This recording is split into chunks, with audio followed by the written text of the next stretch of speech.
To get your information. To the spoon to be faster. Spoon, spoon, spoon television. Spoon, spoon, spoon. Spoon gonna tell you what is happening in Liberia. Spoon gonna tell you what is happening in Morovia. Spoon gonna tell you what is happening in Africa. Just to spoon, you will know. The children crying for starvation, just to spoon. You want to get a news update, my brother, to spoon. You want to know what is happening, Moravia, to spoon. Politicians want to make their decision, just to spoon. You want to know what's happening in the ministry, to spoon.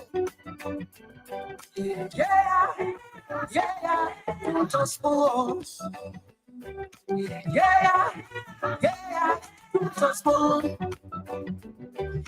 You from Bonjama, Maryland, to spoon. Yeah, to spoon. If you keep on crazy like my brother, to spoon. You got a spoon TV, you got a spoon radio, to spoon.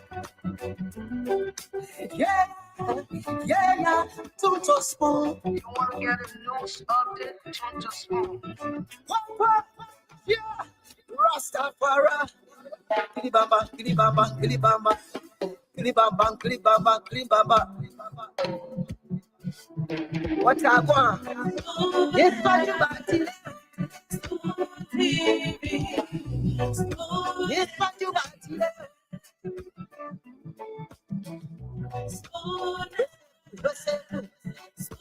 TV, Spoon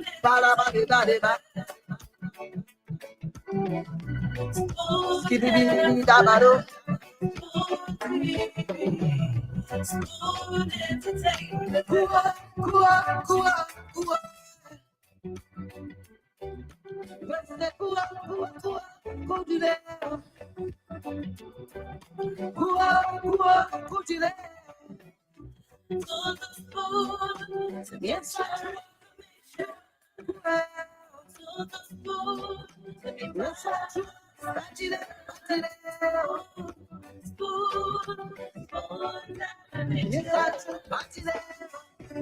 Yes, I.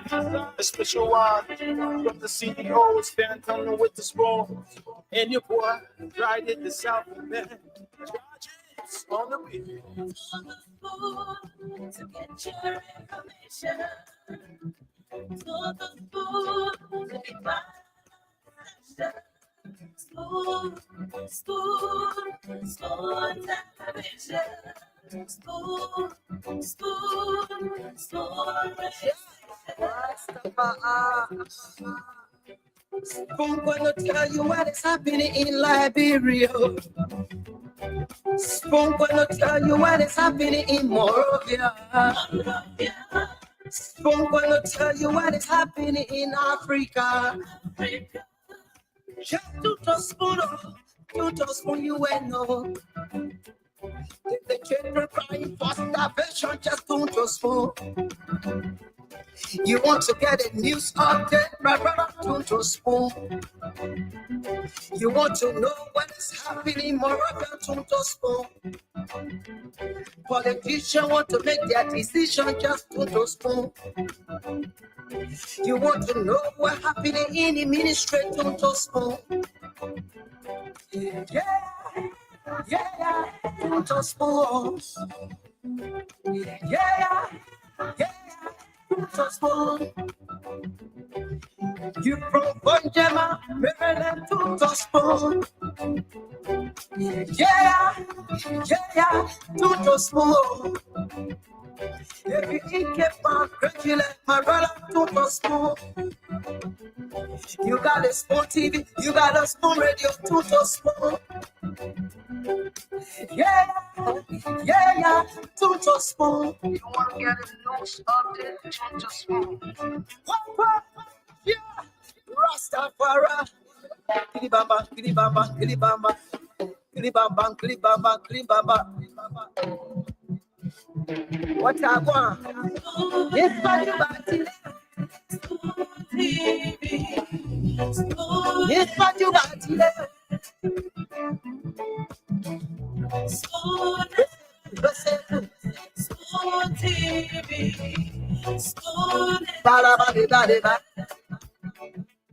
All right, so let me say good evening from Liberia. It's 24 minutes, clamping 9 o'clock. Good evening from Liberia, wherever you are calling from. We'd like to say welcome to Strength Talk. Your show, the People's Show, on the People's Network. We are live on Spoon TV. We are live on Spoon 107.5. We are live on Topic 101.5. And we are live on Topic TV. TV. We are also live on. All right, we are live on Phone TV Live, and that is on YouTube. So you can follow us via any means and be a part of the program tonight. Of course, another top-provoking show from the CEO and the rest of the panelists that will be coming on later on. My name is Lorena Honoré. I am your producer. The last day of the month, January 2025. Next time we hear January is going to be in 2026. Let me welcome you, my people. Get glued to your radio, get glued to your television, all your social media gadgets. Whatever it is that you can do, connect. Get ready to share the program. Invite all of your friends, family members. Tell people about the show around the world, in Europe, Australia, wherever Liberians are. Know what is happening in Liberia. This is where you get all the information. Live with incredible information right here on Spoon Talk. This is the number one program in Liberia.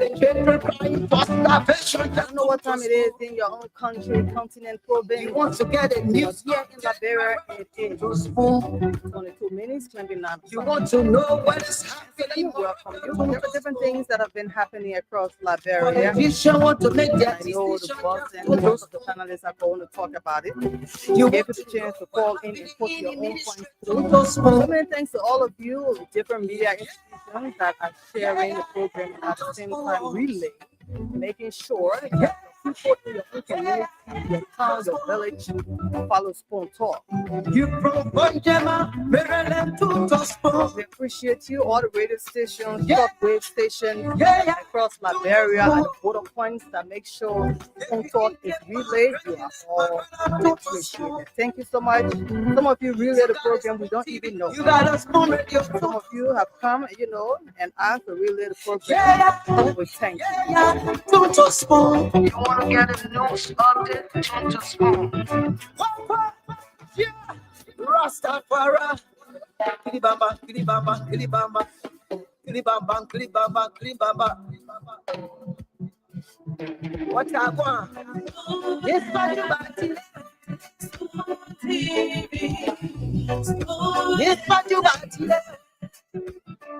All right, so before I open the line, let's just look at some of the things that have been, discussed across different media platforms in the country.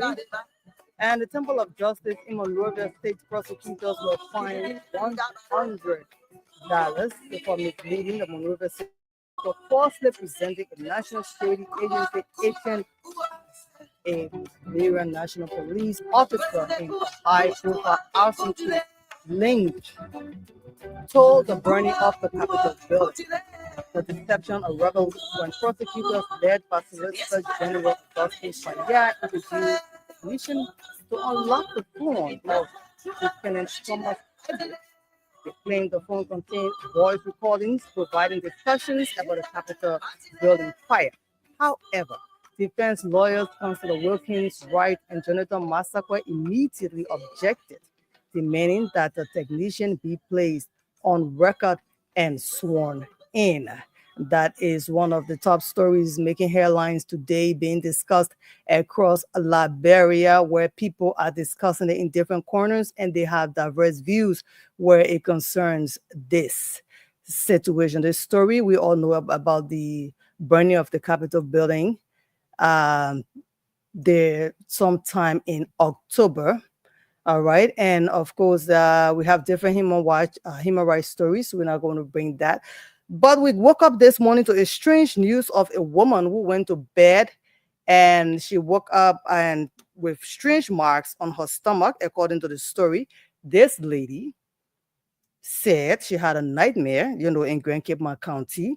And it's a human interest story, and people have been discussing it. It's across different social media platforms as well. On even bloggers are talking about it, where she claimed that she was being fought by, with another lady in her sleep. The woman tried to take her baby and she slapped the woman. Strangely, she got up this morning and the mark, 5 fingers mark, are on her stomach. Yeah, so people are discussing it. And what happened to that woman? She wants to go to the hospital. Is it even something to go to the hospital?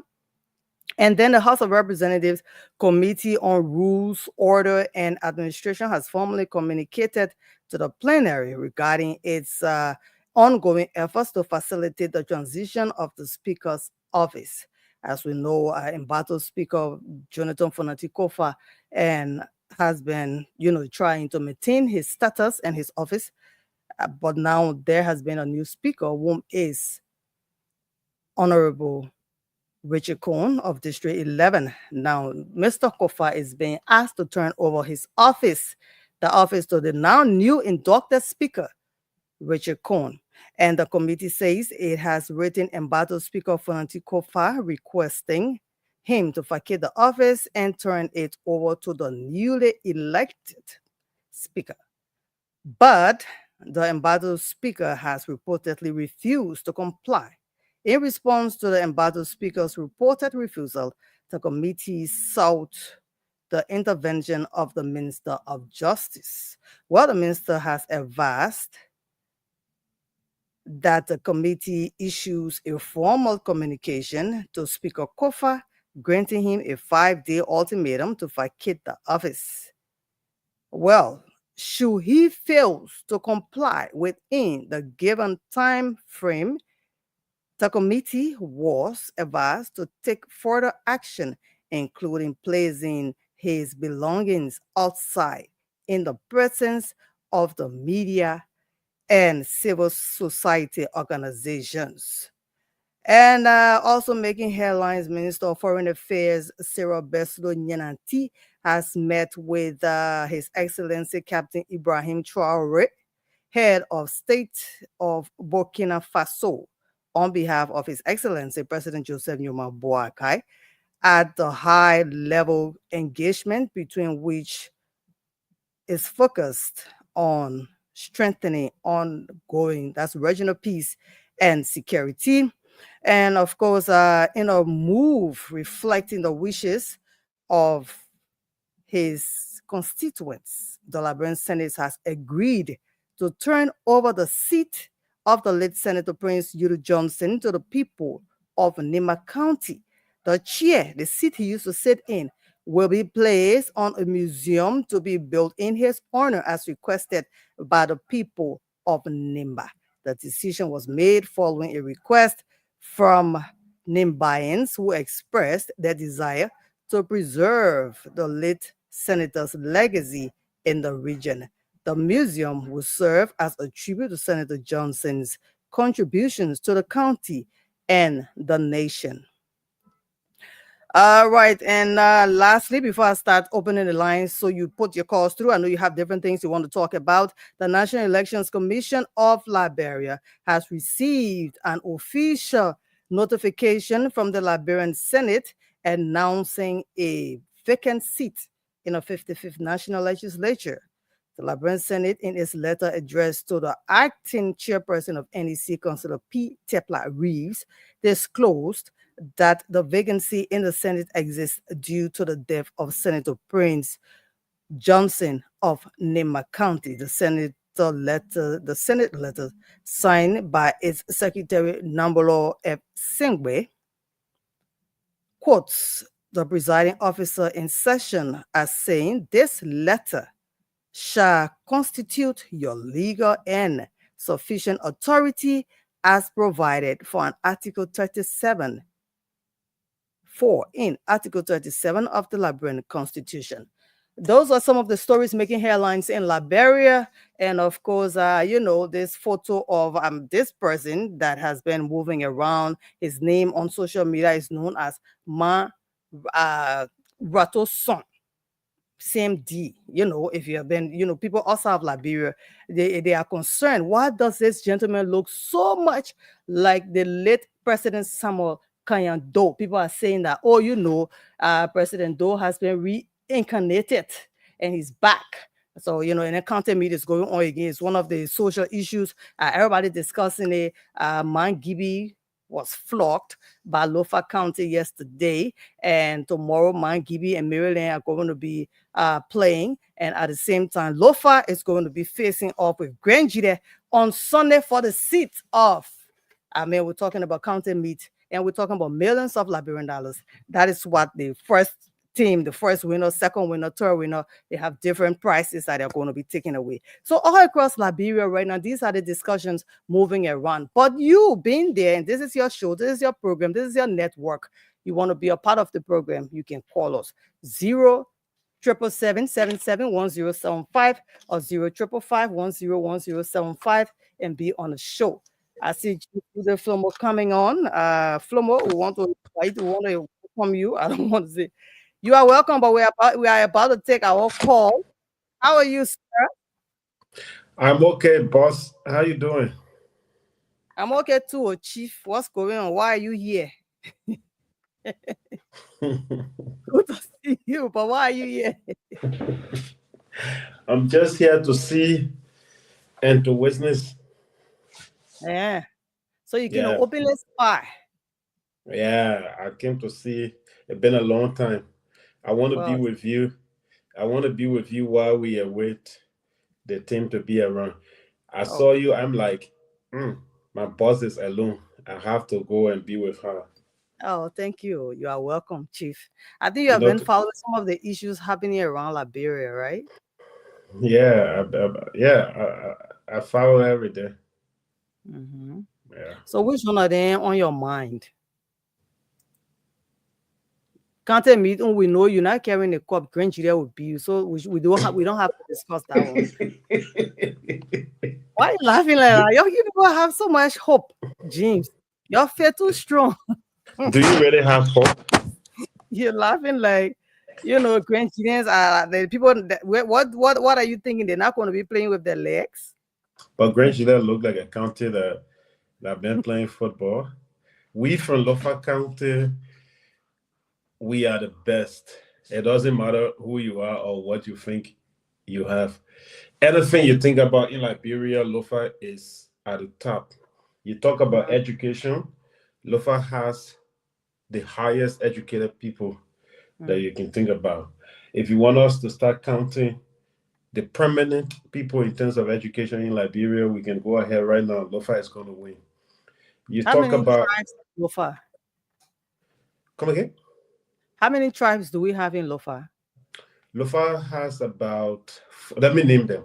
We have the Loma, the Bandi, the Madingo, the Kisi, and we have better people as well. So basically, we have like 5. We have That a is why specific. the county is so huge. We have a specific district in Lofa, which is Salaye district. Dominantly, you have better people there. It is right next to Bon. As soon as you cross from Bon to Salaye, and after Salaye, you get to my district, which is Zozo district, and after Zozo, Feasible is my home. So we have better people. So basically, we have 5. You have Madingo, Kisi, Bandi, Loma, and the better people. Yeah. That is why the county is huge. So that's why you people. So even if you talk about the journalism, top journalism in Liberia, majority from Lofa County. Yeah. I tell you. For Even the doctors, the surgeons, most of think them are about, all there. but think about it. I But thought at we the have biggest two. counting and James, we should Yeah, we agree that have the two biggest counting. So sergeants in y'all come and play Liberia. little Grinch there, you're laughing, and y'all be surprised. Okay, You I think somebody's know, saying I know of five. Yeah, you can name the other. The two sergeants that I know about we have in Liberia, they are also from Lofa County. Yeah, okay, Lofa is the best. It okay, doesn't matter please. who you are, what you do, what you think about. We Mm. are the best. If Grinch should beat you on Sunday, what's going to happen? I will walk from here to Feasible, my home, I teach you. and go straightly in my village, Gizibwega. I'm flying out. I will Eh, go straight to Gizibwega, my village in Feasible. I will not even stop in the town. I will go in my village, Gizibwega, and spend the entire 2025 there. I will get back to Europe in 2026. I hear you because for you to walk from there down to Lofa, it's not going to be something easy. But Jane, something we woke up this morning to something very strange. This What is that? lady from Cape Mount, the woman said she was asleep last night. Hmm? Hmm. While asleep, somebody was fighting her to take her baby from her stomach. And then she slapped the person. But then when she got her, the 5 fingers mark on her stomach. She was slapped. She the one got mark on her fingers. I mean on her stomach. 5 fingers. It has been trendy. Even blockers across the country, have it on the blocks. I'm sorry. I'm sorry. I People don't are dive into. in Liberia. So you think Yeah, that mark on her stomach are just storytelling I'm from Cape Mount? sorry.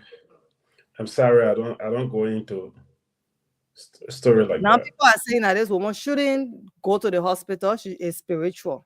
Well, it happened. And at the same time, stories come from in our counties and stories that came from Nima today talked about people, strange, they just finding bodies around in Nima. So we're wondering if they have police uh detachment in, I mean, if there are police in Nimba, because most of the times when our reporter call us on the morning program, they always give us dev news about Nimba.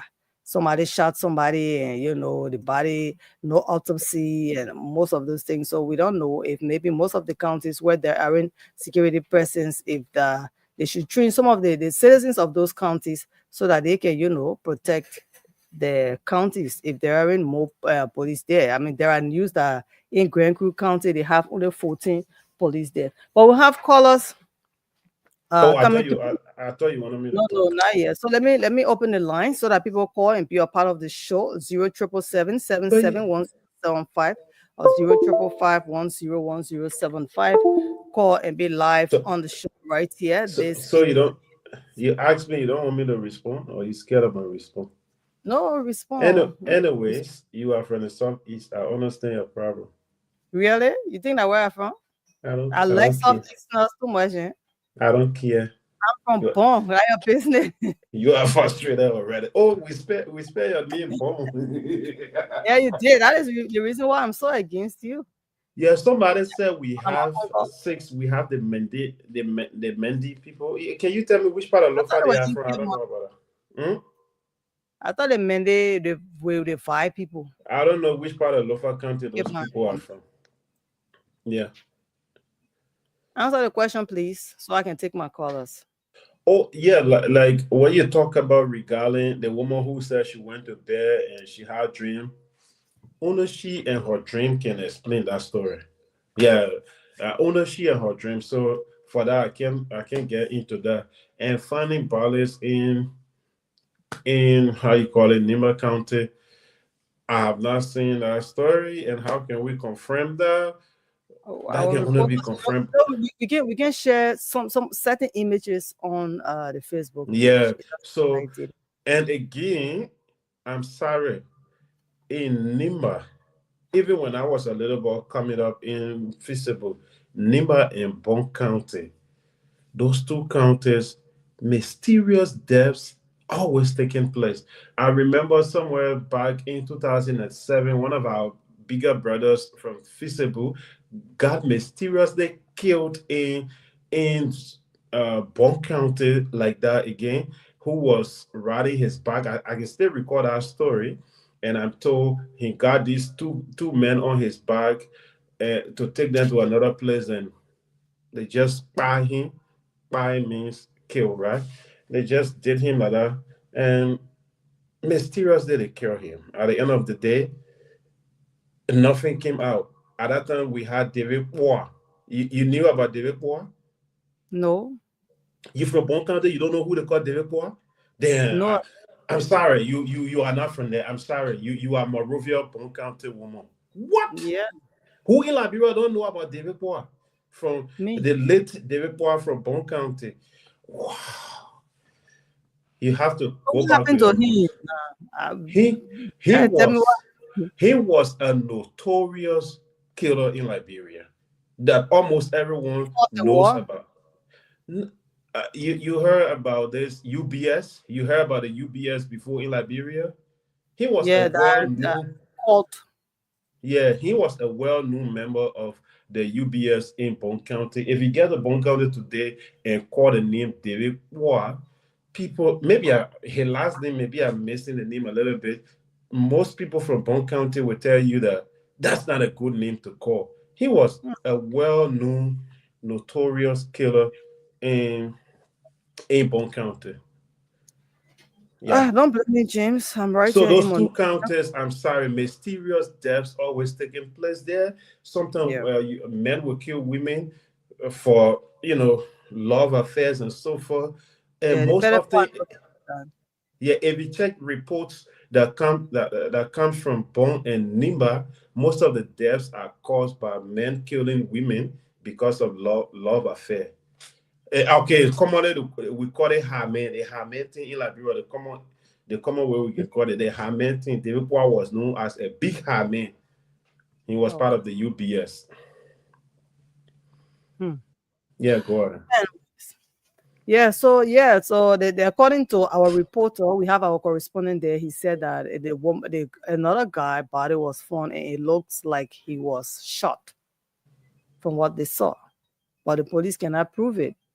And then the lady, it seems she was on her way to her farm and then she died. And they are thinking that, even though it was not confirmed by any medical doctor, or they just thought that she died from pressure. But just strange death. Then another, what happened again? This one is not strange. Two young men fighting for a woman, and the other one just stabbed the friend to death.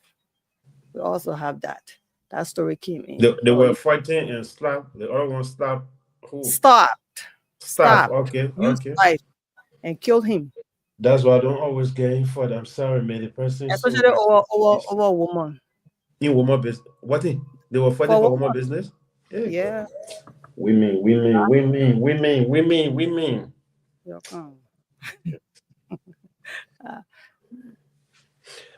so May the person yeah, so ready, please. we know, James, man, that you going to argue with anybody over that, which is good. All right. And so, my people, your call and be on the show as we are with the bosses. But James, is there anything you want to talk about before we start taking callers?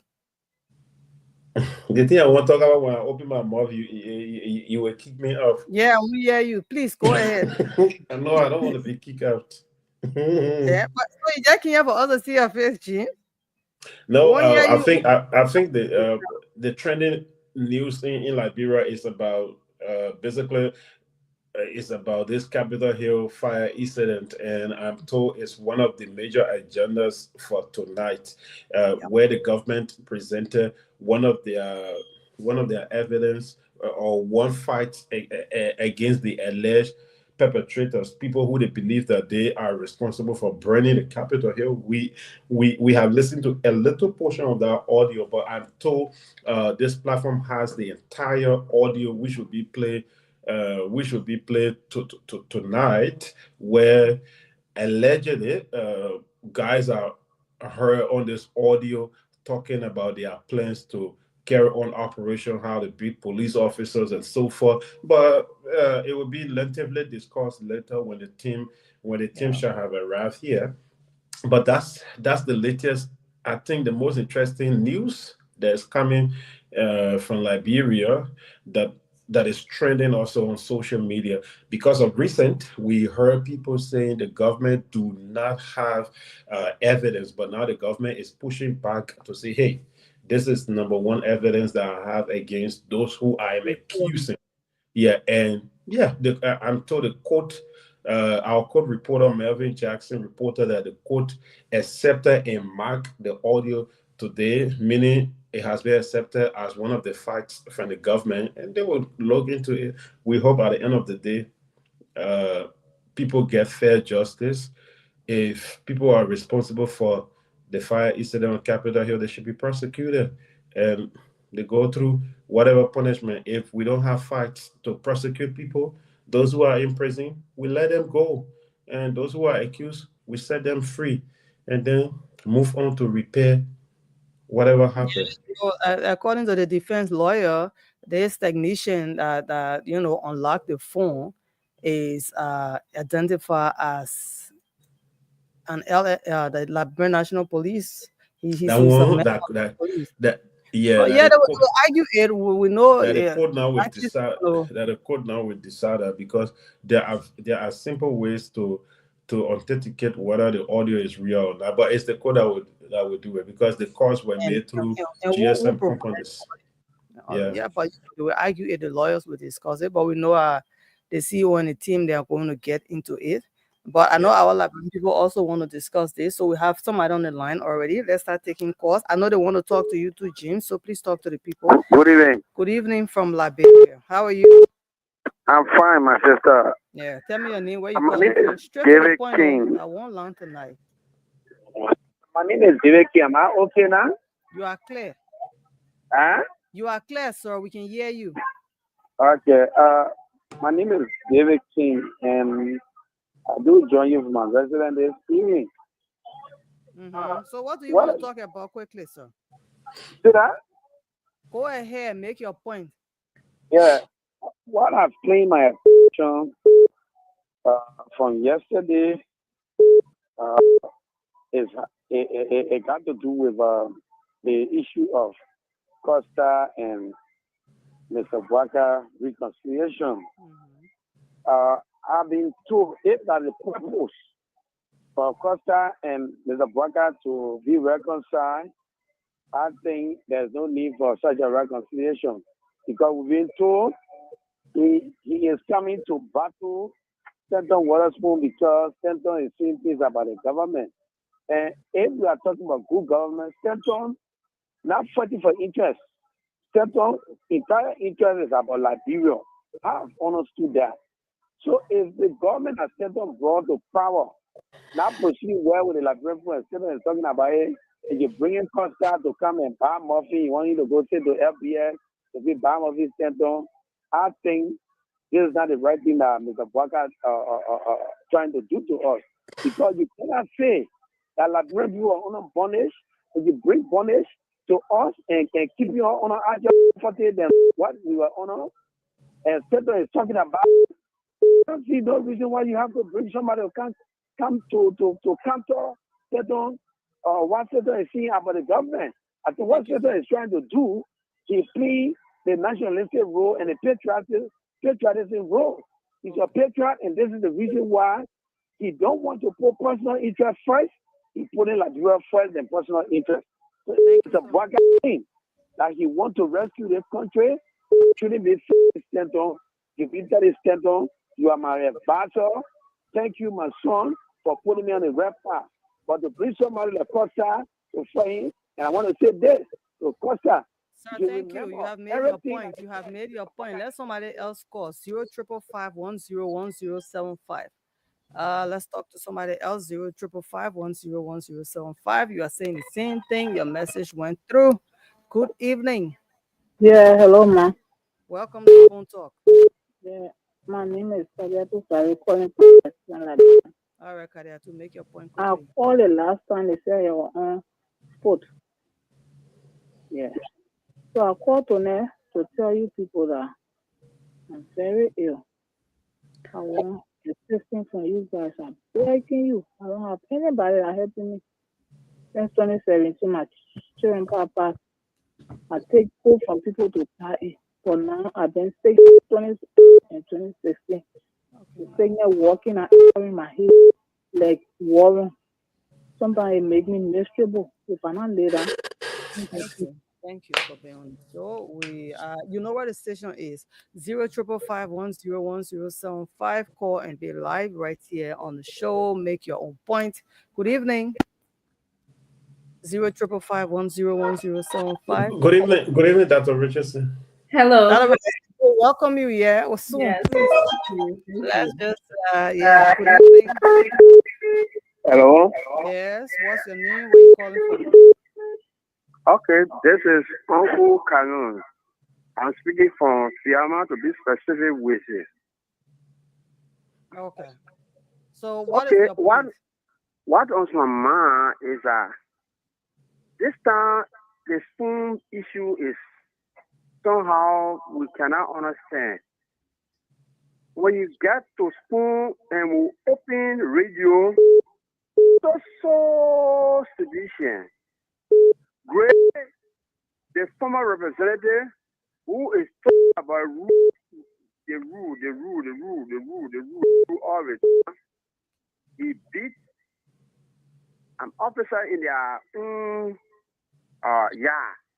And secondly, Councillor Kua went for program. He told the people they should put him down. That rule of law there. Kabina Jana, he made them to take him from there. That rule of law there. You know, it's something what else want to make radio to be enjoyable. They balance the people. They balance. You can't be so of the sedition.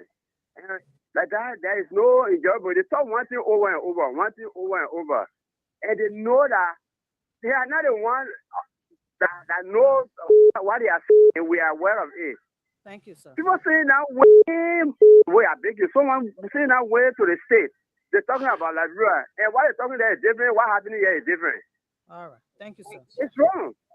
055510105. Call and be live on the show. Make your own point. Make your own contribution. Good evening. Good evening. Yes, welcome to the program. Yeah. I'm Ernest Beat. I'm calling from FIA Bell. Make your point quickly. Okay. This issue about we're not getting him too clear, Lorena. Can he call back? It's really bad. Yeah. Please call us back. 055510105. Dr. Richardson, you are welcome. CEO, you're welcome, sir. Oh, Dr. Richardson just came up? No, Dr. Richardson been there before you. That's why I welcome her before you. But why James run away? Yeah, I saw you came. Call James back. James, you can come back. Yeah, James and myself. The majority of black James. Call him back. The majority of black journalists run away from me. Wow. James, good day, flow more. So should I take more calls, sir?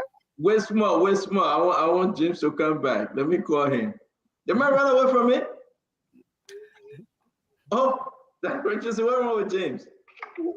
James, why you run away? I don't know. That James had get back. Why you run away, James? Majority black. How you doing, sir? No, I went to open door for my friend. Majority black. How you doing, sir? You answered to James. You answered to that name. Majority black journalist. How you doing, sir? I did not answer to him. He said, "Why did I run away?" I said, "I went to open door for my friend." I feel what I want. Ladies and gentlemen, let's welcome the majority black journalist, James Goodday Promo. Because he's on the supplementary payroll by 40 family. Under the office of 40 family. Information. Under the supplementary payroll office of 40 family, here comes majority black journalist James Samuel Goodday Flomo. Welcome, sir. How you doing, sir? I want to call my representative. He's sleeping. Please call for the family. I'm calling for them. With Dr. Richardson, we have the majority of black journalists who is represented by 40 family. So can we talk to 40 family? Yeah, put you on the phone. How are you, Honorable 40 family? You are live on Spoon Talk. For the family, how you doing? We are told that you. Oh, man, let me you ask are a better now. question. Let me ask a place. better question. You Let place me the ask- CEO my on man, your let me supplementary payroll. Let me ask a better question. For it. I mean, see, you can never be playing on 7 minutes. It's not possible. For it. It's not possible. It will never happen here. Okay, For he it, said so, you are not. my man, don't change the question. As a matter of fact, let me call for it. Ladies and gentlemen, we have majority black do good in promo. How is it? This boy is pure majority black. Everybody see James, they call him majority black. For how you doing, sir? I heard that you hired James Gooden Flomo as one of the journalists on Majority Black. You are live, by the way, sir. The represented district. That thank you very much. You say it's possible. Further say it's possible. It is not possible. It is not possible because I don't know James Gooden personally. I've never You don't have to know him. You follow him on social media. You know he does all the work for the Majority Black. And you're a good man. For I want to say. Can you please give for the chance? I want to say congratulations to you for looking at your little brother James Gooden. Can you please give for the chance to talk? Wait, let me say my own. Why should you try to undermine the integrity of James? I'm telling you.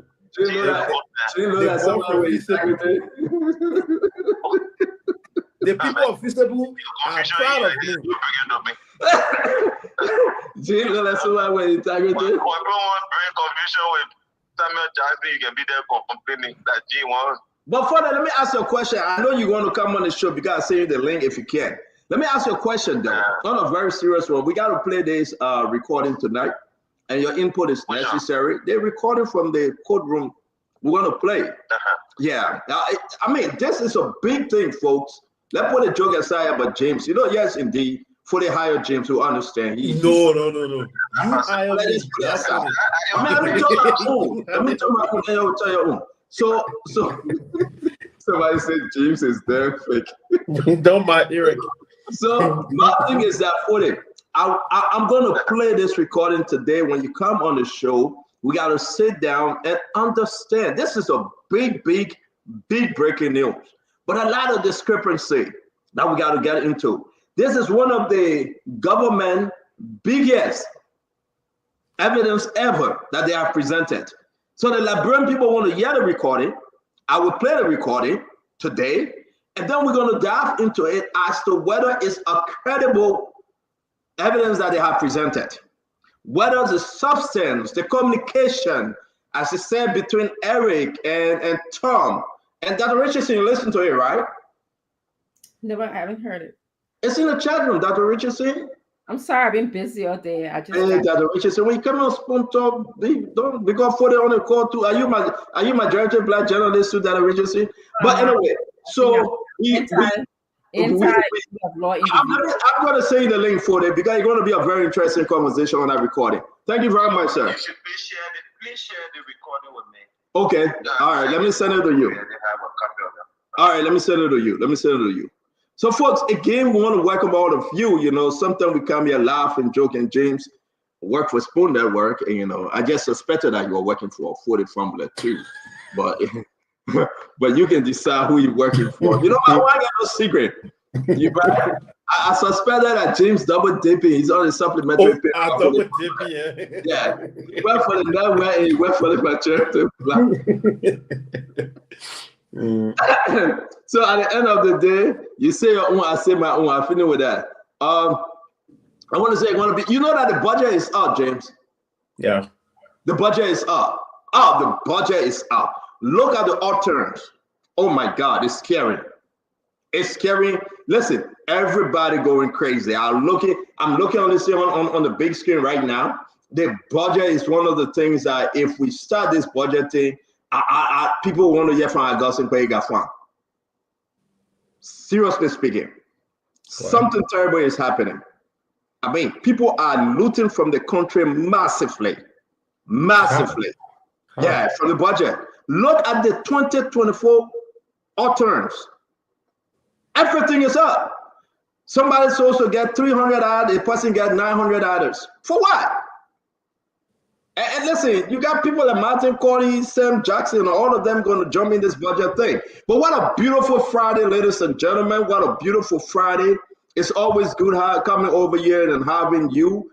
I want to say to all of you, it's a beautiful day today. Yeah, it's raining, of course. Where Dr. Richardson is in New Jersey. I think Dr. Richardson is in New Jersey, right? Is she? I think so. I think she's in South Jersey. Yeah, I think so. So, I mean, it's raining where Dr. Richardson is. A lot of phone calls, a lot of news. What's going on with Nokal? What's going on with Nokal? Do you know that, what's her name? Swakoko? The allegation that Swakoko involved some kind of corrupt behavior at Nokal, and the whole Nokal system is in a serious thing, buying cars over 75,000. Who bought the car? Huh? Who bought the car? Oh, well, let me send you the information, James. But you gotta be fair. If I send it to you, you don't temper over the information though. Because I'm not fair. No, you're not. Fair. No. What, Jane? Jane, I mean, what said on here and say you been fair? No.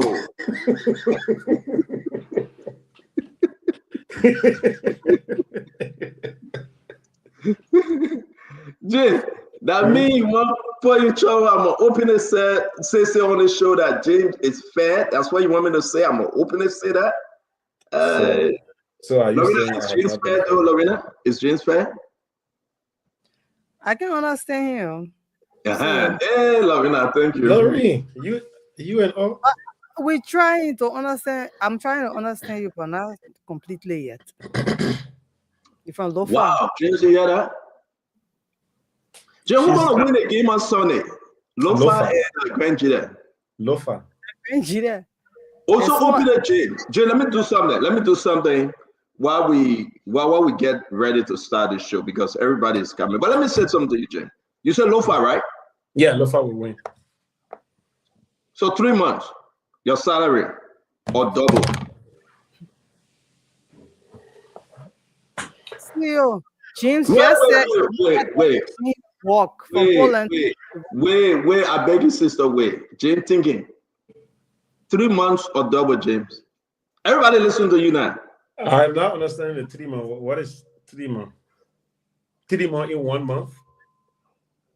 Your salary, if Lofa win, you get double for the next 3 months. If Lofa lose, you lose all. No. I'm off.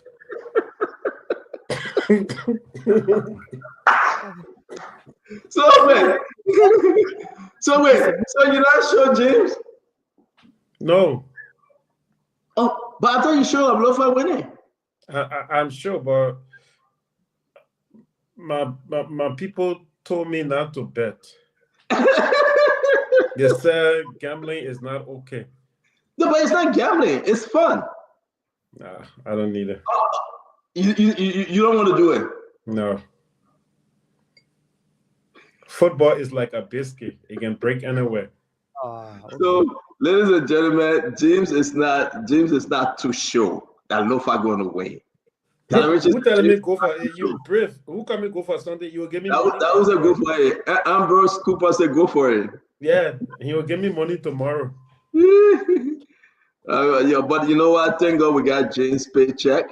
His pay stuff that reaches in. I was able to obtain it online in Europe. James make a lot of money. Everybody that knows James. Where is it? Don't make people to start. Yassana Kamara, Baron don't have a job. Is Baron still working? Baron is out. Oh, he doesn't have a job anymore?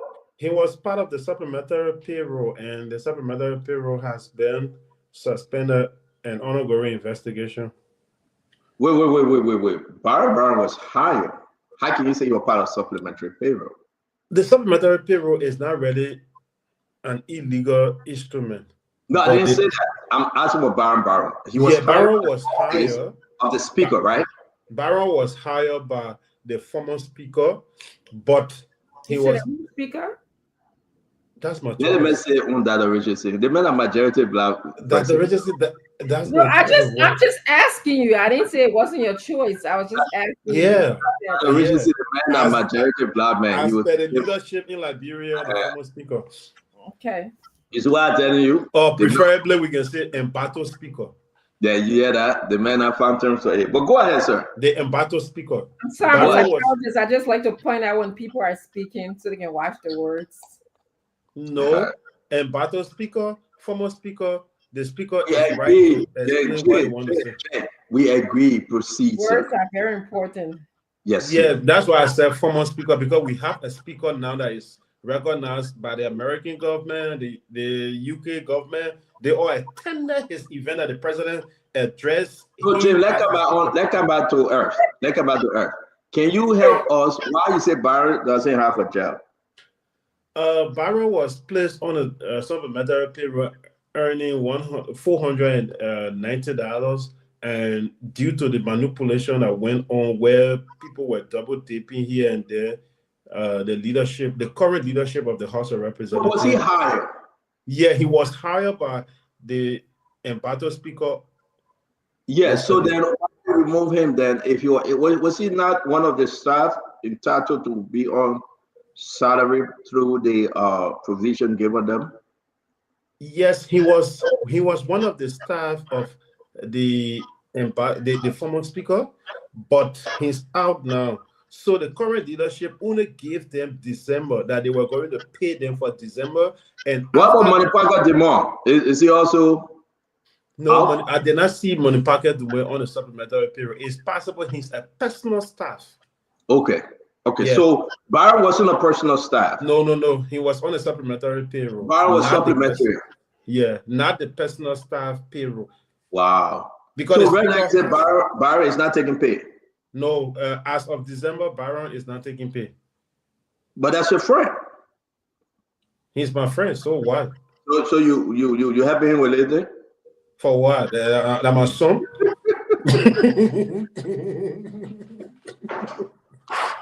Byron, I'm a son. No, Byron get his shop though, right? And he get a little shop. How you call the shop? He get fall back position. So he fall back. He fall back already. Byron is already back. Byron, I'm picking. You know that I'm just kidding with him. But ladies and gentlemen, it's going to be an interesting show today. We want to say thank you very much. Please share the show. Let's have fun today. A wonderful Saturday. It's raining in New Jersey, where Dr. Richardson lives. She lives South Jersey.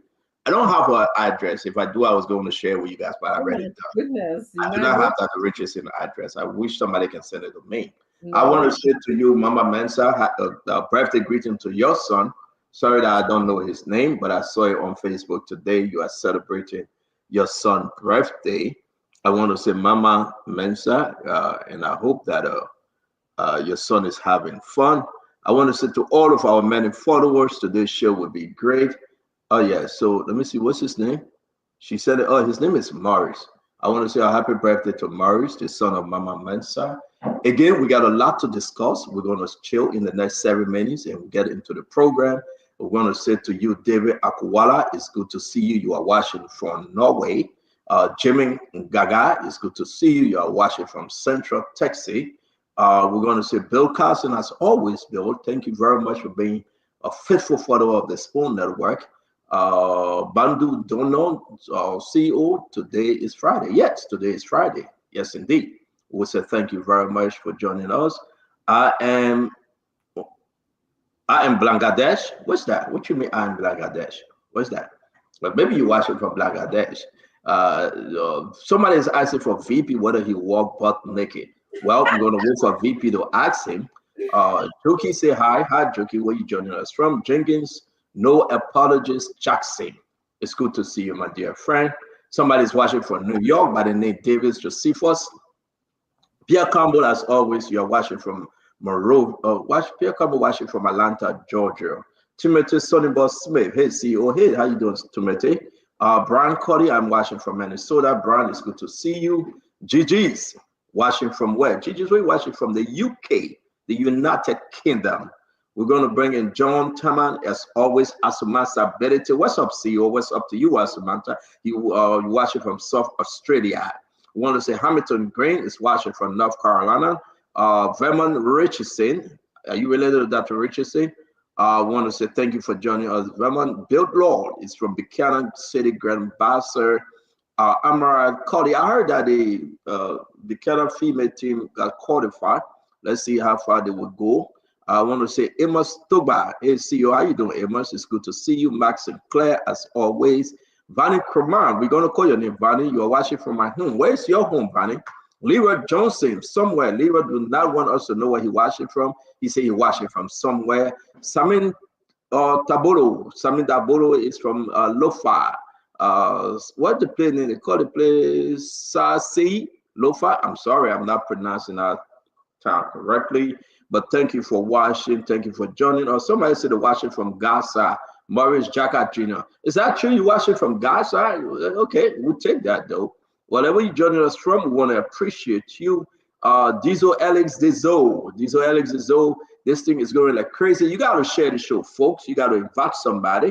We're going to bring George Galley watching. George Galley is watching from, my God, James, this thing is going crazy. You know what? I don't know if I can take that. Hamed Ducle, hey CEO, Hamed, where are you watching us from? I'm watching from Paris, Fofana, Chokosi Fofana. Samuel Pale is watching from Yekepa. George Galley is watching from the Rescue Mission. Where is the Rescue Mission? Somebody is joining us from the ATL, Atlanta. Matthew Bozzi is joining us. Hamilton Green watching from Sano. Especially my Sano brother. Yes, I am. I want to say thank you for joining us. Somebody is from North Korea. Morris Johnson from North Korea. Super Life 3. Lion Prodo Newman Joey watching from Woocamp, Pennsylvania City. Lai Conan. Thanks, CEO. Thanks to you, Lai. Where you joining us from? Christian Mold watching from Texas, USA. Listen, we're going to take this time to send a special birthday greeting. Give you some free opportunity to run your advertisement. Don't forget, if you get business out there you want to run, you got to put it on the live feed. I just recognize your businesses. Now you can do business with the Spoon Network. This is the People's Network. We got a lot of stuff to cover today. We asking for all the good, the bad, and the ugly. This is us, and you are there because of you. We are here. We're going to stand to discuss the issue necessary.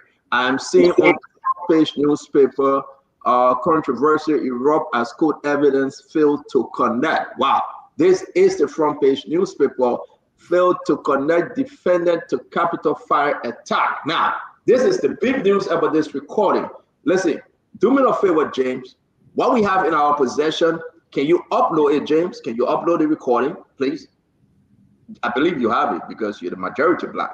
Can you upload the recording? You don't have it? I know you want to say you don't have it because you want me to send it to you. So it would be my honor to send it to you. Ladies and gentlemen, only I can call James majority black. So please leave James alone. That's my own son. James is my son. I don't know, James. I just sent it to you. A very good man, a hardworking man. The boy go to school, he worked, and he said try to do what he have to do. But education is the key, James. Seriously, for my family, you know, you're part of the family now. We love you, and you're doing extremely well. Labiro will be proud of you one day when you return. Please, James, please. We had a contract that after your education, you got to go back to Labiro, James. Please, please, please. James, I'm begging you, please. Don't say you're going back to Labiro. Labiro needs you. The people from Facebook, Lofa needs you. I beg you, James, do not stay in Europe and travel all around the world. Go back to Facebook. Is that what Facebook or Wisibu? James, where you from? Facebook? Feasible.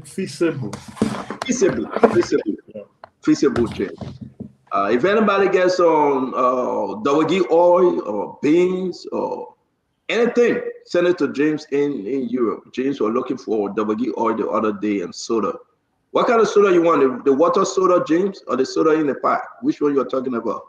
And the small beans, right? And James, the small beans? What are you buttering up on here? James, buttering up on again. Every day, James Kogi, I was setting for him. He said, CEO, well, I count you give me hat. I said, no, come on, who give you hat? But you know, somebody is watching by the name of Cummins, A.B. Cummins Peking. Good. We got Cummins Peking in the house. Somebody's watching, his name is Brother Alex. Brother Alex, I'm Alex Flomo watching live from Johnsonville. Alex, it's good to see you. CEO, I really need help, please. Robert Cola saying he really need help. AJ, CEO, please bring peace on this show tonight. Thank you. I'm trying to bring peace. Fedebala, tell James to wire some money. James, your boy Fede say you got to talk to him. Watching from Dubai, as always. Dubai is in the house. Toby is watching from Dubai. Nukutan Noam Panton, that Matis Sompon. Yes, Sompon a crew man, the man is watching from Noam Panton. Kumba Justina Gate. And that is guy. She said, still see you lied to me. Justina, still see you. I don't know what you're talking about, Justina. But welcome to the show. This is the Justina Gate, right? Yeah, I think that heard. Justina, welcome to the show, man. Omaru Kengo, thanks to God for spoon, yeah. Omaru, thank you very much. We all appreciate it. Charles Russell, I'm here for Gray. Listen, Gray is coming. I heard that Gray traveled to Ghana, though. Either Ghana or America or somewhere, but great travel. And great travel. He's eating. He's having fun. Again, great man travel. I'm hearing urgent message. Yula is putting on an also urgent message. Yula from government to Liberia diaspora. Okay, Yula is doing the thing. They just sent an urgent message that I don't know the woman to share it. I can get my business. Somebody says, see you, my birthday that's Sunday, and I want Spoon to do a post for me. What's your name? You want Spoon to do a post? Nakano Green. Nakano said, please do a post for him. The birthday that's Sunday. You got to reach out to the team in Liberia, my friend. I want to send a special one. Mo Ali is back in town. He went to the southeastern region. He did extremely well, trying to give everybody a safe drinking water. He's back in town. We send a shout out to the good people that work in this government, and to the bad people we discuss you. Again, Dr. Richardson, what's on your mind, man? How you doing? I'm doing well. I've been relatively busy this week. That's why I'm planning to be a little late on the show. But my attention was drawn to what's happening with the Salala plantation, which is the fire plantation. Yeah, Jetty had a fire situation over there, right? Yes. I just saw that. I just wanted to just give a few words of warning to Liberians that it doesn't help when we destroy our own property, regardless of whether we like who's running the property or not.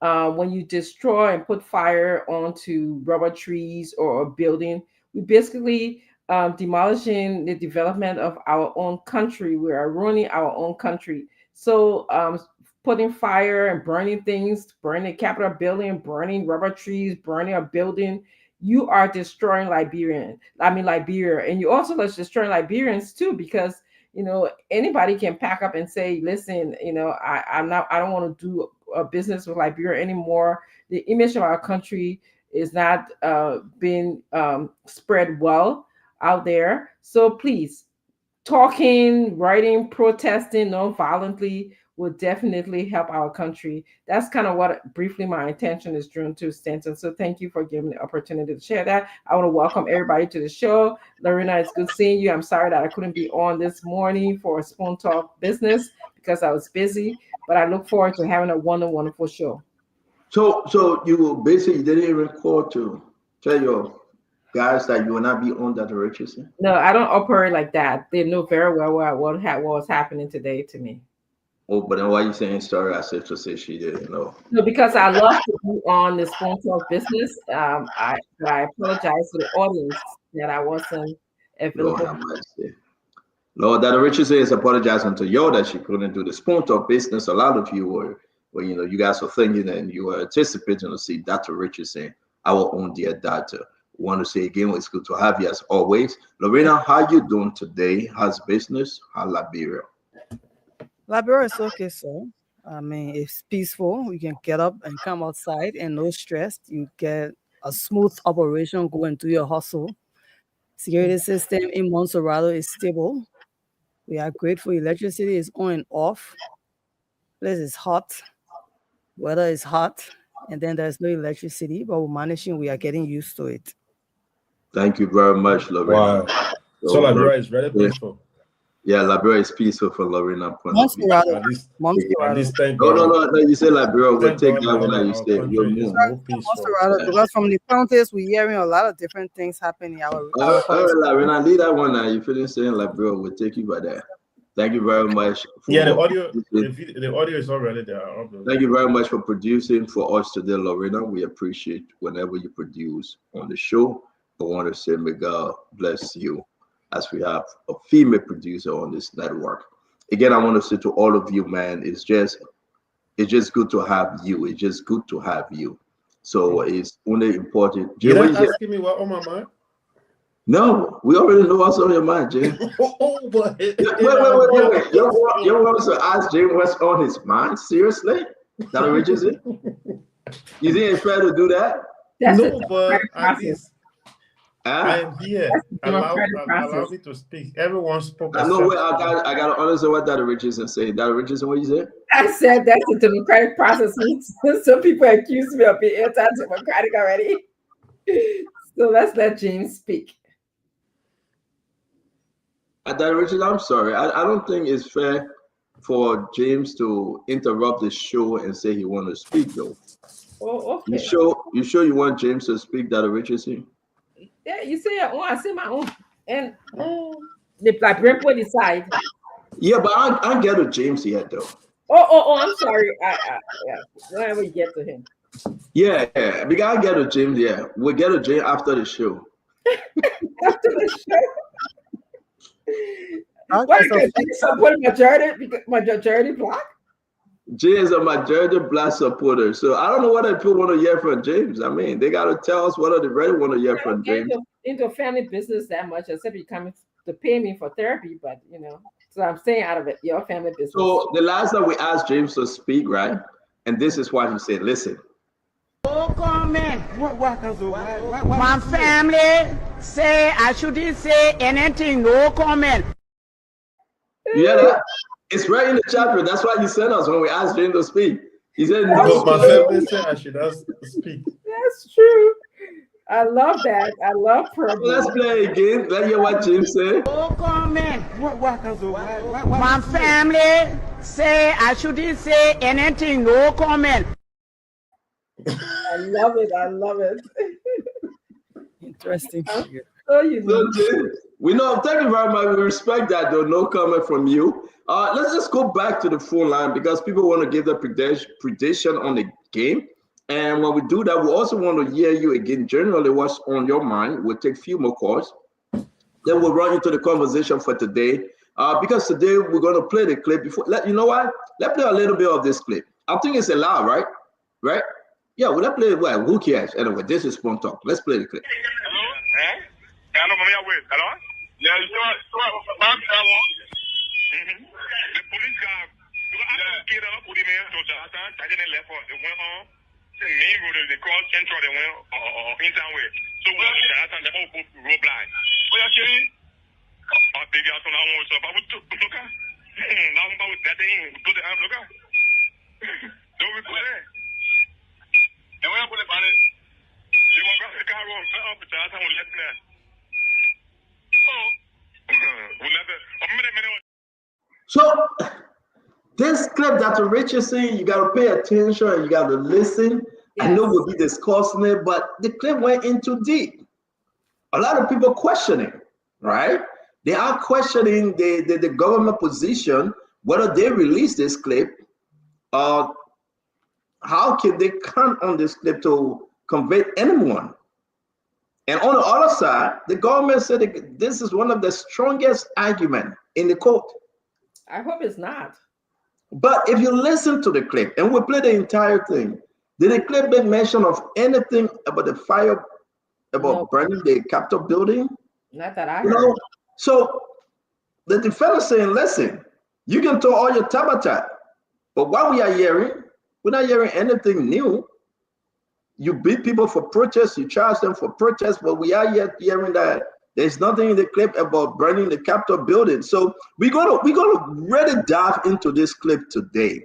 And then we're gonna talk about Nokal, right? We're gonna talk about Nokal, about the corruption thing that happened at Nokal. Then we'll talk a little bit about the budget.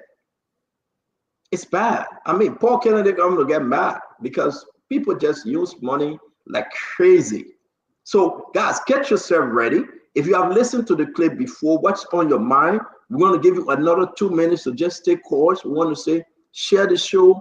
Let's talk Liberia. Let's think Liberia. Let's love Liberia. And together we can build a better Liberia.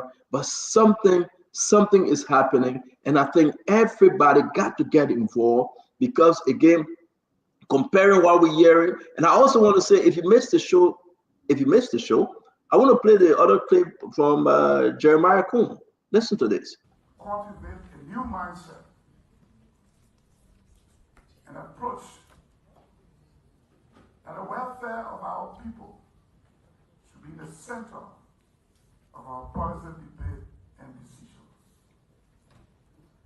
We are returned to these sacred chambers, ready to offer solutions for the challenges we face and rededicate ourselves to the principles of good governance and uphold the sanity of the Constitution for a united and prosperous Liberia. Distinguished senators, our people are tired of excuses. They are anxious for change, and they are ready for economic transformation. Let us remember that our people are the true custodians of our nation's peace, and their interests should form the basis for our collective actions and decisions. I hope you listened to what Jeremiah Kuhn said. I hope you listened to that. That's another telling clip. We're going to play the whole thing, and we're going to dig into the mindset of Jeremiah Kuhn. And did you see also that the National Election Commission received official notification that Prince Johnson's Senate seat is now vacant? So, James, why are you rotating yourself? Zigzag, James. Prince Johnson's Senate seat is open now, and everybody got to understand the seat is open. Who's in? Who's out? Listen, it's going to be a I'm hearing the name of Edith Gungulwe. I'm hearing Samuel Koga. I'm hearing individuals' name coming up on that seat because they have officially written the National Election Commission. Tipla Reeves received the letter, and adjustment going to be made, and there will be an election coming up in the next, I think, 90 days, maybe 6 months. These information are necessary to pass on because you can only understand that the fight in Nima have begun. Uncle Samuel Jackson, it's good to see you, sir. Welcome, Lord have mercy, the man of the hour, Uncle Sam Jackson. Welcome. Thank you very much, Stanton. It's a beautiful Friday afternoon here. I'd like to extend my greetings to all of our listeners around the world, especially people in my number one place and the place where my heart and my entire soul is, the Republic of Liberia. Don't mind me in drop top. Don't mind me doing all these things here. I'm missing Liberia like hell. I'm missing my Dumbo. I'm missing everything. But of course, I'm here because we're looking for aid. We got to go uptown. We're not lucky like some people who get government job. They can go ahead and cut them out, but we got to come out here. We got to hustle and then take the mile to Liberia. That's what we've been doing for almost 40 years. Hustle uptown and take the money back to Liberia. That's what we can do. Uncle Sam, again, thank you very much. There you have it. Uncle Sam is on the hustle. A lot of good things. I'm following Uncle Sam seriously because through crack, coffee, drink water, if Uncle Sam succeeds, someone always gets our cut. You know how your operation is. I'm following Uncle Sam's speed from South Africa to the United States, where the big thing going to happen, and he's going to drop on the 6th of February. We all looking forward to that. Uncle Sam, sorry, I caught it did though. Is that the 6th of February? No problem. I mean, it's a legal transaction. I mean, we are selling a piece of property that we've been having for years. We need some money. We can do it. Shelley, when I, when the other thing dissipated, we share, and then I bought some more. That's what I do for a living. I just buy the property, keep it. When I get broke, I sell it. Yeah. At the end of the day, Uncle Sam, nothing wrong with that. You're a good man. We appreciate you. As always, I'll just continue to hang on. Another 20 years won't be bad because we need you around. Imagine another 20 years, you'll be not just something years old, and you will get there. Stanton, if God gave me 5 more years, I'll be the happiest man on the planet. I ain't got time for Stanton. What haven't I done in their life? What must I do more? And I'll be 72. And 5 more years, I'll be 77. That's the life expectancy of a man born in America. Okay? The life expectancy of a man born in Liberia only 62 years. I finished passing this test about 10 years. I have to tell God, thank you. I've enjoyed myself. What more do you think I'm going to do? There's nothing else for me to do again. What more do we want him to do? Well, I'm saying you're right. You're right. I mean, it's good. It's good. It's good to have you. Like always, I'm going to bring it. You are some getting up there too now. You got to start counting. Yeah. I don't need to. Uncle Sam, I don't need to count. Uncle Sam, I don't need to count because God been so good to me. Yeah. Can you imagine, Uncle Sam? Don't let me get into it though. God been so good to me. I don't need to count. Let's go start church, yo. Let's go. Man, obviously we got to do the church. But Uncle Sam, can you imagine? Can you imagine like at this age and God is just good? Is you from Nukutan to from Panton? No, Panton, the way I grew up there after I left Ghana's way beyond MTA. I would say, you know how, I would say we give that testimony, but listen, it's good. It's good. You know the reason why I can be so happy? I come from Soniwen, Go to see the Soniwen and see how contaminated that place is. And go to the place where I was born. For God to put me to where I am today, you gotta tell God, thank you too much, man. What? It's too big. Absolutely. It's too big. Where God has brought me from to where I am today. Stanton, we have all of us, Dr. Richardson, your husband, all of us. What God have taken us from to where we are. Yeah, it's a blessing from God. It's a grace of God. Hallelujah. Amen. Guys, let's stop because you're making me a little bit emotional on the show. Just people sometimes wonder why we come here every day. It's such a blessing to just be here to hear the testimony that both of you are providing, even look back on my own life. Every day I see you guys, I'm reminded of how far we've come. The job that we're doing for Liberians is not an easy task. So you guys make me a little bit emotional now. I mean, it is why it is. You know extremely well. PhD psychology. Live your children, they're nobody in jail, they're all well adjusted. They're doing well. That's a blessing. That's a blessing. That's a blessing.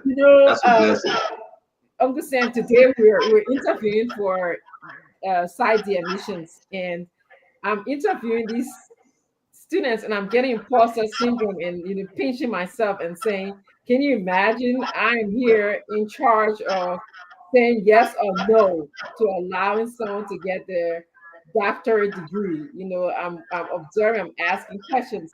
So your testimony about how far we've come, how far every single one. Look at James, look at Lorena. I had an opportunity to even sit with both of them and to know Lorena well. It's a blessing. Every morning you wake up, whether you're in our shoes or not, just every morning when we open our eyes, it's a blessing. Tell God thank you. That your toes can wiggle, you can see the sky, your hands can move, your eyes are open. Yeah, you gotta be grateful, Dr. Richardson. You have to be through it all. You got. Sometimes I'm so tempted to say some things, but then I hear that little voice say, not yet. I know. Not yet. I hear that little voice saying, not yet. But man, like I'm receiving a lot of calls today. One to take care of some business. My wife and myself today, we spent almost 3 hours, and listen, it's so good, Uncle Sam. Yes. But it's so good when you receive good news. Yes. Stanton, quickly. Man. Your faith is always tested. Yeah. And you Yeah. always have a small doubt, no matter how good things are going. That because you're human. You're human. Then you always say, but what could go wrong? You understand? There's always that doubt. Well, but Uncle Sam, I know we're going to start the show, guys. So there's just a late back Friday. We got a lot to discuss. But Uncle Sam, I'm grateful for the test. I am so grateful. Amen. For the different level that the Lord is taking, I would say me and my family through. Because without that test, you wouldn't have come to the place to know who's fake and who's real. Amen. Amen. With all the tests, you wouldn't have realized whether I'm on the right path. I'm just on the path because of what I have. You must go through the fire. You must go through everything to understand that the Lord is taking you through for the greater purpose. Because a lot of people are going to hang around you. Uncle Sam, when you came here, you and myself were children, man. But I didn't know whether you were genuine or not.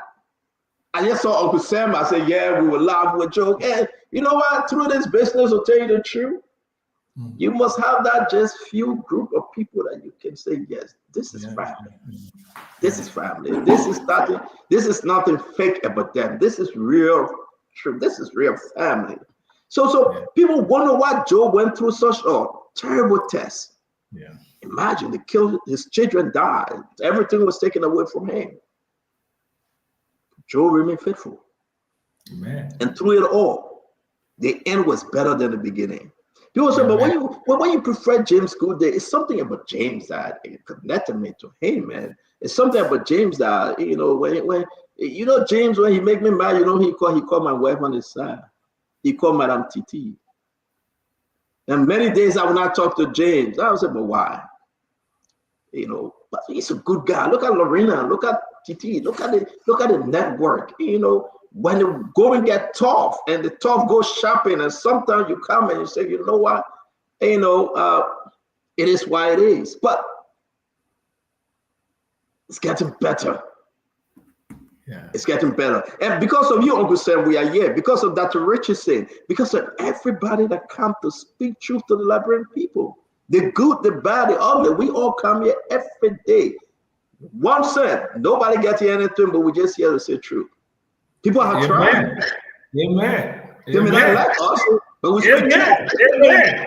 I can't wait to hear that story. I can't wait for the end of this story. But yeah. But it's even better because at the end of the day, the people in Liberia realize, hey man, so if Spunto was saying around how we're going to be, Uncle Sam can get mad. He can say something that people get crazy.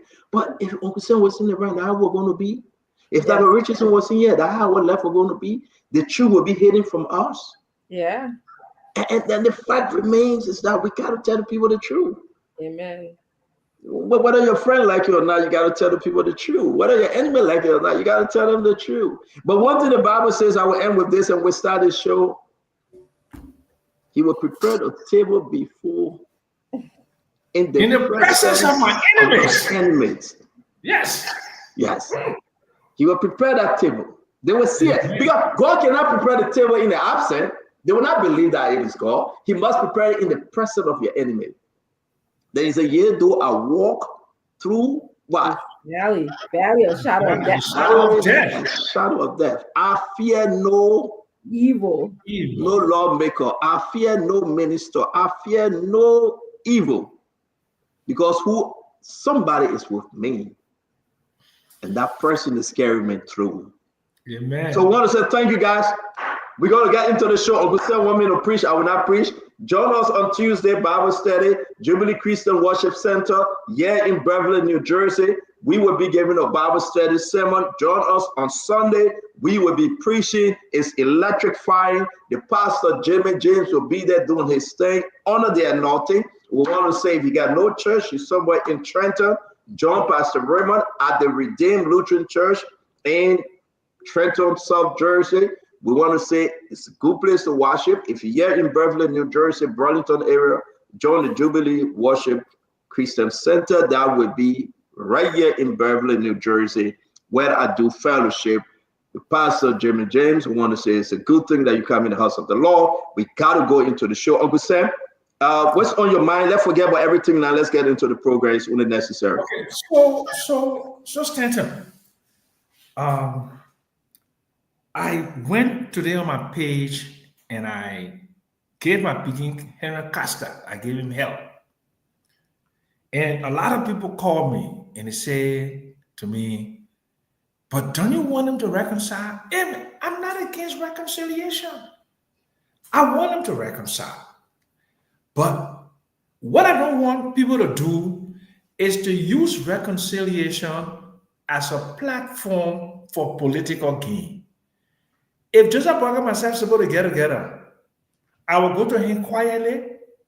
I will say so and so. I will leave. I will not take picture. I will go home and I will be it. But for you to go be seen groveling at a man whose reputation, whose personal medical history you brought out, and when people went to you before you did it and begged you, and you still went to do it, and you go back there today, and you think the people, he may trust you, but how about the people who surround him? That inner circle. Do you think they will be able to give you any confidential thing? Anything that is that degree that deals with honesty? So you should have just gone there quietly, doing your thing, you go home. But to put it there for me to see that, and I was one of the people that went to you and begged you, say, Henry Costa, I don't care how much money anybody gave you or what they're promising you, do not disclose the medical history of Joseph Boyka. Do not curse him. But you go out there and for an hour, you give this nasty disclosure about Joseph Boyka. And you come later on now and say everything is over. I don't believe in that kind of forgiveness there. I think it's fake. I think it's based upon some benefits you think you will get out of it. But he's still my Peking, and I love him. But I just don't believe it's coming from the clarity of his heart. I don't believe it. Okay, thank you for bringing that up. And again, it's something to discuss. Dr. Richardson, you want to add anything to that? I woke up this morning and actually saw Uncle Sam's page, and I believe that what he said, reconciliation is good, but it should not be for political gains. I see it in both ways. The good part about it is yes, reconciliation happened. Forgiveness is always a good thing. People can say I'll forgive you, but I won't forget. And I wonder, though, at this time where the president is making a lot of decisions that, in my opinion, is not in the best interest of Liberians, does he feel like he needs another voice? Another voice to perhaps propagate or speak for him. So that those are the things that I was wondering about. I believe that Ungasemi identified this right, that there's a lot of trust issues. Will President Booker trust Mr. Costa now to give him confidential information, to be able to talk to him? Or, I mean, was this just a photo op to say, okay, we're here together? Could it be possibly a time to pay debt, or and the paying debt could be that I'm just going to use you as you brought up my medical history in the past, which was detrimental to the campaign. So these are all of the things that I have on my mind and wonder about as I sort of reviewed, the post this morning. But I'm happy, Sam, that you kind of said what's on your heart. You've been involved with this young man. You told him, some people might say you like cussing business or whatever you like to do, but you kind of share what's on your heart, and it's always good to be able to tell somebody how you feel about them. Thank you, Dr. Richardson. Paul Kennedy, welcome to the show. Let's just take it from where Uncle Sam left out with Dr. Richardson. What say you? Thank you, Stanton. Good evening to my colleagues on the panel. Good evening to the Liberian people who are watching, viewing, and following us. Look, I don't see this as a big deal. Costa is a passionate young man, like any of us. He speaks his mind, and sometimes we say things that we get to regret, right? I don't know of many people who have never ill spoken before. He spoke his mind. It was political campaign and rhetorics. It is claimed that he revealed the old man's medical history, medical records on public media. But the old man didn't lose the election. With all what Costa did, the old man still won, right? And then Uncle Joe is the father now of the nation. He is our father. He is our uncle. He is the one who will bring unity to our country. The president is the only one who can unite you with him, because you just can't wake up and go see the president. You can only see the president based on the president's acceptance of wanting to see you. So the fact that he even agreed to allow his nephew Costa to meet with him, I'm not looking for anything to justify in that. Who am I to judge whether that meeting was genuine or not? Just from looking at it, I think the efforts to even reunite and come together is one step forward. Now, like Dr. Richardson said, when trust is lost, it takes some time to regain. But if I were in Uncle Joe's position, somebody say all those things about me and come back and express remorse, I will forgive them and will move forward, because all have sinned. Some of the sins we committed, if we were reprimanding people, if God were reprimanding us for it as we reprimand other people for the sins they commit, I don't think any of us will get close to heaven. So we are not in the capacity to judge whether Costa's, unity or his remorse he expressed was genuine. I think what we should be happy for is that the old man has opened his arm. Now, whether that's an olive branch or they're going to give him a whip, that is what I can say, So, but I think it was a good moment seeing him even going to unite with his uncle. We all miss steps and we all make mistakes, and we should be forgiven when such happen, especially when we realize that we made steps and came back and apologized. The apology accepted should be genuine, and there should be no remorse or harboring of grudge after the apology is extended. That is all I can say about that. Let me say thank you. You want to say something, Uncle Sam? Yes. Because of where I grew up, Sunnyway and New York City Housing Project, right? When you do something on the spur of the moment, which is, and Dr. Richardson being a psychologist, something that is like premeditated murder, gets more bigger sentence and a death sentence than somebody who do it in the heat of passion. If you sit down and you read a speech and you have time to think about it, and people go to you and say, this thing you're doing, don't do it.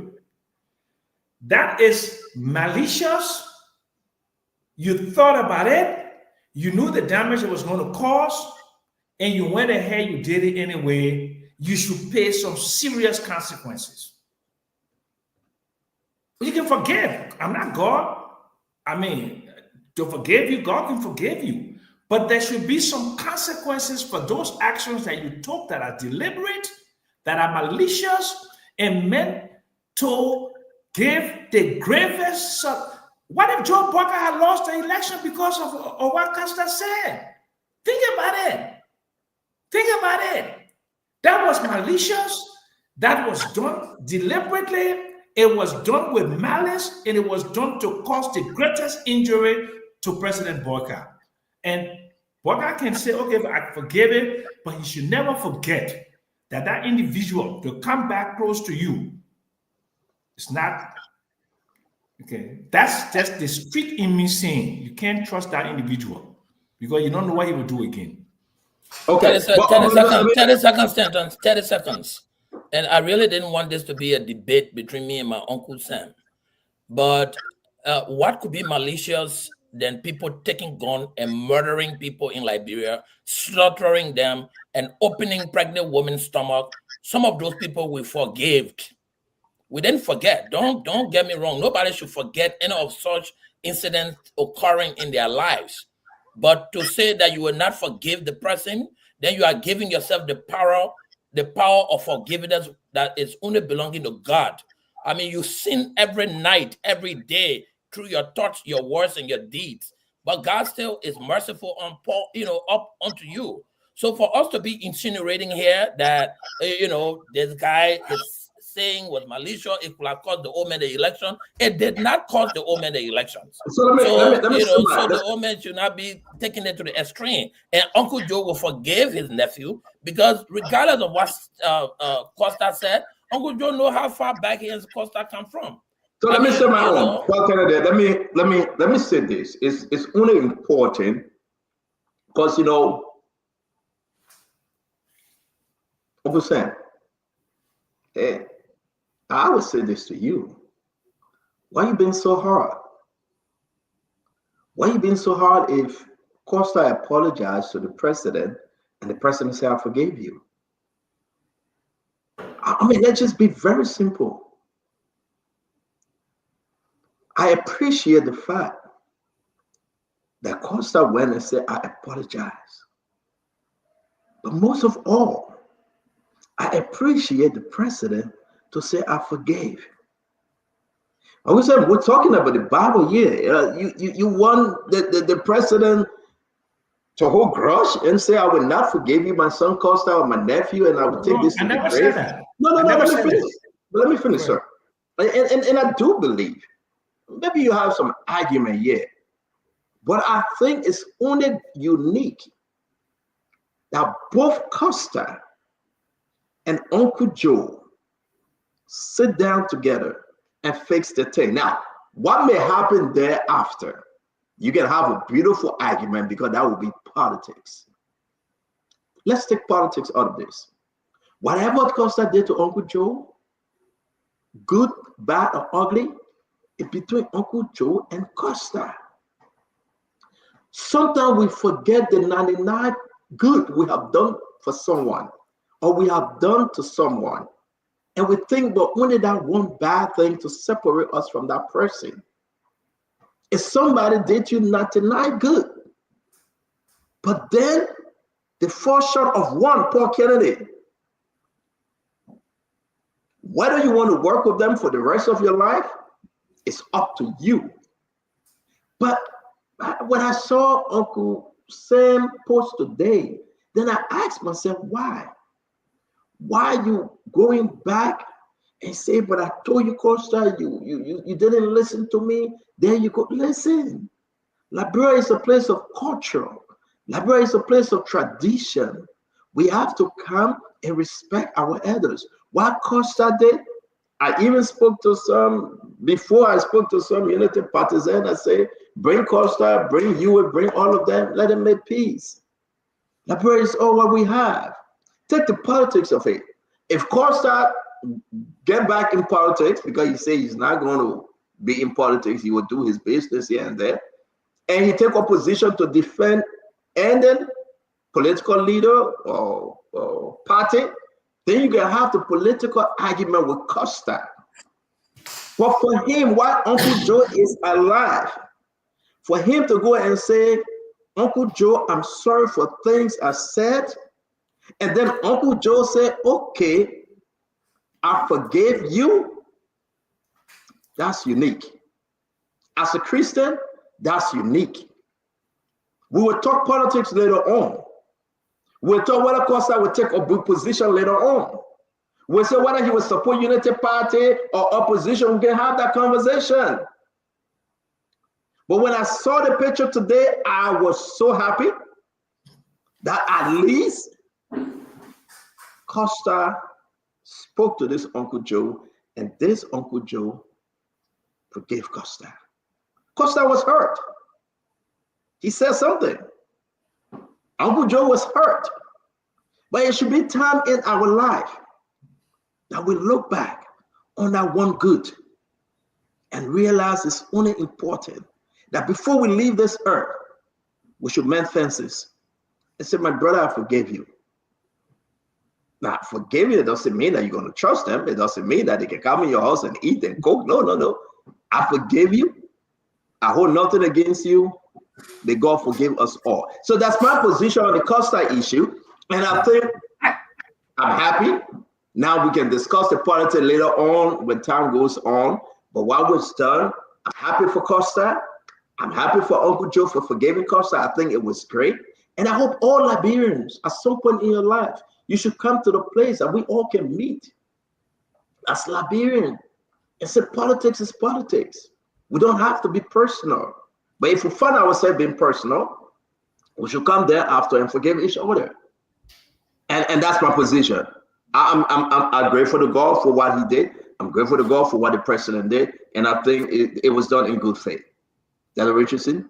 No, I was going to add, I mean, you said a couple of things that I think is important to emphasize here. One is it's okay to forgive. You know, that was a good lesson for all of us to learn about forgiving someone. But forgiving someone, and you said that doesn't mean that this person is welcome to your house. You guys can eat together. You know, there are times that that is not possible. You know, there are times that you have to protect and guard your heart from further destruction. But Uncle Sam said something, and I don't know Costa. I think we've sat at a program together, but I've never really talked to him personally. I think to the extent of Uncle Sam and I on the same show, I can say that that's how I know you. But you said something about reconciliation for political gain. That is your problem, okay? Yeah. If somebody's going to reconcile and forgive and forget, that's not a bad thing. But that Richardson, allow me to interrupt you, man. Can I please?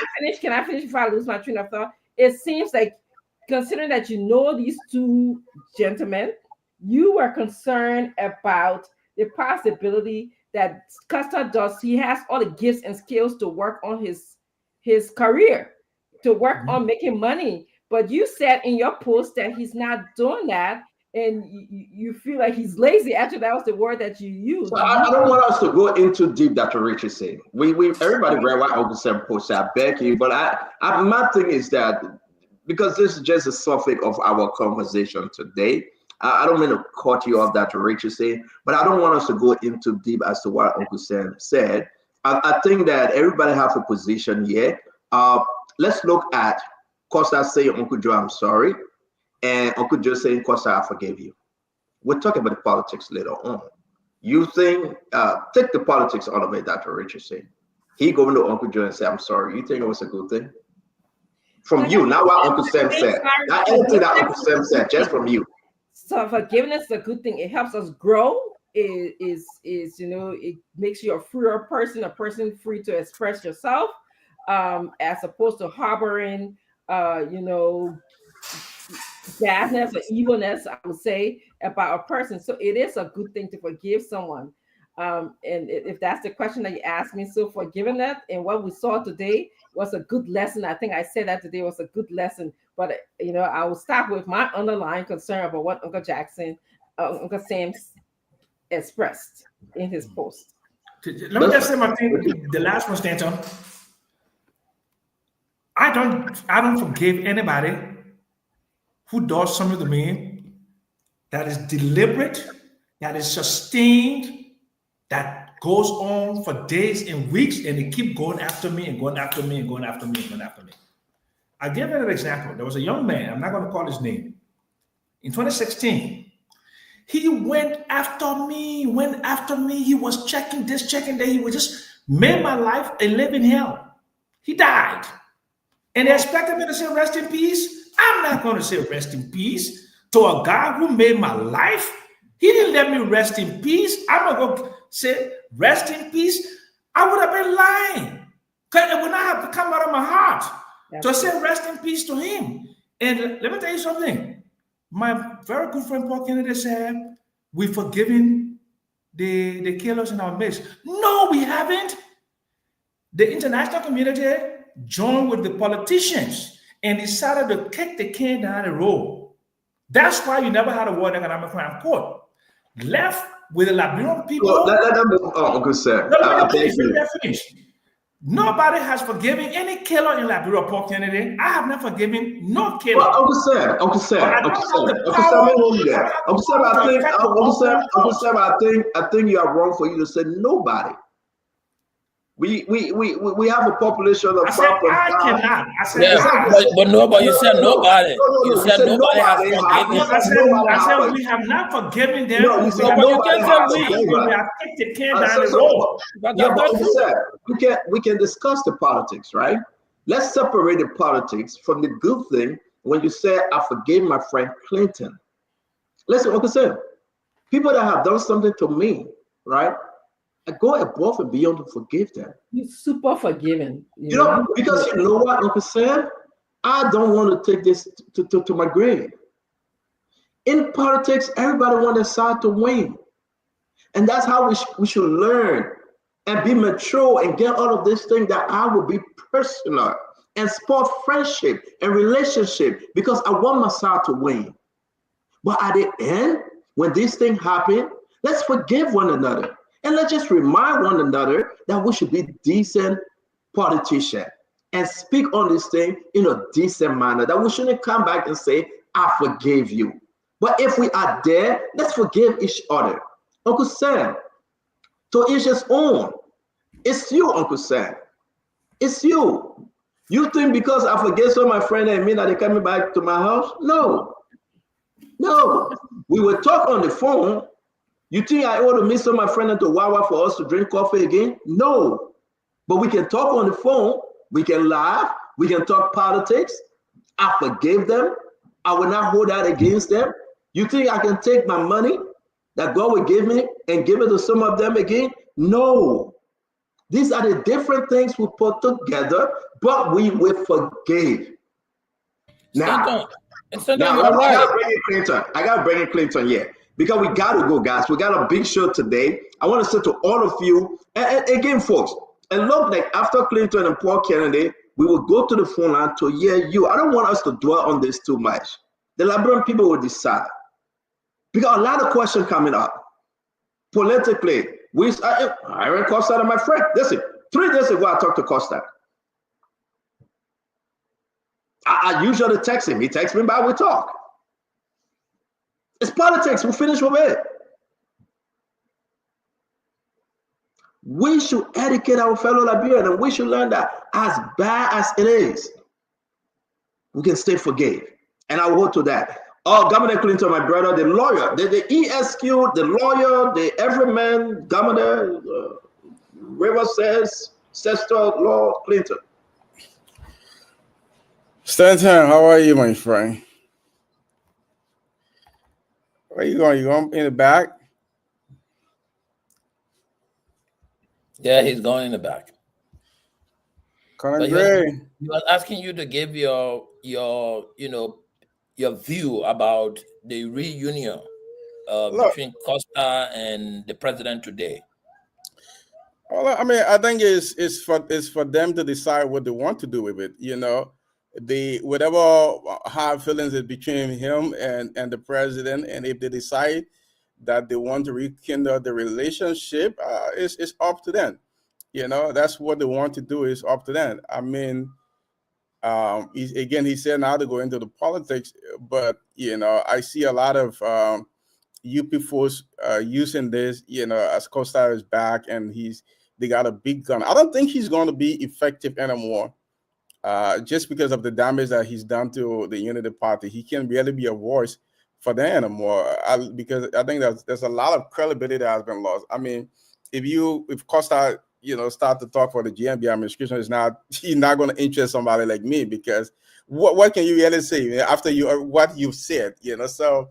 But I think on a personal level, that's a good thing for them. And, on the whole subject of forgiveness, I think it's a good thing that, the president and Mr. Costa, I have decided that they are going to, put behind whatever they're going to put behind. Politically, I don't see how it's going to help, president and UP, but it's a good thing that they decided to.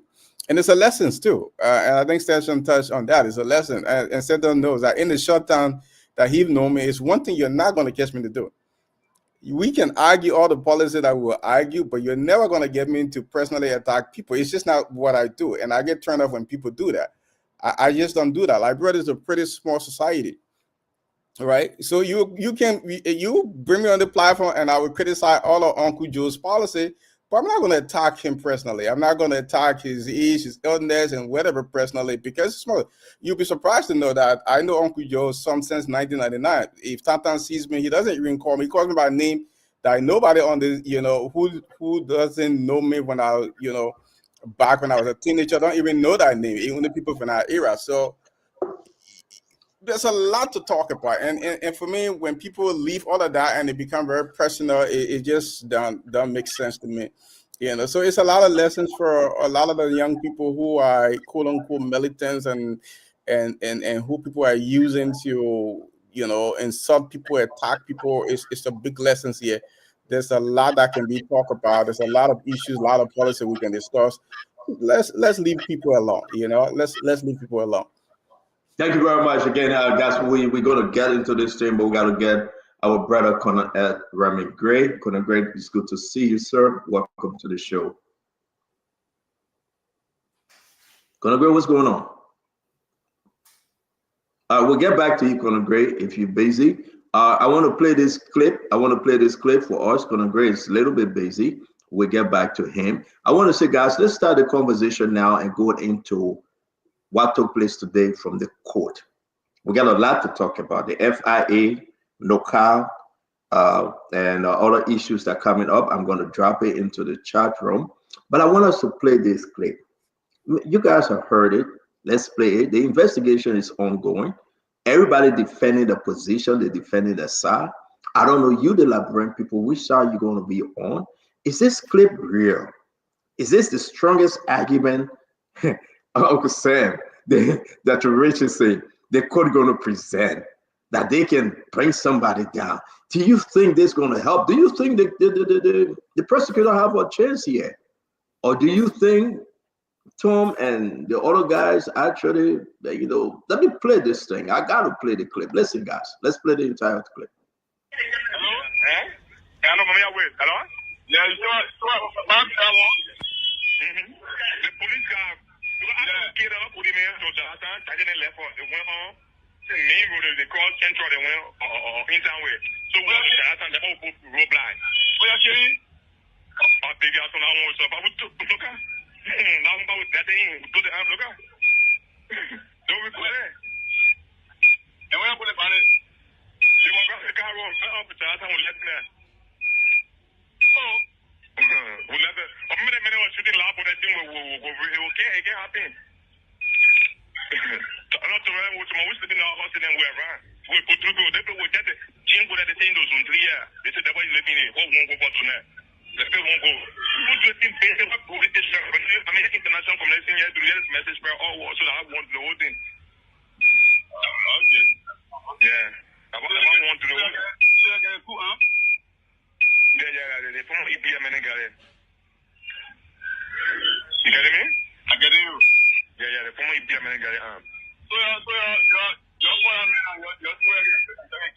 coming back. All right. Okay. All right, later. Okay.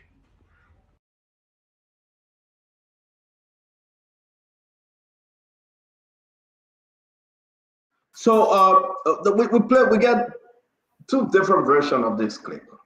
I don't know which is which. Uncle Sam, I'd like to come to you, then I go to Dr. Richard say. My fellow Liberians, welcome to the show. Every one of you that join us, just share the show. Go on Facebook and share it, please. Go on Instagram, share the show. We'll be coming to you to ask you, what of the clip is real?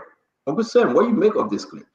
First of all, I want to tell my friend I love all of this word, Remy Gray. It must be cold like crazy in Minnesota. Like you're wearing like a whole parka on you there. It's cool, eh?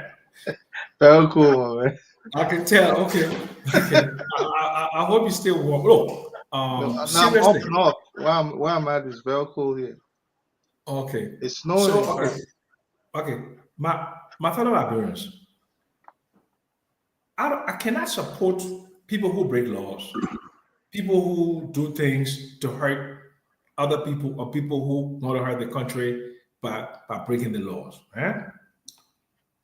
So if there is clear evidence that people went, they planned and they executed the burning of the Capitol, they should put them in jail and throw the keys away. But what I heard nothing about gasoline. I heard nothing about burning. I heard nothing about an attempt to burn the Capitol. What I heard was that we detented him, right? And the way the president said it, and Colonel Gray, you will understand it being a military man. To use a term like deaded somebody, it means you have killed somebody and you have disposed of the body, right?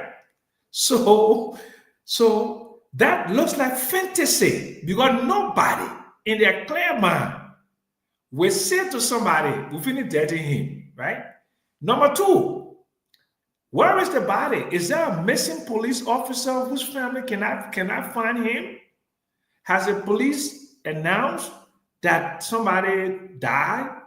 So it's just too many questions that I don't have answer to. But I did not hear any discussion about arson. I did not hear discussion about burning the Capitol. And I did not hear any kind of collaboration between these guys to do anything other than somebody was acting big and bad and pretending like he finished killing somebody. And I just don't believe the way he said it. It was too cavalier the way he said it. Thank you very much, Uncle Sam. A lot to this clip, though, and we'll be going to the Liberian people to ask them, folks, you have to get your cell phone ready. We want you to be part of the program. We want to hear from you what you make. And now, they played this thing in court. Let's set this thing up. They went to court this morning. The prosecutor said we have our evidence. The prosecutor said, listen, we got it. We how they call it? They the smoking gun, right? We have the smoking gun. We're going to nail this thing. This is it. The judge said, let's hear it. And they play it in court. Dr. Richardson, what say you? So similar to Sam, whosoever is responsible for burning the Capitol building should face the weight of the law. I am a law-abiding citizen. I do not support any kind of burning of the Capitol or any building for that matter in our country. However, I was disappointed when I listened to the tape. I felt like the presentation was not convincing enough to attach anyone to the burning of the Capitol. It was not compelling enough to attach anyone to the burning of the Capitol. I did not even hear. I'm sorry, I'm hearing echo, Stanton. Thank you. I did not hear the Capitol being mentioned. So if this tape is the biggest gun that they have to, say someone is guilty, they have to think again. Because I didn't hear, I heard about possibly police. I wrote things down. There was a roadblock. There was live bullets. They got the EPS. So I didn't hear anything about the Capitol building. I want to also say that I have always supported our Justice Department needing some help. All right. And the kind of help that I'm talking about is more forensic, more help with collecting evidence, more help with making a timeline of evidence, more help with being objective when you collect the evidence, more help with investigating crime. It's not that we don't do it well. I'm sure there are great experts in our country that's able to do this, but this is a science, okay? You need to have outside people that you can bounce ideas off. It does not have to be people from Europe or America, even people right within Africa. So my final conclusion is, if this is the only thing that they have on those guys, short of the fact that torture was involved from Etheridge, I'm not. It's not a compelling or convincing argument for me to convict anyone on burning the Capitol building. Okay. All right. Thank you. We hear from Dr. Richardson. I'm going to Paul Kennedy, what you make about this game. And Paul, before you do that, let's play again, because those that just coming on, we are discussing what was presented in court today. The audio that the prosecutor played in court. We have a lawyer here, Governor Clinton, Again, he's a defense lawyer. Maybe he will take his piece on it. Remember now, he's a citizen first before a defense lawyer. I just got to throw that in. So let's play this. Hello? Hello? Yeah, you saw back that one. The police guy, I get up with him to Jonathan, I didn't left for the went on. The main road, they call Central, they went in town way. So we have Jonathan, they all go to road blind.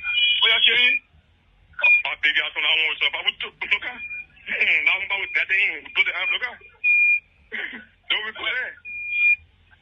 And when I put it on it, you want to grab the car road, up to Jonathan, we'll let me. Oh. We'll let the. A minute, was shooting loud for that thing, it can't happen. I'm not sure what we're sleeping in our house and then we're around. We put through, they will get the change with the thing, those on 3 years. They said that was living in what won't go for tonight. The people won't go. Put your thing, pay them up, go with this. I mean, international community here to get this message for all so that I want the whole thing. Okay.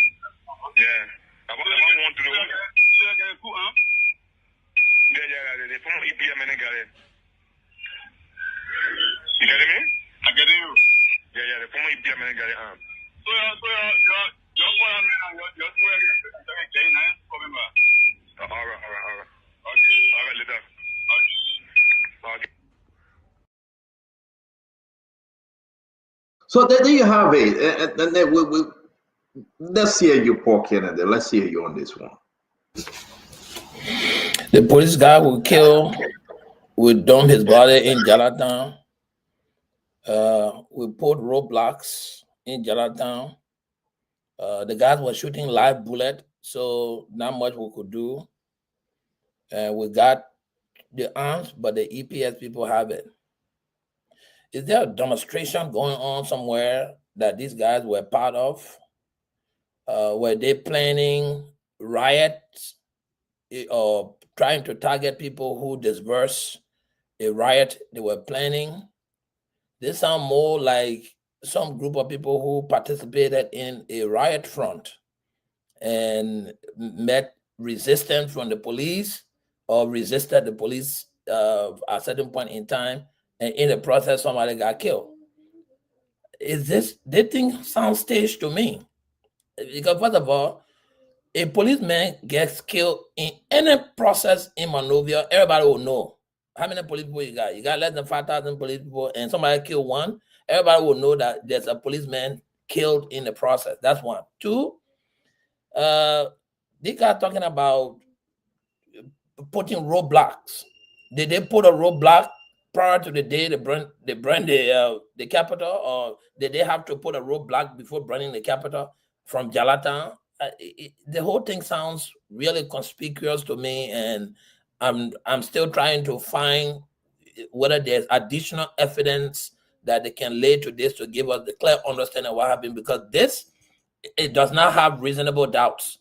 I still doubt. If I was a jury sitting on there, I would doubt every moment that the evidence presented before me with these guys talking on it is in any way linked to the burning of the Capitol building. And you know, in the judicial system, Stanton, you need to convince the defendant at all means beyond reasonable doubt. No doubt should be there. This tip is creating a lot of doubts in my mind, and I don't believe anything said there is linked in any way to burning of the Capitol building. Again, we will go to you folks. I know you guys answers. You want to be part of the show. We will come to you. Just be patient. We'll open the line. Today, the people want to hear, because you got to be in the court. And we are in the court, right? Whoever make this thing available on social media, you listen to it. It was one of the strongest evidence given by the government. The government said we have our weapon of mass destruction. The government said we have our smoking gun. Our strongest argument is to tie Tom and tie Eric, or whoever the name is, to this. Whether we have another episode coming up, whether we have another tip coming up, whether we have something else coming up, but this is what we have right now. So, my fellow Liberian, pay attention. We will play this, we will talk about it, and we will say, you have to tell us what you think. We will open the phone line. I'm not listening to Dr. Richardson today. I'm not going to listen to Uncle Sam. I'm not going to listen to Paul Kennedy, to Governor Clinton, to retired Colonel Aaron McGray, or Asido or Gibson Jeru. I am going to listen to you.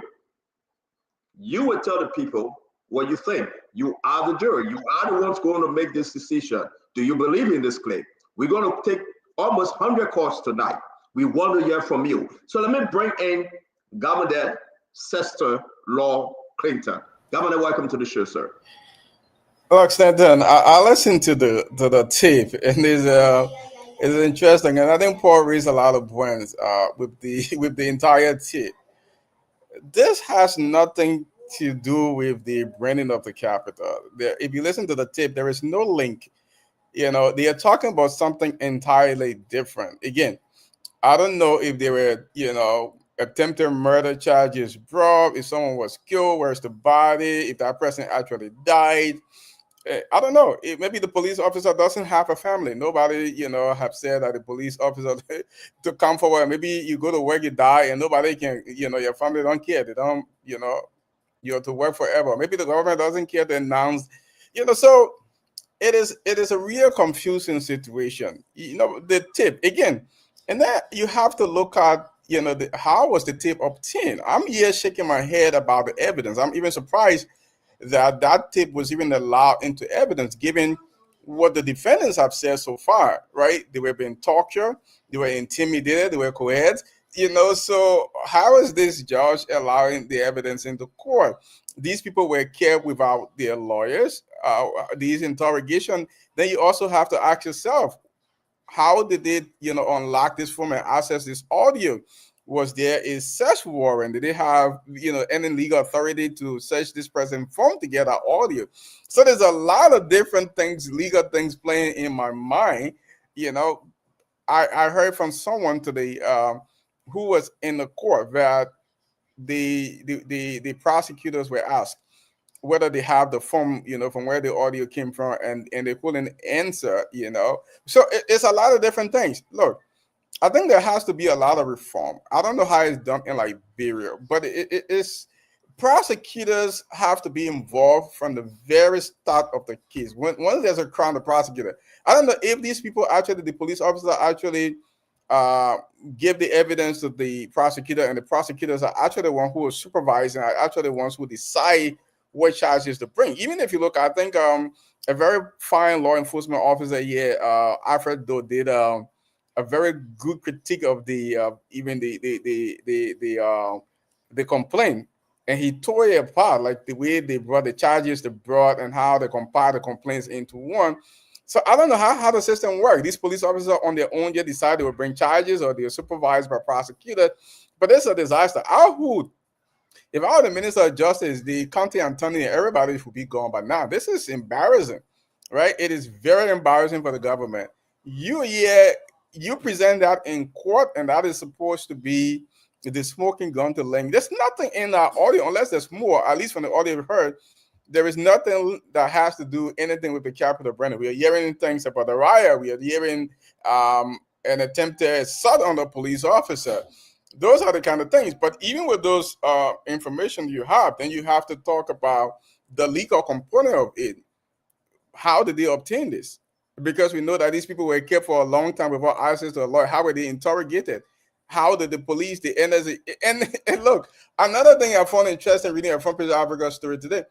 The police officers, one of the NSA officer who said he opened the form was introduced out of police officer, and they could end up finding a fine. I would think that guy, his entire credibility is on a mind. He lied on an oath.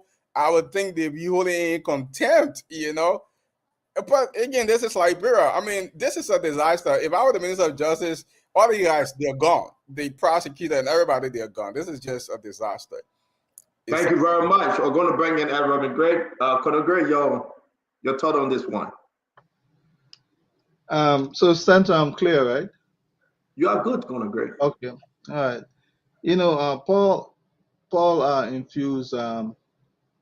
infused all reasonable doubt theory. For me, I'll give this benefit of the doubt theory. The benefit of the doubt is that in spite of all what is presented, I presume everyone, implicated in this situation is innocent. But even when I try to do so, going back, I think we probably don't have all the evidence, all the sound bites. This sounds like a portion of it, a piece of it. So I'll be remiss to make any conclusion based on just this small line of audio. Firstly, we have to verify the authenticity of the audio, the voice. We have to go ahead and run a test whether the voice matches that of the individual or match the individuals that they allege when making the statement.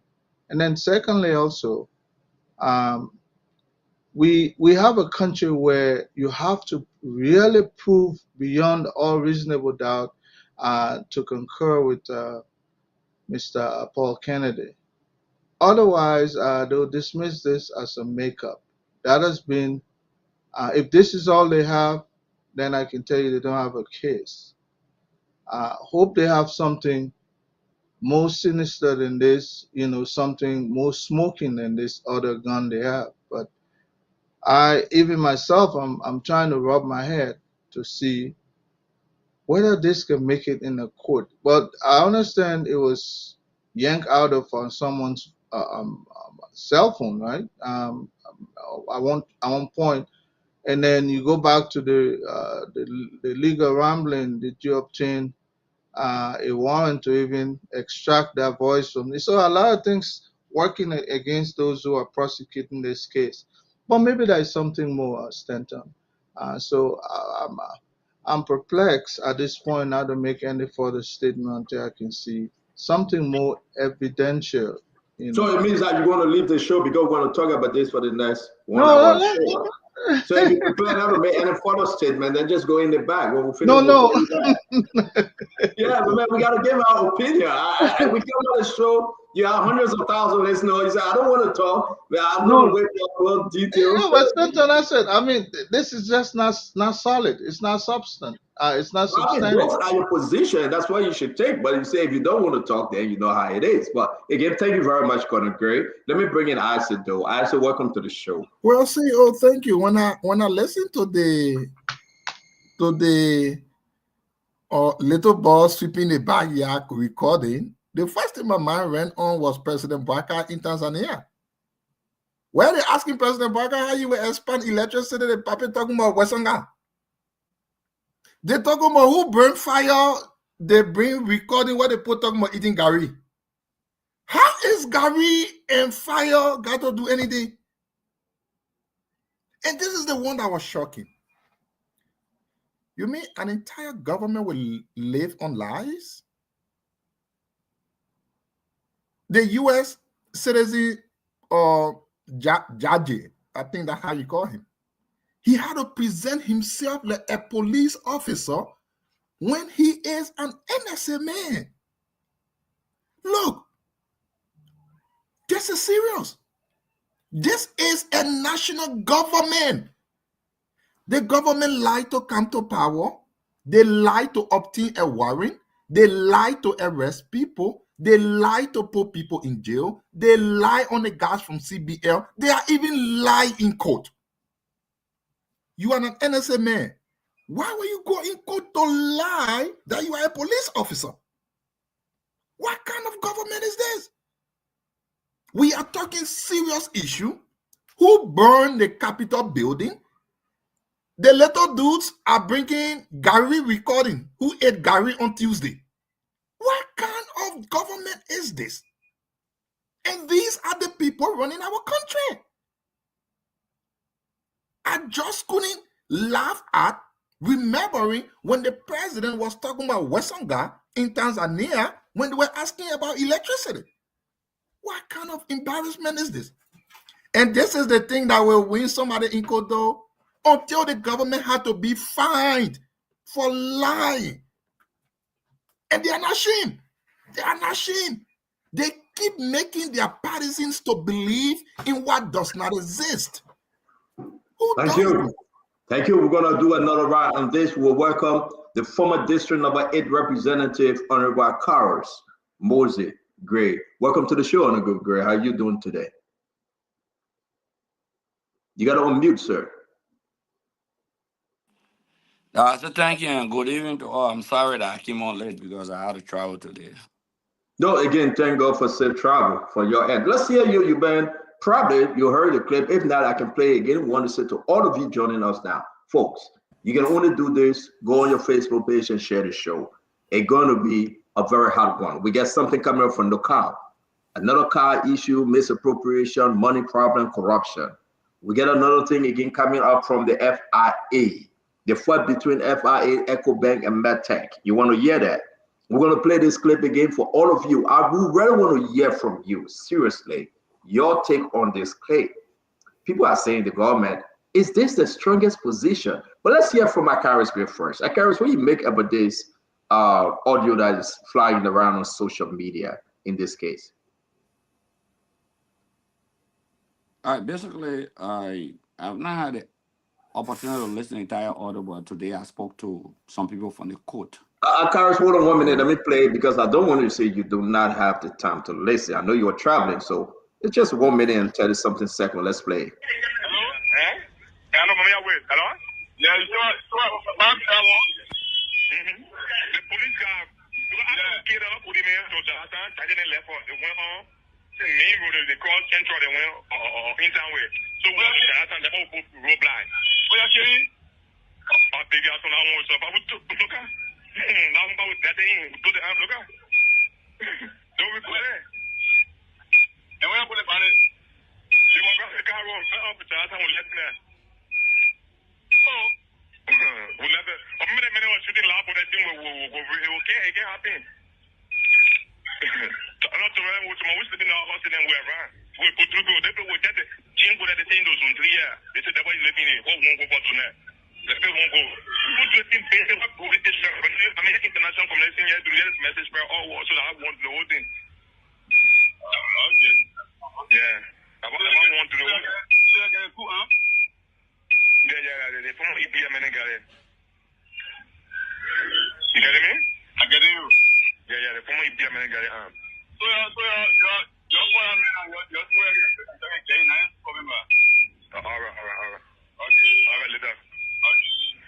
Okay. So, folks, there you have it. We're coming to you. We're going to listen to you. You got to call the show tonight. Listen, you will have 1 minute to explain whether this tape is real and your position. Let's bring in Akaris Mosey Gray, the former representative. Now you heard the clip, sir. Talk to us. Yeah, basically, I will now go into the court issue maybe later on, but just the clip. Let me just on the clip. All right, the police had never reported, first and foremost, that arms got missing from any EPS officer or any police officer. There is no record in the case to prove that. So it makes the recording questionable because the conversation on the recording is by far more different from the incident in terms of the fire disaster at the Capitol building. Listen well to the recording. Somebody claiming that they disarmed 2 police officers. In fact, they say one was killed, something like that. The police never reported anything about death of a police officer.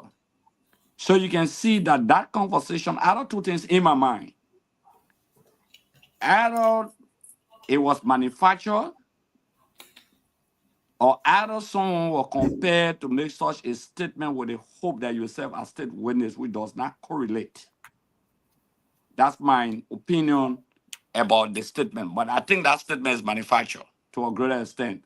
Because if a police officer, you know what I mean? If a police officer was killed in the process, and 2 arms were taken in the process, and the police did not, in any public conversation by the police director himself, report to the public, said nothing about that. But all in all, the first thing here is that the form they're claiming was taken on December 18. They got a search and seizure warrant on January 9. They claim that there were disappearing messages in the phone. The other guy also dealt with the issue that has to do with the NSA guy that was pretending to be a police officer. That alone is not good for the government image. That means they are concocting stories. If an NSA officer or somebody who works with different security apparatus will be presented by another security entity, it's a foundation to even dismiss the case. And I love the fact it's just a preliminary hearing. It's a pure foundation.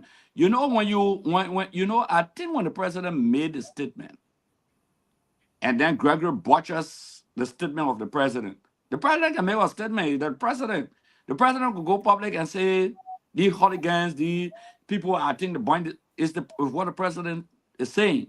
But the fact of the matter is the police director is the professional, or the fire director is the professional. So the fire director can come out with a report, say initially maybe we were speculating that it was arson, but the way, I mean, yeah, we do look at maybe that electrical fault, but they did no expert report. No expert came, no analysis was done. In fact, the evidence was tampered with technically because people ran all in our building, journalists, just everyone. The area was not even secure, and Conor Gray is more of a security person than I do, but that area was not even secure. The area became contaminated. The entire area, and I keep saying this, and people say, why are you repeating? If they really wanted to investigate that area, if it was not politically motivated, they would have gotten few persons involved. They would have gotten the majority block. Some of them would have been questioned because they lacked that place. They kept the key. The maintenance director of the entire Capitol building, the head of security of the Capitol building has separate security both in the Senate and in the House of Representatives. They got separate securities. They had the PSU on the ground. They were invited them, but they didn't do all of this. Thank you very much. People from office who are not the Joint Assembly. Yeah.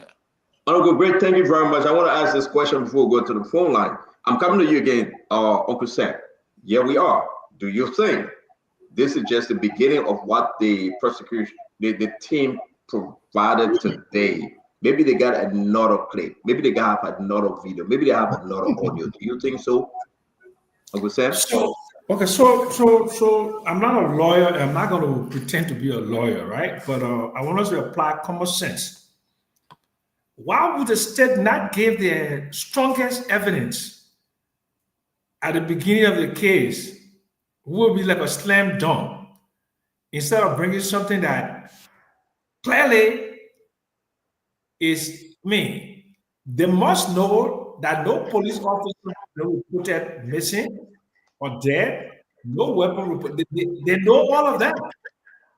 But then again, there could be a bunch of Keystone cops because they're the same people who took an NSA man in there pretending to be a police officer, and he's not a police officer. So look, President Barker, Minister of Justice, I want you to think about the image of the country, and especially in this politically charged environment. I know for a fact that international people, they have people that went to that court there today and they were taking notes. You don't want this thing to appear in the US State Department report, the EU report, or any other international report, whether it's a miscarriage of justice, where the whole thing looks like something. We'll get there, Uncle Sam. We'll get there, Uncle Sam. I know what you're heading to. We'll get there. Okay. Very quick, I just asked you, do you think they have another big clip out there that will substantiate their argument? For their own sake, I hope so, but this doesn't appear to be anything connected to the arson case. And I hope they do. But why would you not bring your biggest, most valuable evidence, to be a slam dunk, instead of bringing in a murder case that undermines your case? Thank you. Dr. Richardson, here you are, the first big audio clip. Everybody now, all over the world, listening. Here we are. Do you think they have anything to do with the burning of the Capitol building? Did you hear anything about the Capitol building? To answer your question strictly, I did not hear anything about the Capitol building. I pray for our government's sake and for the safety of people in Liberia that the government has another big tape that they're going to bring out that will show something beyond reasonable doubt. That's what I have to say. Paul Kennedy, thank you, Dr. Richardson. Same question, Paul. This gun is not smoking. Let them go find one that has smoke to it to bring it. If that is thing they call it smoking gun, I'm not a lawyer. I don't care to be one. If the evidence that is presented in this case leaves me with a lot of doubts. And if I was sitting as a juror in that room, I would not be convicting anyone on this evidence that has been presented. It leaves me with too many questions, too many doubts. I'm trying to correlate the incident recorded on the tape. Somebody who stands in the street to talk about killing a police officer. In fact, before he talk, the noise is so much you got to tell people, oh, yeah, wait. It's And the man like got to record himself. And he might use the man phone, the man recording himself. it's like the police officer who ain't got parents. So let's say the Liberian people did not even But care. I'm asking the question: does it have anything to do with the burning of the Capitol, though? Because even if you want to justify the claim, it's about the protest that took place, right, Paul? It's because we saw the police officer that was unconscious. We saw the police officer that was taken to the hospital. So we can even put and say, okay, they said they killed the police officer. We talk about 2 guns. The former EPS guys then, they haven't gone. But what this have to do with someone burning the Capitol building? Like I said, it sounds everything about in fact, that's the first question I asked. Was there a protest day somewhere? Because I heard them talking about roadblock. I heard them talking about resisting police. I heard them talking about taking 2 guns from police officer and giving it to the other retired EPS officer. So when did this happen? Did they have to put a roadblock before burning the Capitol building so that it hinders their getaway? I'm not a criminal, but if I was trying to burn anything, I will make sure there's no roadblock so that I can easily get away. But for them to be making roadblock before coming to burn the Capitol, it just doesn't add up to me. But Paul, but let's bring in Governor Clinton. Governor, give me something. Give us some juice here. Tell us something that is connecting this argument about the protest to that of the burning of the Capitol building. Well, I mean, at least not from the tip we've listened to, because you have to understand preliminary hearing. The purpose of a preliminary hearing is for a judge to determine if there is enough evidence to move the case to trial. So I will understand why Uncle Sam would say you would think they would bring something that connects, because you have to bring evidence that support the charges, right? So that the judge can see, because the standard for probable cause is a reasonable basis. So if you are claiming that these people committed arson, then you have to present some evidence, right, that a reasonable mind will believe that these people committed a crime. So far, anybody listening to that tape, there's no connection. So I would doubt if that's the only thing they have. I don't know what other evidence they presented, but if that's the only evidence, I don't see how this judge can say that this case, there's probable cause for this case to continue. I simply don't see it. I said, let's come to you. Are you seeing anything to connect? And then we'll go to the phone line after Richard Corner. Yeah, I said before you, sir. Yeah, so before we do that, just for the information, I just received a text message from one of the court employees that the team rested their case today. They rested their evidence. So which team? Which team? The government team that are prosecuting the case. The government rested. Right. It means they got no further evidence. The biggest word, gigantic evidence again, that the eating Gary tape that we just listened to. But again, my brother, this is just people eating Gary the country hard. They're talking about the Gary press hard. This is nonsense. This is. So the government went to court to talk about to prosecute on the protest, or they went to court to prosecute on the burning of the Capitol. Which one? The question. This is the thing. You want to prove something that you know in your conscience isn't there, so you have to make yourself look dumb to even prove it. Now the people coming and breaking people buying Gary, the Gary press high, they're talking it as fire. Well, people think gonna do a fire. This is just nonsense. This is waste of time. It's clear foolishness to me. Well, Colonel Gray, I'm trying to connect something here before we go to the phone line. Colonel Gray, help us now. from a security position, what can you connect? If it is true what Asa is saying, that the government have rested and said, this is our smoking gun, this is our WMD, do they have a case?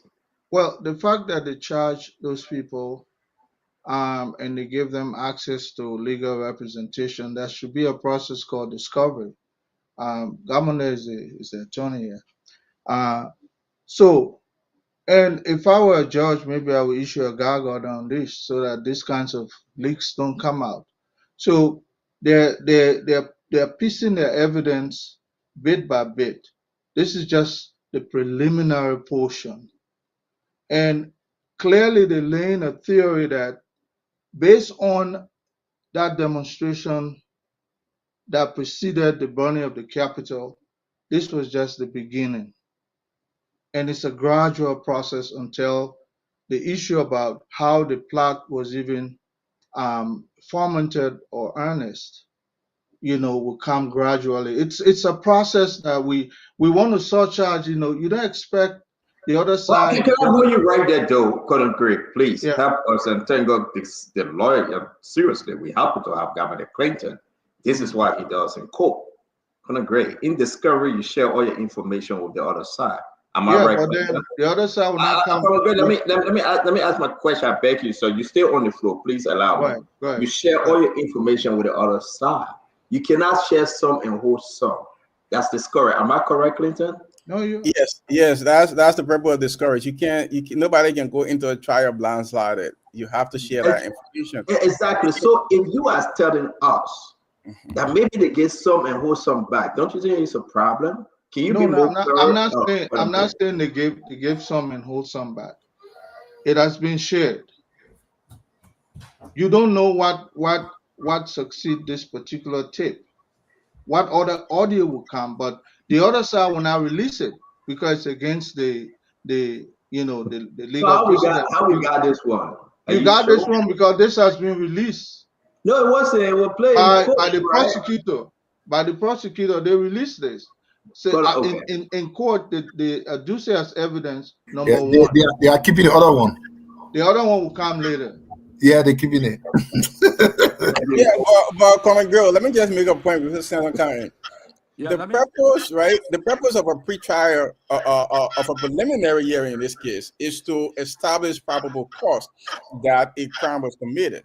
So if you're charging people with arson, but you're presenting evidence that has nothing to, I don't see how you're convincing the judge for this case to even move forward. Before you build all that theory you're talking about, you first have to be able to move the case. And if I'm the judge listening to this, I'm like, what does it have to do with arson? What was there not an indictment? They haven't been indicted. I don't think there's even an indictment. This is a preliminary hearing. If it's preliminary hearing, then they should produce everything. But that's what I'm saying. That's what I'm saying. So you come back to the point that they have to produce everything, but you can't give Gary and you hold the sugar in the milk. You can't give cheese and you hold some back. You have to give the other side everything that they can investigate, they can look into it. But what we are seeing is that if this is their only, and we'll finish up with a currency here, then we'll go to the phone line. Can you give coffee? No, I got my coffee here. I got everything in there. Let me one small notion here. When an intelligence officer is appearing as witness to a case, they can camouflage, hide their identity. It is allowed. If an FBI guy is going to court in this country, you don't expect the issue of value claim. I think you heard about the issue about FBI go to court, they will have their identity. Say that again, please. Wait. If an intelligent person who is still active appears on a case, they can ask the judge to conceal their identity. Not in all cases. Not in all, but most cases. Concealing identity doesn't mean lie. One second. Why do you mean lie? One second, please. Concealing. Stand up. I want us to go to the phone line, guy, because what could let's let's make some clarity now. The intelligence officer does not hide his identity from the judge, right? The intelligence officer, they have what they call in-camera section, right? Yeah. So where nobody is, it's just a prosecutor, the judge, and so you can't lie to the judge. You're not going to lie to the court, but they close that section where nobody is not available. Is the judge kick him up and say finding the guy $100? So Conor Gray, we'll come to you, Honorable Gray, we'll come to you 1 minute. Conor Gray, you stay try. But the judge found it $400. We'll give you time to think. Put the pieces together, Honorable Gray. We'll come back to you. Yeah, if I'm going to court, I don't have to tell even the judge. Doesn't know they need to know my identity. Conor Gray is a very smart man. Believe me today, word of all politics, because these are people that will drink from the fountain of their knowledge when we enter the university, a freshman student. I think he didn't follow the event. I think that's what happened. Because for the fact that they could find the people for lying on the oath, perjury, it exposes the deception by national government security apparatus. I will agree with both you and Clinton that, yeah, you can conceal your identity but not in the public, but in camera, but the judge has to know. Unfortunately, the judge did not know because they brought the guy as a police officer in the public glare. And then when the issue was raised and the judge realized that the judge himself, was being deceived, so they found the guy. So like everyone's saying on this show, look, the foundation of the evidence is faulty. It's of dissonance. There's no correlation. Because if someone was killed, that murder, the first thing besides arson, murder is a serious issue. Very serious issue. They should be charged for murder. They should be providing the evidence now that a police officer is in the mortuary. For example, they should be parading the arm that were being captured, whether they got the arm back, because on the tape is claimed that 2 arms were being taken from the 2 police officers. That's the claim. So where are the arms? How will you go to court and you don't bring your best evidence? And you bring something that different from what happened at the Capitol building? You're talking about, in Jonathan, and we arrested 2 police officers. We deaded that one with Kane. With the EPA people took. No, that is manufactured. Let me say another thing to you. Okay. The lawyer is saying that to extract evidence, if it's a constitutional provision, the lawyer must be present at every moment. The Constitution clause that is clearly written in the Constitution. Okay? That's why, in fact, that tape, that recording shows that people were being tortured to lie. I keep saying that people were being tortured. It means that people were tortured to lie because people lying that they killed police officer, that they took 2 arms in Charleston. Okay? And look, let's be real with ourselves, Connor, there are certain things you can't defend in life. Just certain things. And that's one of the reasons that the government always losing cases, because when you make a case of political, last night we were discussing, and that's the same thing Mami said. They blackmail people to take jobs from people. He said something very important about blackmailing. You put people on the threat to take jobs. Everything is politically motivated. Everything. Just to get a fanatical file, you go, you arrest people, you look at. We will go to the phone line. Yeah. We want to say thank you very much, guys. Lorena, can you please come on? Now, we're going to listen to you, folks. We want to listen to you. Every one of you on this plate, right? We're going to play it one more time. Lorena, you can come on, please. Then we're going to go to the phone line. We want to know that what is happening, whether you believe in it, whether they have any strength, because it's only important that we can discuss it like this for you to understand that this is about Liberia. Is that a mistake here? Do we have any fingerprint? Is the government going to win this thing, or have they damaged their own image? But again, it's Liberia, though. It's up to the judge to say we'll move forward. It's up to the judge to say we have a case, or we're going to play politics. Because again, let's play the clip. We'll open the phone line and we want to hear from you, because this is the Spoon Talk. As you share the show, be our guest, come and talk your own while we talk our own. Listen to the clip, folks. Hello? Hello, mommy, wait. Hello? Yeah, so back that one.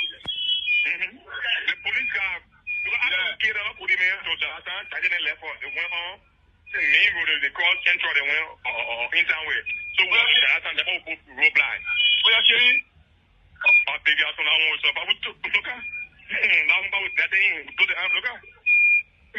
Don't we put it? And when I put it on it, you want to grab the car road, up to Jonathan, we'll let me. Oh. We'll let the. A minute was shooting loud for that thing, it can't happen. Not to run with my whistle in our house and then we're around. We put through, they will get the change for the thing those on 3 years. They said that was living in what won't go for tonight. The people won't go. Put your thing, pay them up, go with this. I mean, international community here to get this message for all war, so that I want the whole thing. Okay. Yeah. I want to know. Yeah, they put my EPM and got it. You get me? I get you. Yeah, they put my EPM and got it. So your phone and your swear is coming back. All right. Okay. All right, later. Okay. I'm concerned here because they make mention of James Collette. I'm concerned here because this guy's done bragging of killing somebody. If this is true, I have so many concerns. I have so many questions. But we're going to go to the phone line and ask our fellow Liberian. Is this strong enough? Is this the only argument? About James Collette, what is that about him? Yeah, is this the only argument the government have on the table right now? Or do they have another argument to make? Again, this is your turn to call our fellow Liberians, those of you that are watching us. Let's listen to you. We're going to open the phone line. We're going to take as many calls as we can. Please get your pen and paper. Let's see who for, who against. And this is the Liberian People Time to Talk. I'm going to start this from here, Lorena. Your name and where you joining us from? This is Melvin from Seattle, Washington. What do you make about the audio tape? I think the audio was made up and to not take it serious. Liberian government, they're going to look at case because let me get clear here, right? Because I'm no longer in the employ of NSA. I'm a former NSA personnel. NSA man, they only know who had the identity that those guys that are on the covert outside. But the regular NSA man, he always had ID card, so he can show himself to anybody. He can hide himself. So the officer that appear in court and said he police officer, not in NSA man, that mean the story have been made up. Because NSA man, when you got ID card with you as an NSA man, you go to court, you go to police station, you show us the ID card. You can't hide it. Thank you very much for calling. Let's take another one. Thank you very much. Let's take another one. Your name and where you joining us from? Hey, my name is First PC Kalan Jr. Center, and I call you guys from Texas. Talk to us, sir. Yeah, man. I just listened to the clip. I'm just trying to figure out one. If there was a shooting at Charlestown, Stanton, there was going to be at least a video recording, the community borders or something that will go live and say, "Oh, there's a live shooting over here." That's one. Two, a policeman body on the street and there's no video clip of it, there's no picture. Hey, even if you want to lie on people, man, you can't do that.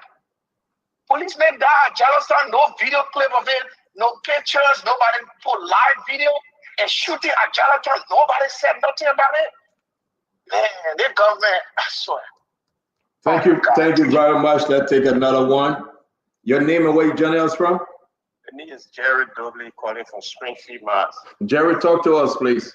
My info how to deal with. I think the government got more evidence, but they're trying to test the public to see what they first want to see. But sure they get more. But they're testing the public, right? They're testing the public to see. But why you can't? But the court need it though. Why you think they couldn't give it to the judge, or they couldn't? Why are they hiding it? I think they get it 1 year, but they're testing the public first to see. But in court, it doesn't work like that. You cannot test public. That's serious business in court. I know when I say see you, they know what they get, but they're testing the public to see. All right, Dobby, thank you very much, brother Jerry. Let's take another one. Your name and where you joining us from? Can you listen into the phone, please? Your name and where you joining us from? My name is Godfrey Dwyer. I'm disappointed in the gathering of the evidence. The lawyer have the right to dismiss the evidence not to be admissible. Because if the police going for investigation and they have an intel, they should have a warrant, such a seizure warrant. Once that was not done and you present that to that court, the court should authorization. Those people probably say were invaded to obtain that evidence. So that evidence cannot be used in court because the police did not have a warrant to go arrest those people. It was not in a plain view. I guess that they went to pick up them at their own house after the incident. So getting information from them or evidence, there should be a court giving the police authority. And even if they take the information from the GSM company, the court should be the one other than the GSM company to evaluate those people previous contact. Thank you. Thank you very much. I'm going to take more calls here. Your name and where you're joining us from, please. Your name and where you're joining us from. See, Your Excellency, my problem is I got an issue with the tip because I don't know how to tie the case. Because, do they have another tip that tie the case? Because Well, that's the question. Yeah, we're not no lawyer on the show. I mean, the guy who's a lawyer over there, he's one sided guy. So I would not take any comment from that kind of guy. Okay?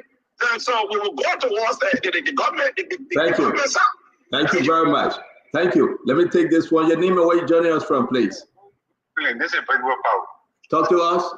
Look, when you hit power, you don't know what to do. It's bad. When you come with hit and you want to to get control of the power is difficult. Okay. Look, when you don't have no case, it's difficult for you to defend yourself. And if the government lose a case, you don't have no evidence. You don't have no evidence. Look at it. Why you not play? No. Even want to prosecute the poor, not for that case. Different case is discussing though. Thank you. Thank you, my friend. Thank you very much. We got to make progress here. Thank you. Your name and where you joining us from?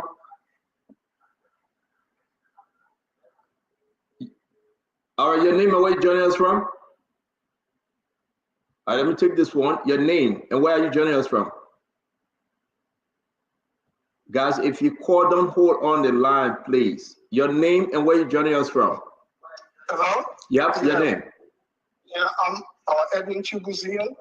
Edwin, talk to us, please. Yes. Yeah, I'm talking on the phone. My name is Edwin Chubuzian, calling from New York City. In the first place, I listened to the tip today. You got to listen in the phone, Edwin. You don't listen to your television or your computer. Just listen to the phone, please. Your name and where you joining us from? Yeah, CEO, this is John Akimi and I join you from UK. Talk to me, my brother. Yeah, CEO, among all the panelists tonight, I think I'm missing Mami because the same way Mami Pastor does that speaker removal thing and put it in the context of part 1, 2, and 3. That's how I want for to put it in.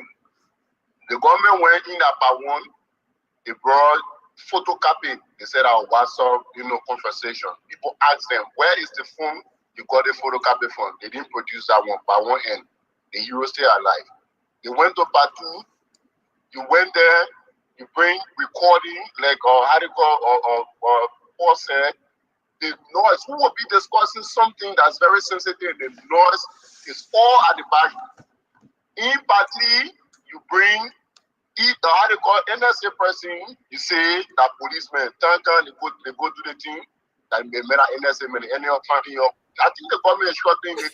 They don't have any special evidence. Thank you very much. So that your part 3 session. He said thank you. The USA alive. So the USA alive, right? Me, Barman, and Thank you very much, guys. You gotta take points here. We want to say it's always good having you on Spoon Talk. Your name and where you joining us from, my friend? Your name and where are you joining us from? Oh, my name is Noble Fumbler. I'm calling from New Hope, Minnesota. Noble, talk to us now. Oh yeah, okay. Thank you very much. So the point I want to make, unless there's another segment of the tape, what we heard, the voices we heard on the recording, is no basis for conviction. It has absolutely no link to the fire at the Capitol building. And then one last point. I don't know if there's a definitive case that was made, a conclusive case that it was arson. If there was none, we should be changing our language by saying the fire at the Capitol building, by saying the burning of the Capitol building. We're implying that it was arson, and we don't know if it is. But if we say the fire at the Capitol building, because it has not been conclusively established that it's arson, that's the language we should be using, the fire at the Capitol building. But the tape is inadmissible. There is nothing there. Nothing. Thank you. Go there. Thank you very much. I'm going to take a few more calls, then we're going to go to Liberia. Your name and where you're joining us from? Yeah, this is Joseph Carley. And good afternoon to everybody, or good evening. The government is just shooting herself in the legs regarding what is unfolding with this investigation. It's like you're cooking, how to call it, jollof rice, and you're using toboggi oil. That's what they're doing, because there is no connection in everything that we listen to. It's just unfortunate because the international community is watching this. And this is how, the country image is being punished by the justice system. They will not trust the police. The government is not doing good. They really need to put their eyes together. They're destroying the nation. Thank you very much. Thank you very, very much. It's good to have you. Let's take another one. Yeah. Your name and where you joining us from? We're calling from Charlotte, North Carolina. Talk to me, my brother. Yeah, see you. I'm kind of disappointed, and I'm disappointed with the government of Liberia. If the government, if that's what they have as evidence to prosecute people, then I'm sorry. We need to put stop to this. This is complete nonsense. It holds no water. You guys get first-hand information. Anything that happens in that country, spoon is on it. Immediately spoon is on it. You tell me a police officer will get killed, and nobody here but in the entire country, we need to be asking the RG, who's that officer that got killed, first of all. Second, the Capitol building, there were evidence destroyed on the very day of the incident. We saw the vice president and a few other people went into that building within 8 hours of the incident. Less than 8 hours, people were in there already. So all the things is just break my road stuff they own with people. They need to start doing this. They're trying to get at those lawmakers.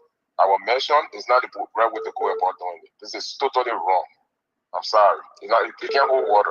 Thank you very much. Again, let's take more calls. I will take 5 more, then we'll go to 5 more calls, then we'll go to our sister Lorena. Your name and where you joining us from? Your name and where you joining us from, please.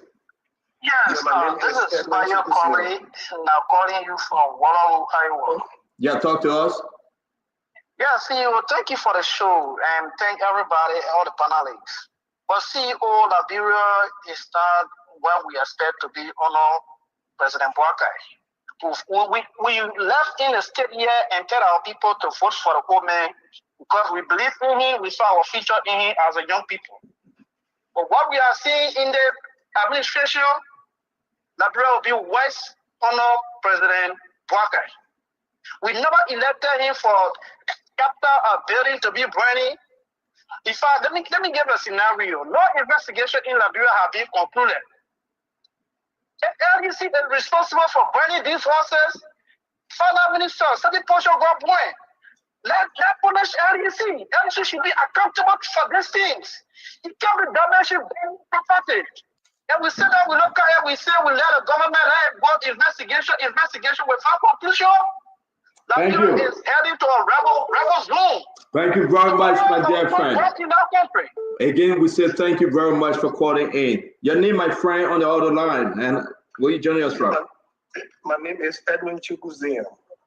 I'm joining you guys from New York City. Talk to us, Edwin. Yes, in the first place, I listened to the tape today. Spoon just played one part of the tape. The other part spoke about the arson. The other guy, he asked a friend how he got the gasoline, whether the door can be locked or unlocked. So the other guy told him, the door always unlocked. So that portion I think was in play. And I read. Do you have it to send it to us, please? Hold on. No, my friend, hold on 1 minute now. My friend, you not, my friend, listen. My friend, listen to me. My friend, listen to me. Listen, please. Okay, I'm listening. I'm not rushing you off the phone. I see your question. Do you have the second part of the clip that you listened to? Can you send it to me? Okay, when I finish, I'll send it to you. Thank you. Go ahead. Make your point. I read an article on Spoon. The reporter from the court, he wrote everything, and he mentioned about the same thing I heard on the tape. The article right on Spoon right now, you can read that. What did he say? Back to the fire at the Capitol building. The fire at the Capitol building was gasoline. If the gasoline doesn't receive enough oxygen, the smoke always dark, colorless, and odorless. Thank you. Gasoline doesn't receive. Thank you very much, my friend. I will expect you to please send a clip for us. We beg you, okay? So let me go ahead. Your name and where you joining us from? Yeah, CEO. This is George Korea Morris calling from Atlanta, Georgia. Jody, talk to us, please.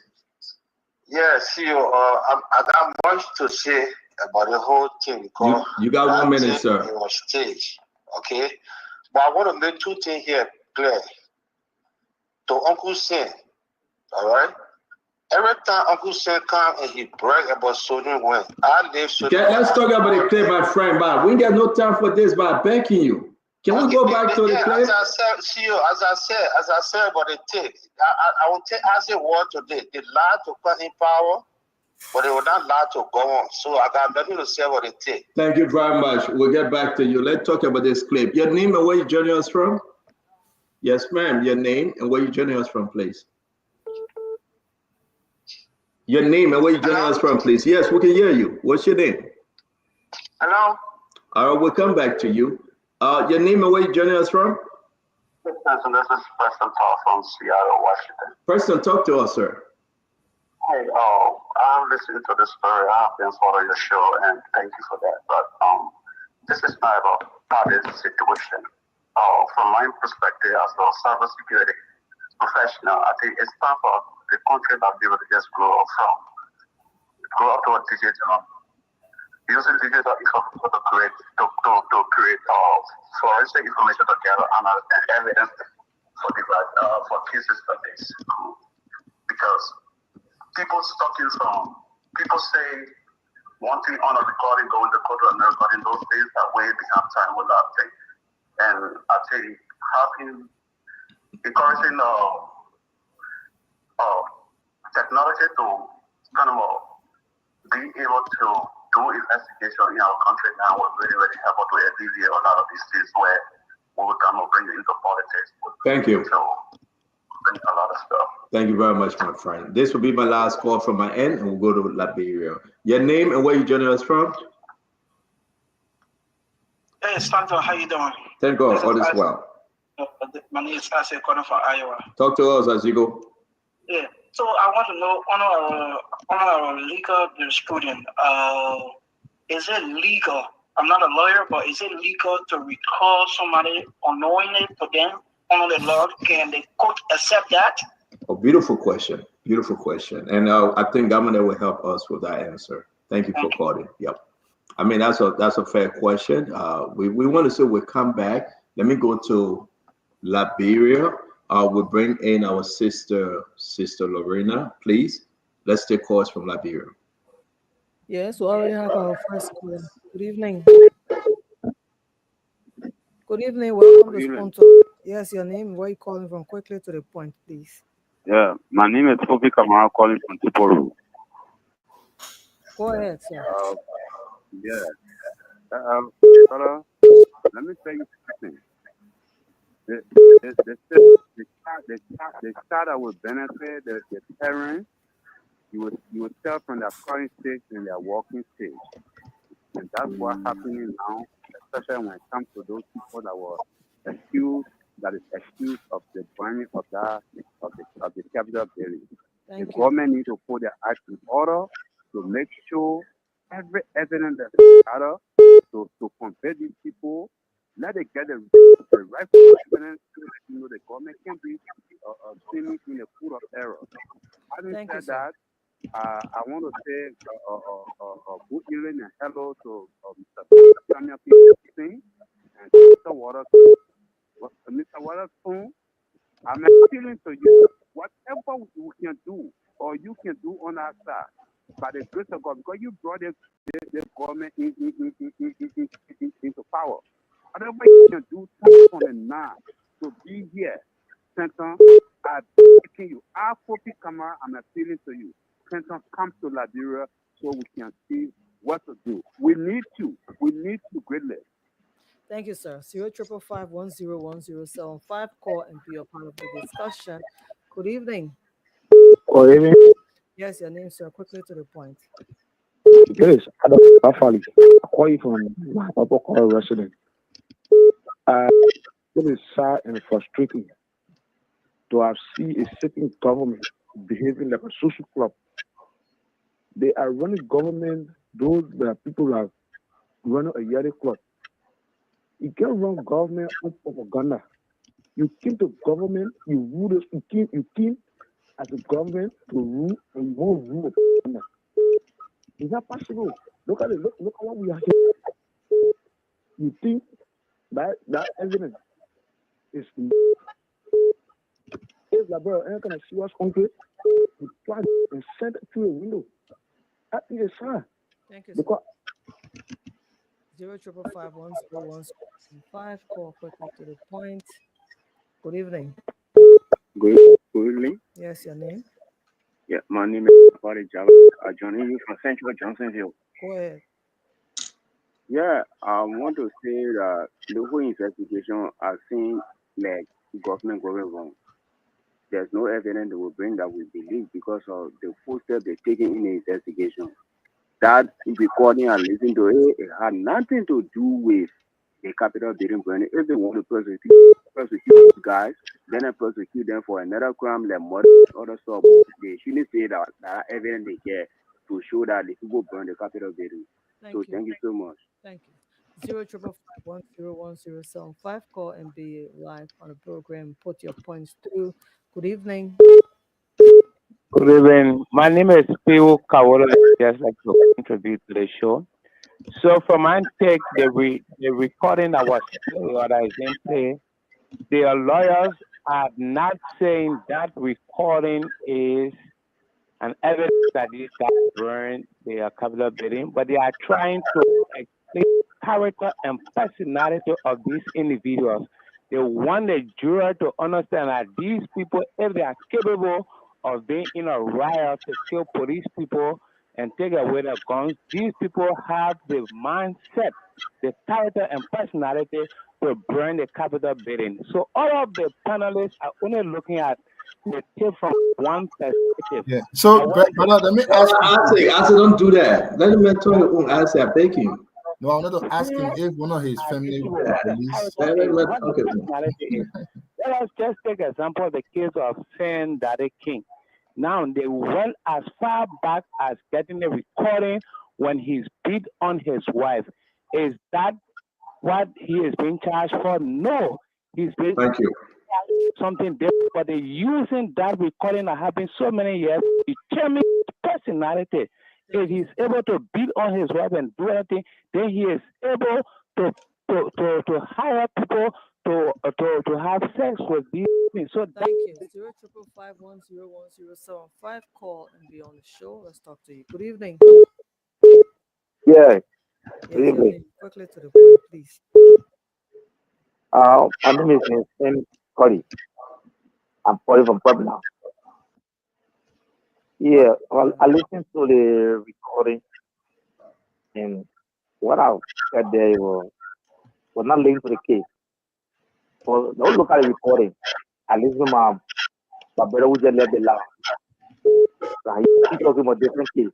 So let's look at the recording. Let him tell us to put our kill. Where are the bodies? The guns. I was mentioning the recording. Where are the guns? Look, our government needs to queue up for everything they do. We are suffering this country. We need peace. We don't need riot. We were experienced the war in this country. Maybe people were not born at that time. So they need to they sugar cane. Yeah, they walk at this thing. They see body in water. Thank you. That was the 05551010075. Let's talk to you. Good evening. Good evening. Hello. Yeah, welcome to Spoon Talk. What is your name, sir? Good evening. My name is George. I'm calling from Pennsylvania. Well, with reference to the tape, I don't think it's conclusive enough to tie anybody down. But I think we are also not giving the government the fair chance to conduct our investigation. Spoon is interfering with the investigation. They need to give the government some chance before they even bring it on its platform. Thank you. Thank you. 05551010075. 05551010075. Let's hold you right there, Lorena. I'm going to take the last call and we'll get back in studio to speak with people. People got to understand that we are not waiting for government when we see breaking news. We are not waiting for government to give us the go ahead. Once it is a news, we're going to report it. Whether we give the government a chance, the government are waiting for us to make the case. The Liberian people need to be informed. I'm going to take the last call from this end, Lorena, and let's talk to Uncle Pete, the man from all counties. Uncle Pete? I should come on now? You are on, Uncle Pete. Talk to us. Yeah, hey, my Liberian people. This indicates the incompetence of people that will have the positions in Liberia. That capital building, they have not investigated the burning of that capital building professionally. This is why we are having this kind of problem. That building, with all that occurred during these few days about changing the speaker, it is evident, it is very crystal clear that there were people, that were clandestine people responsible for the burning of that building.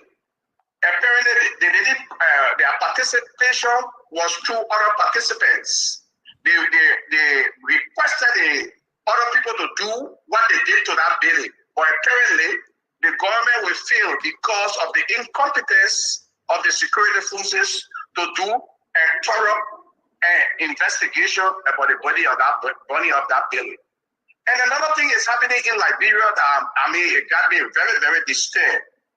For the beginning of Joseph Walker's government, they came up, the other person corrupt, or we carry the other person to court, we got something against Samuel Twe, we got something against the other person, former people from the former government.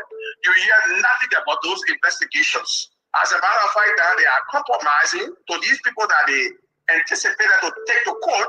They are now requesting them not to go to court, but they are compensating them.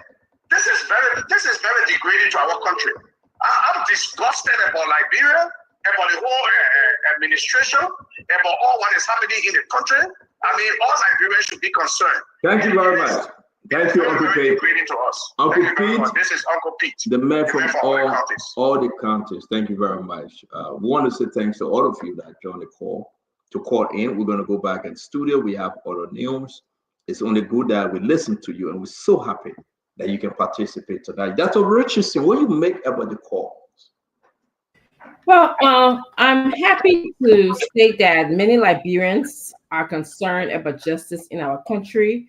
They were reporting that the government does not have enough evidence to convict or, hold anyone responsible for the crime. They are saying very similar things that we were saying here. There seems to be a disconnect between the fire at Capitol Building and what was discussed on the tape.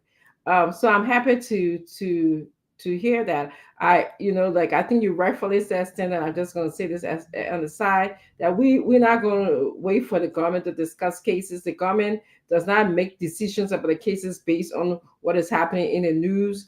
Many of the jurors, I hope they are sequestered, so they're not hearing anything that's going on in the news. I hope the lawyers and both on both sides are objective and professional enough that they're not going to say, Dr. Richardson said that, I should find the people not guilty, so they're not guilty. So anywhere around the world, as I listen to news about serious cases it is discussed. So I just wanted to share that. Still, we can't hear you. We're not hearing you. No, I was saying you're quite correct, Dr. Richardson. When you talk about the O.J. Simpson case, it was in court. The people were all online discussing it. When you talk about major event, you have people to discuss it. Only in Liberia, we got fear, and we say, no, don't talk about it. The government don't talk about it. No, we have to talk about it.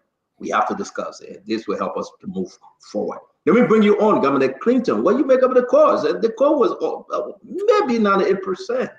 You know, what you make of this course tonight? I mean, it's, and look, anybody can see through this thing. You don't have to have any kind of special skills to see that this is all, with our nonsense. There's no serious evidence, to link anybody to arson. Another thing I was hoping that the prosecution who have presented to the court today was at least evidence of arson. So in addition to linking people, but what evidence? There's no, at least not that I've seen or heard, for anybody from the court, any evidence that the government presented that this was arson in the first place. There is no forensic evidence. What test was conducted? Did they have anybody conduct any kind of scientific evidence to say that this was arson? I've not heard that any of those have been presented. And I have information, like Isaac, people familiar with the case are saying that the government actually arrested today. So this means that there is no other information. Boy, if you're looking for a smoking gun, there is no other smoking gun. This is it. The government arrested the case today. This is all they have for the arson. Again, thank you very much. Whenever our brother government is speaking, that's the only time that little 2-year-old got to cry or she got to do something. Listen, she's part of the show. She loves the show. She's part of this show. Let me bring in my brother Paul. Again, Paul, number 2. Yeah, Paul got number 3, and I got my grandson. So they're all coming up. They will be taking from us.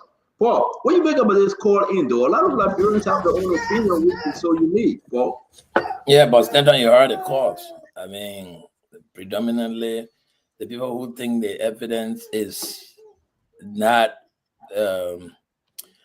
is not weighty are more than the few who try to justify why they think the evidence were the best. You don't need to be a lawyer or a rocket scientist to know that this evidence presented is in very limited.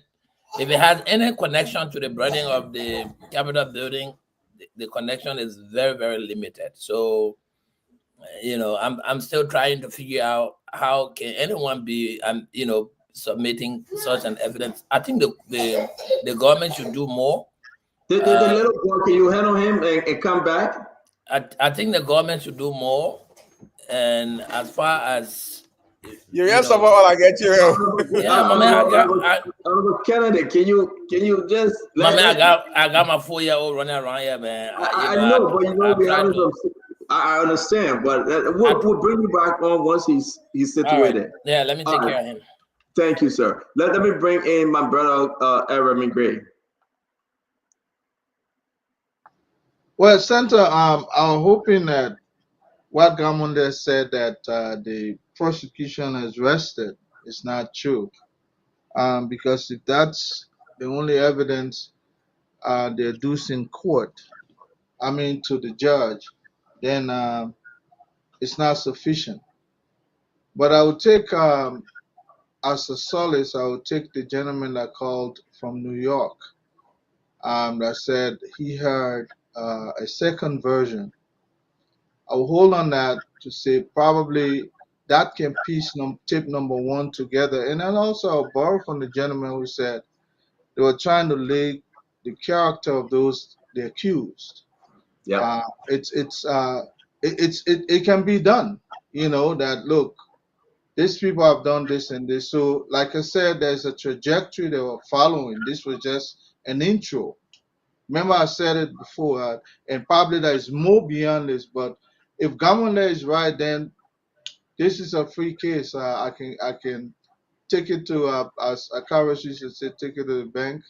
It's a non-issue. But I believe there is something beyond it. other than But that, if, these if you people would still not have believe wasted. that, Colonel Gray, if you still believe that though, why are they hiding These it? people would not have wasted their time to go to court with that kind of evidence. I mean, it tells on them. It tells on their professionalism. You But, think but, I but would support let's this go on, kind let's of go on the idea? track record. And I want to hold you right there, Colonel Gray, before I bring in Isaiah and Honorable or Akaris. Just the issue, Gray.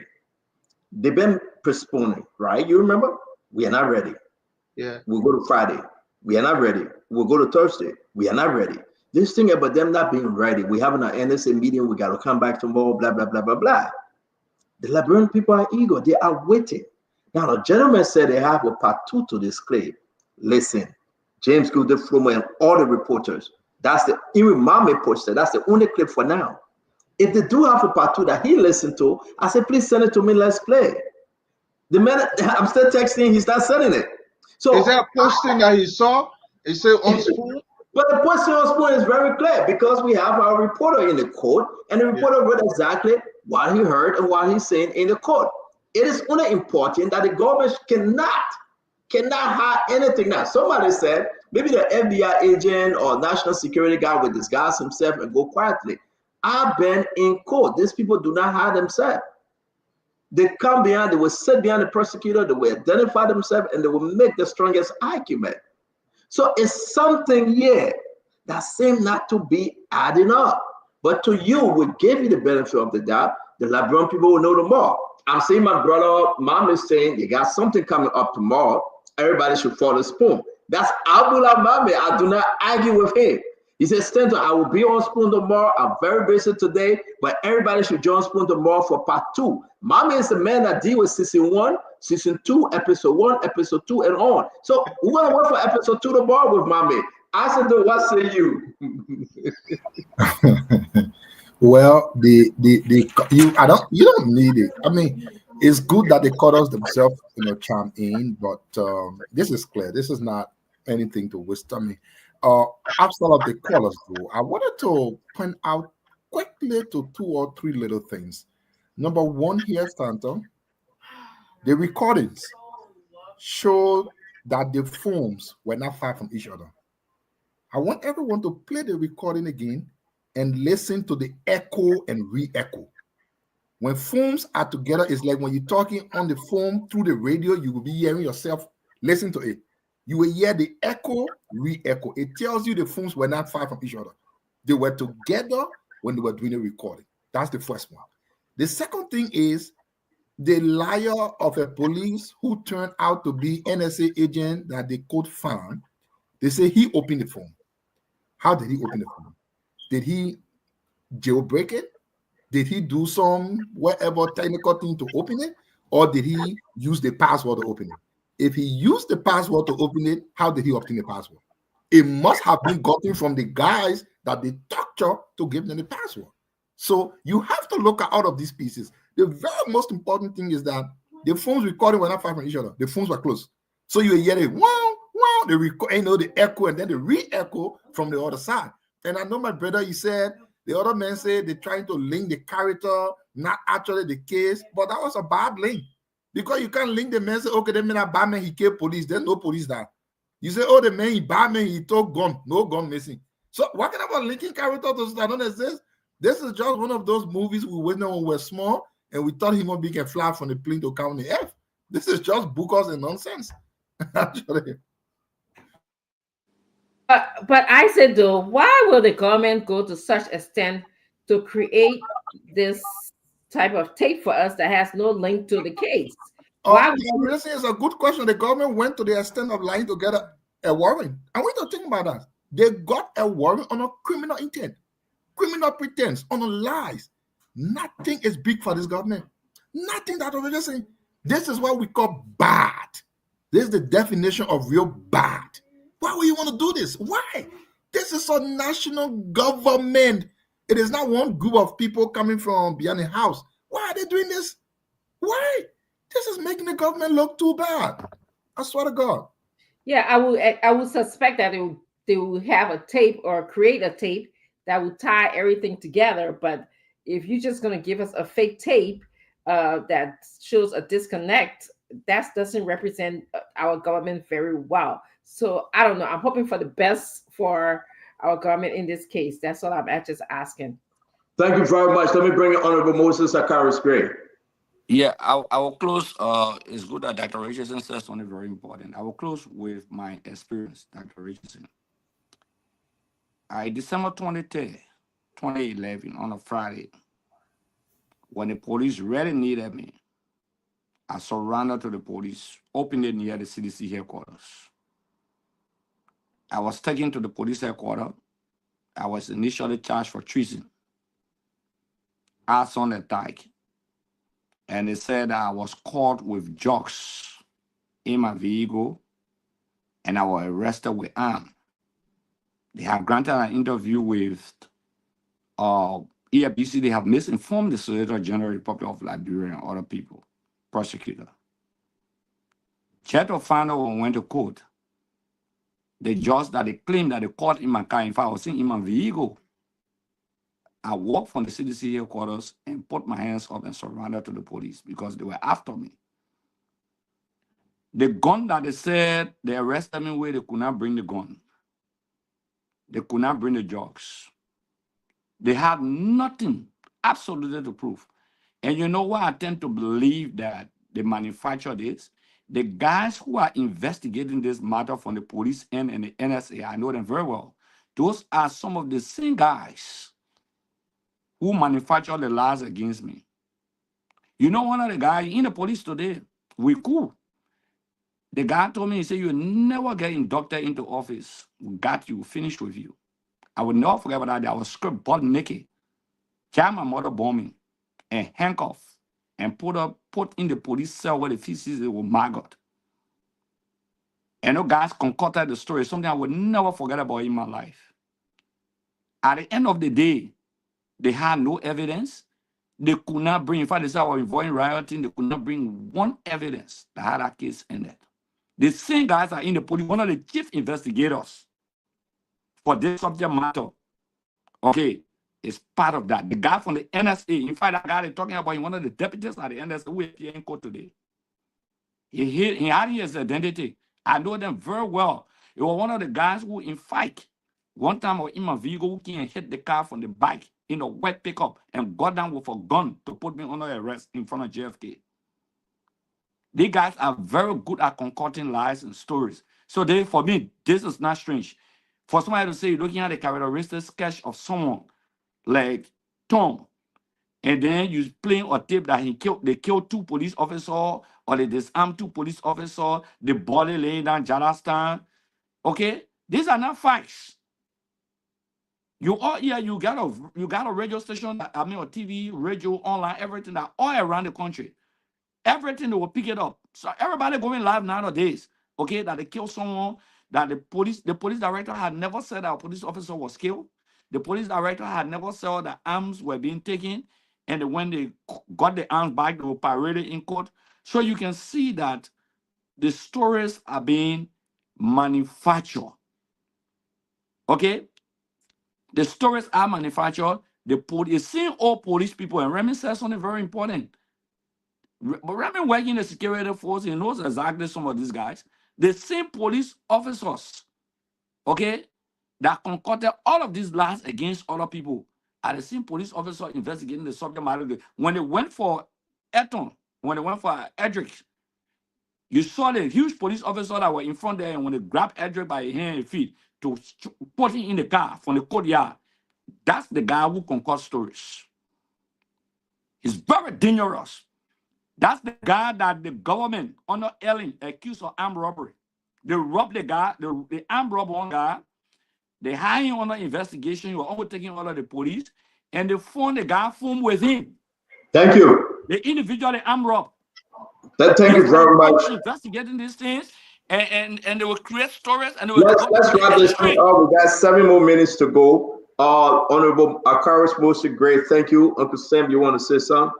Yeah, so if you're going to release a tip like this, where you heard somebody's voice say that we disarmed 2 police officers and we deaded them, don't you think it's important for the police to present the names of 2 police officers who are lying in the mortuary in the city of Monrovia, and to show their guns that, or this, to say that the serial number of the guns that are missing.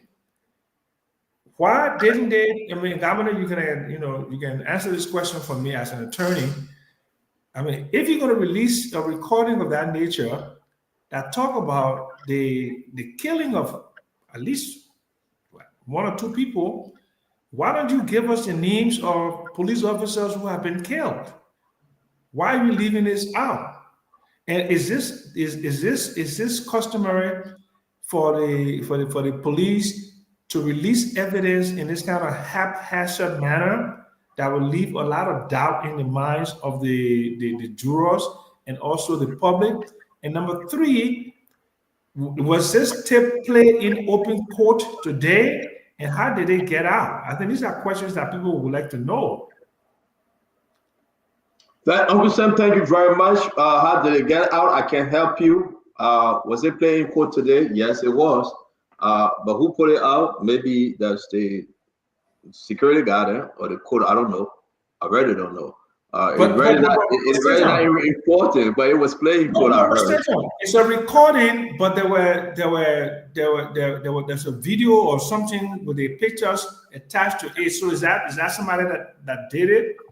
Okay, now you are saying that because of the setup, how like how you call it? Yeah, it looks like something that is produced.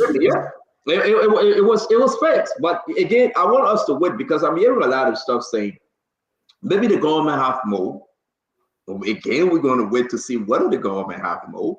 Why the government is hiding what they have from the other side. Liberian people got to know that this is not one side. This is a legal system. This is about the court. I can't give Clinton small and keep small. And Clinton know that. As a lawyer, they will throw that whole thing out because you cannot have evidence from the other side. So what is happening, we can only tell you what we heard and what we have seen. And you're going to know, want to say thank you. But I want us to do, because we got a few more minutes left today. It's a beautiful Friday. We have to stick to the 7 p.m., which will be 1 p.m., 12 p.m., 12 a.m. in Liberia. I want to say to you that the FIA story is getting interesting. Let's jump into it. Then we talk about the car. Uncle Sam, I'll come to you, Dr. Richardson. This FIA, why Mtech is giving FIA hard time? Why now EcoBank, where the money moving to? Why did themselves be stubborn? Why can't FIA be given the time, the flexibility to do what they do best? Uncle Sam, somebody is strangulating the FIA here. Yeah. So if you remember, Stanton, Mohammed Nasser had written a letter to Mtech, and Mtech was very raw and brute, and they basically questioned his authority to request information from Mtech. If you remember that very, very well, right? And Mohammed Nasser stuck to his guns, and then Mtech said they were going to release the information. Okay, so it looked like now they are trying to get information, which will be banking information from EcoBank on what is going on. So this continues to be troubling, that FIA, which is a legal authority to investigate money laundering or any kind of thing that do with financial crimes, that they are being obstructed by major institutions in the country.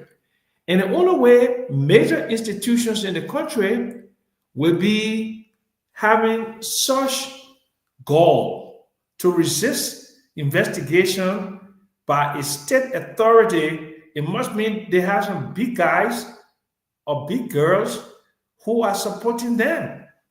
So I mean, it's baffling to me, a government that, excuse my language, ostensibly came to power because the previous government was so rotten and they were here to clean it up. Why are we getting so much resistance from them to investigate what are clearly financial, not financial, I don't know whether the crimes are not, but or allegations or what have you, while they're resisting. I don't understand their resistance. It seems like somebody powerful is telling them to resist. I really, this is baffling, very, very baffling to me. Dr. Richardson, real quick though, FIA, read about them and understand what actually they are trying to do to help Liberia. But every time, they got this problem, the hiccup come along. Now, listen, you got no right to question us. Is this not concerning? Dr. Richardson, MedTech is triple, and charging our fellow Liberians. Again, the money laundering part of it, that everybody's saying that the account in Dubai, who was eating the money, and now you get FIA saying with the support of the international partner now. Because look at some of the document, the international partner opening their eyes, they're supporting them. But then our own government folks honor it every Saturday, the meeting, getting what they can have, and they are obstructing the investigation here. Here go Echo Bank. They do not want to comply. They are not complying fully, Dr. Richardson. Yeah, it's bad news, Stanton. My wish is that FIA gets the information that they need from EcoBank, because this is the only way that our country will have some kind of be straight, if I can say that, for lack of a better word. This is the only way that we can at least begin to have a law and order functioning country. Right now, if people are obstructing the law, if FIA that is supported by the government and has the backing of the government is asking EcoBank for information for them to work in the interest of the Liberian people, and EcoBank is saying is putting a resistance to that, it's concerning. It's very concerning to me. So I hope that they will work all of these issues out. I hope that FIA will get the information that they need so that they can begin to work in the best interest of the Liberian people. I was very surprised, when I read that the guy from the Port Authority, what's his name? He was here telling us that these surcharges were attached to our petroleum, but they had no contract. They couldn't even find the contract. And then when I did further reading, I saw that the Senate does not even have a contract, that give MedTech the authority to even operate in Liberia, or they have SARA documents, but they don't even know the real document. So it's very concerning. So I hope that through this process, we'll begin to understand what is needed to work in the best interest of Liberian people. Why should Liberian people be put under the burden of having these surcharges when we don't even know whether they're supposed to, or they are they supposed to, or are they not supposed to? So that's what I have to add. And we got to understand, my fellow Liberian, if you send your goods to Liberia, the charging you overlay is a lot as to do. I want to bring it in here as a, but the accusation that some folks from CDC government were eating the money, the accusation that would persecute them, we will make sure we get the Liberian people money, all of them. May his soul rest in peace, Thomas Donan, the Samuel Twe, and all of them, President George Weah. They were destroying. They had secret account in Ghana, in Dubai. Now we are in power. We are in power right now. What's going on? I mean, what's the hiccup here? Why we are not forceful with the investigation? Why we having stumbling blocks? Mm-hmm. And in addition to that, the very CDC government was the government that actually took Meta to court. And this government came and took them out of court. But listen, when you live in a visual world, you imagine flowers hanging in the sky, you imagine fun trees, you can imagine fun cars passing. That's not a reality in life. That's what I've always said, that, lying to come in power is different from lying to govern. It is a hard thing to do. This is not just an isolated incident. Remember, the government also said that Samuel Tour were taking $2 off every bag of rice. Since the government came to power, they found out $2 yet. So this is just a continuation of what we consistently say. The city government was not 100% perfect. There were issues, there were mistakes. We could have done better, yes. But about 90% of the things you heard were lies. They were lies. They were concocted lies. They were fabricated lies. They were propaganda. They weren't true. That's why you see the government struggling with all of these things. $2. Simon Tower taking on every bag of rice. Up to this time, government eating the $2 from there yet. That $2 who eating now, nobody know. So all about, again, I want to close up to give you my own experience when it comes to the banking sector. FIA, just my little advice, is investigating, but I don't believe that EcoBank or any other banking institution will just give FIA customers information or document like that. FIA needs to have their request back codes request. So the code will have to give them some power to obtain. Even if I were ever working in a bank, for instance, the FBI cannot just come because the FBI to get documents. No. Every time they came, they will have to present something that gives them that authority to obtain the information. Yeah, but they did that. I said it's in the chat room. I shared the information they did. Why? I didn't see that one. So if FIA wrote them, FIA showed, first of all, it came from Mtech. Mtech, we read it on the show, so you got no legal authority over us to request this document. So then FIA provided everything. Mtech started to comply. Now they are EcoBank, where all the transactions are asking. And guess what? EcoBank saying the same nonsense. So they did. So what I'm asking, did they get a court order for them to obtain the requested information from EcoBank? You got to read the FIA policy. What gave them the right? They got certain within their own authority that they can make mistakes. They presented that. So what I'm going to do, I'm going to the FIA whole, authorization. No, you and I talk about it. We read it. We know FIA is, looking at money going here, going there. They got their own system that they monitor. What I'm saying, if you go into a third party to obtain information, you can't just go and say, "Oh, I'm FIA" or "I'm."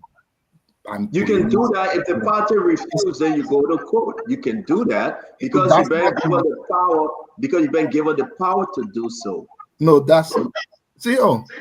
Even the police got power to investigate crimes, to go to people's houses. No, but you don't understand me. I'm saying that you. I get what you're saying, but I'm saying I don't know about that. That would be strange. I'm saying, although the police investigate crimes, that is their duty by law. They cannot just enter a house only because they got law backing them to investigate crime.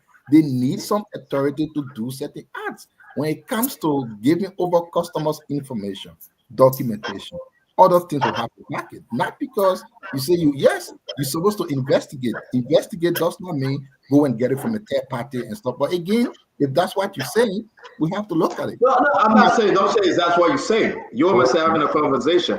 Right. So in my honest opinion, they can get it. They just need to slow off a little bit. What I'm saying, you say they are not going through the right channel. That's what you have to say. Well, I didn't go through all of it. Like I said, I didn't go through the case. I didn't go through the evidence they provided. I didn't go through what document. I don't know. But I'm only saying generally. So I could be wrong. But I'm only saying the way I think it should be. That would make it easier. I said, are you saying Robert Gray, before I bring in what you said, Dr. Richardson? No, I was trying to say, I said, is trying to present an argument that they have some confidentiality clause about, businesses that FIA can't just go to EcoBank and say, I want your information. That is, the FBI cannot just obtain information from a client. I want you to understand something. I know your argument here. So I said, listen, I understand your argument. First of all, you have to present yourself according to the power given to you, Remy Gray. You got to request this document. It's up to the bank to say, no, we are not satisfied with what you're giving us, right? And then the FIA will go to the next step. For Mtech, the FIA went to Mtech and introduced themselves. The FIA to Mtech said, we need this document. Guess what Mtech said? Mtech said, screw you, we don't know you, right? And at the end of the day, what happened? FIA went with reinforcement and Mtech complied. So if the bank saying screw you FIA, then FIA will use the justice system to have more power. So I understand what you're saying, Isaac, but they didn't do that. Obviously, Lamette, they say we're giving you nothing. And doubt the first end, that listen, the hiccup, right?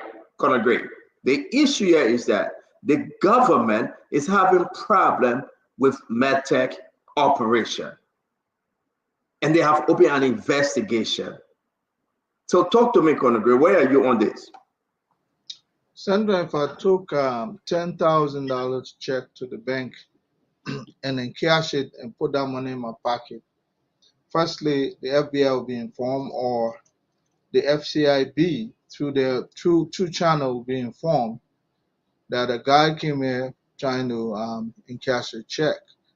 They don't need warrant for that because there's a legislation that if anybody, moves certain amount of money, there should be a limitation, and Isaac Doe should know that.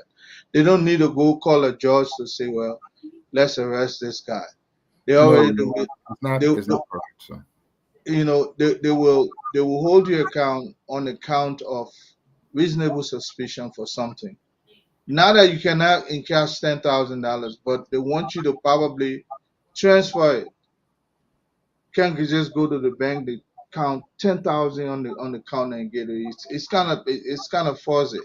But I'm saying this, that we continue to say that this government. Yesterday, I think it was Sam Jackson who posted something from New Republic, a newspaper, saying that the audit that was done, procedural audit that was done, find errors, procedural errors. But then they said no criminal to do was found by the National Bank. But then a previous report showed a catalog of wrongdoings that were done. So I just don't know exactly where the government stands on some of these issues. They're producing evidence to say this person is doing wrong, and then when you go on the other side, they're saying that there's no wrongdoing. And I was appalled when they let Stanley Ford to go. Stanley Ford, I think, is in Liberia from that same FIA. So for me, my disappointment with this government, look, Ellen prosecuted people, sent them to jail as corrupt as that regime was. You understand? They like up the Genesis and all, where they went to court, were found guilty or somehow. You understand? Or maybe they were exonerated. But we have yet to see one person. So when you talk about medtech, look, these are the deep states. You can do all we can do all our yapping as long as certain individuals are benefiting with close ties to this government. And that's where some of us are disappointment. Look, you can never be a successful law enforcement officer in Liberia as long as these entities have ties to the deep state, meaning the power that be. You're just going to go damage your professional record, or I would say don't even bother to go do it. So if you ask me about that medtech, it's just a temporary yap yap. Everything would die down. Business will go as usual. Nothing will come out of it. I'm beginning Thank to you. adopt Samuel Jackson's statement. Nothing will come out of this. Thank you very much. Let me bring in Great Man. Yeah, I will pick up from where the corner ended. I said that consistently. Look, I work in government. I have experience. I've dealt with this unity party-led government for 6 years. They got D people. You say D men. Okay, when you say D men, they are pure D men. That means pure Liberian English. Look, they all know who sponsor their campaigns, and they all pretending. Conor Gray says something very important. When people hear all in the cookies jar, it's difficult to bust the jar. If that jar is contaminated and you put your hand in that contamination, who you expect to bust the jar out? You can't, because you don't have the standing. I think what Stanton and Asa saying is that the same similar to maybe in two different ways. The FIA was created by an act of legislature to get involved into investigating money laundering or things related to such. Okay? So, like as the referee said, the FIA will not just go to the bank and say, give me the main bank information and all of those things. They will go through the process and make sure that maybe they get some court action if the bank is refusing. But it's their statutory responsibility to do so and go through the processes. So all the things you're talking about, when I keep saying Mtech, you say Mtech, and the government said they raise millions of dollars domestically, and that's some more Mtech money that double jala boasting of.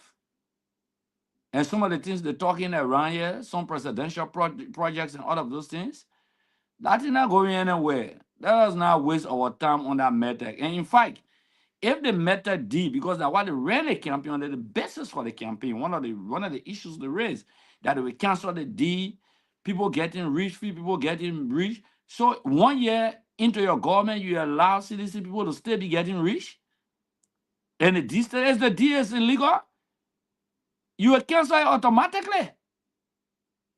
Automatically, if that D is illegal. I remember that I think that was the meter steel agreement when President Salif came to power. There was something, I think meter steel or some agreement on O'Brien. When she came to power, they considered that deal null and void and renegotiated it.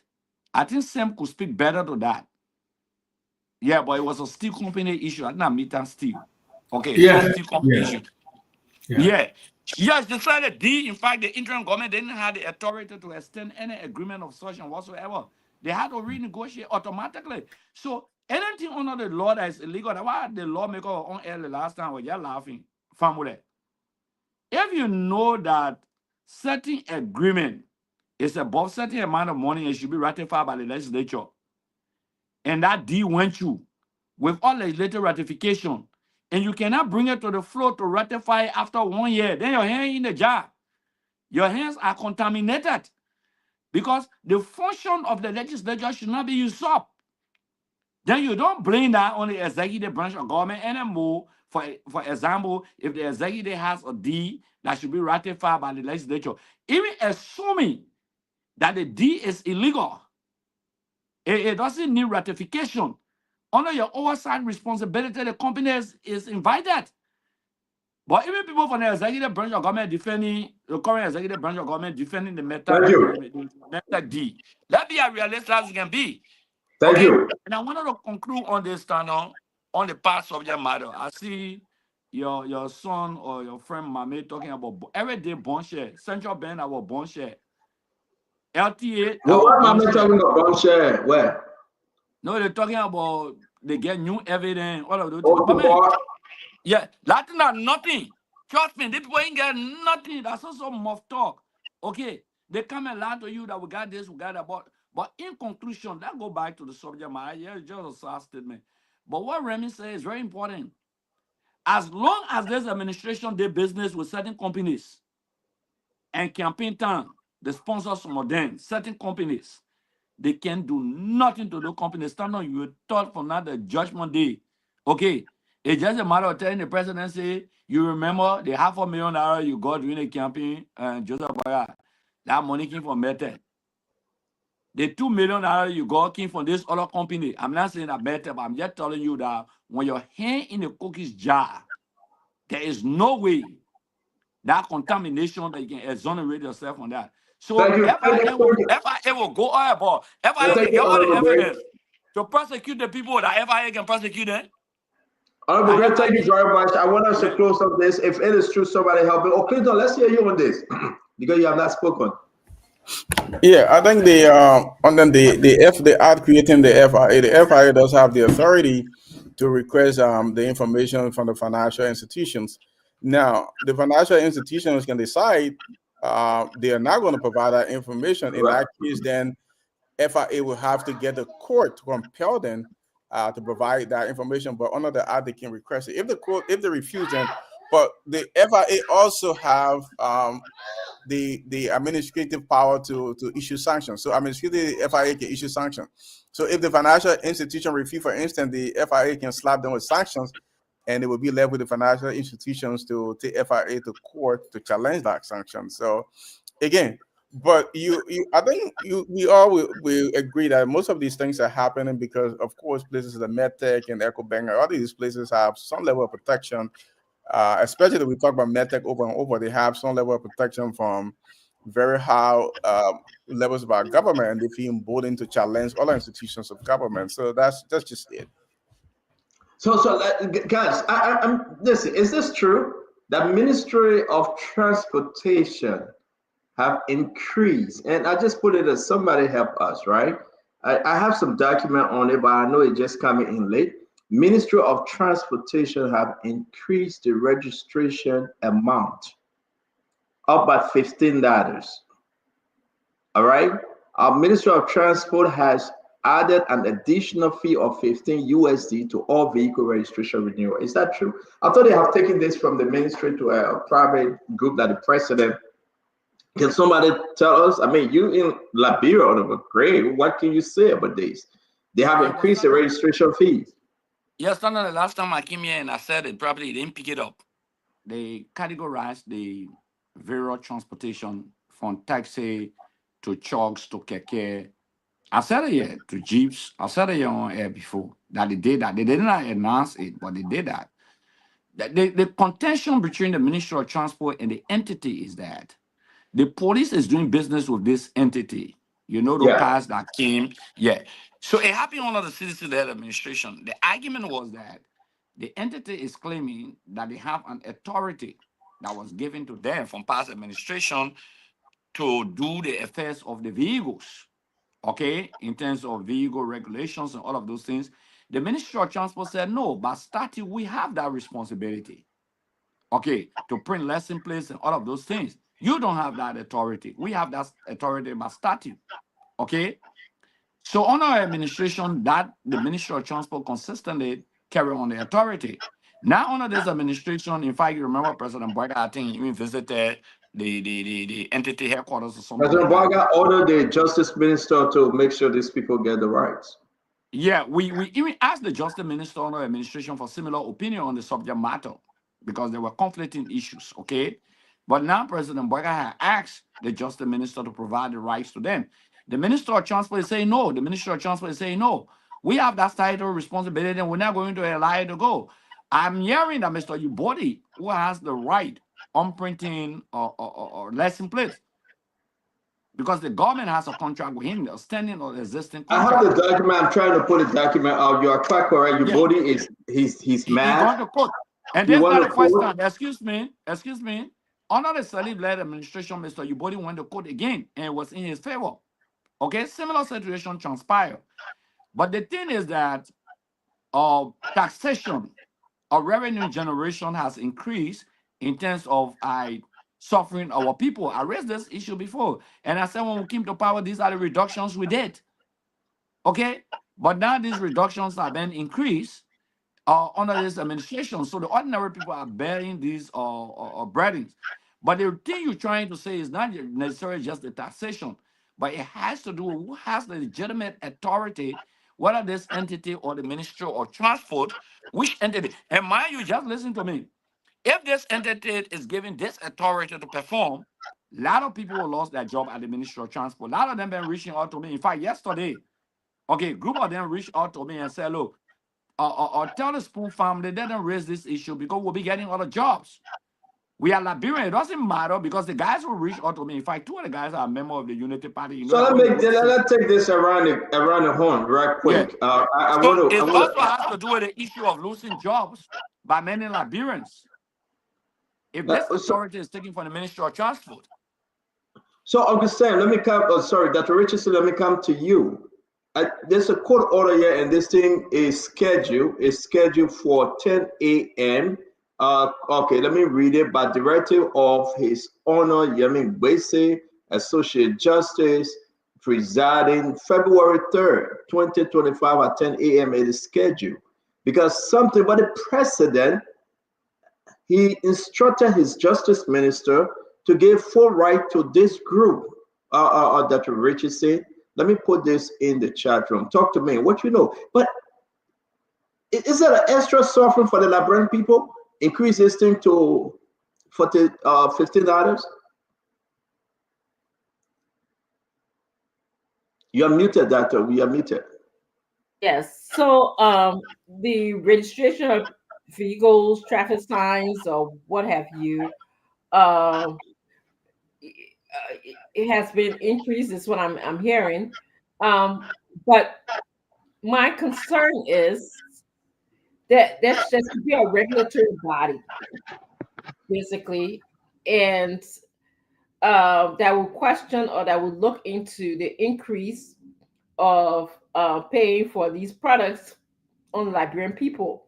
That's the only my basic concern about that. Um, I think I heard Honorable Grace say the contract was initially given to those people. Did I hear you correctly? On the Ellen? Was it on the Ellen? Yeah, I said the whole entire thing came. It started from the Ellen-led administration. The whole And conflict is ongoing. Yeah. but I like to know who gave the contract to an external company. I like to also know what the act says. Who is the act will tell us definitely if the transportation ministry is a regulatory body or if they can, do the duties of traffic management and what have you. Those are key questions for me. That's why the police, that's the argument between they and the police authority, because the police is claiming that they have that authority. It should be. That's the kind of a standard, international standard. That's what the police is claiming. But the Ministry of Transport is saying there's an act of the legislature that created us. And that provides the sole authority to us. So even if there was another law, according to them, or regulation given to another entity, okay, that means it usurps the functions of the Ministry of Transport. So that's where the legal debate is. But there are two different things, there are two things ongoing. One, somebody went to court and said that I have a contract to print license plate or to do this, Mr. Ubodi on a case. Okay, It's right it's here, different from Colonel the Gray. It's increment. right here. Yeah, Mr. Ubodi case is different from the increment. Yeah, this is Mr. Ubodi. This is the case of John Ubodi saying that license must be here heard, and Yamin Bwese is saying come back on February 3rd. We're going to hear this at 10 a.m. because he's making an argument that Richardson he have the right, he have a contract. But if that be the case, the president have already. Go ahead. No, the contract here, let's put it in context, quick, CEO.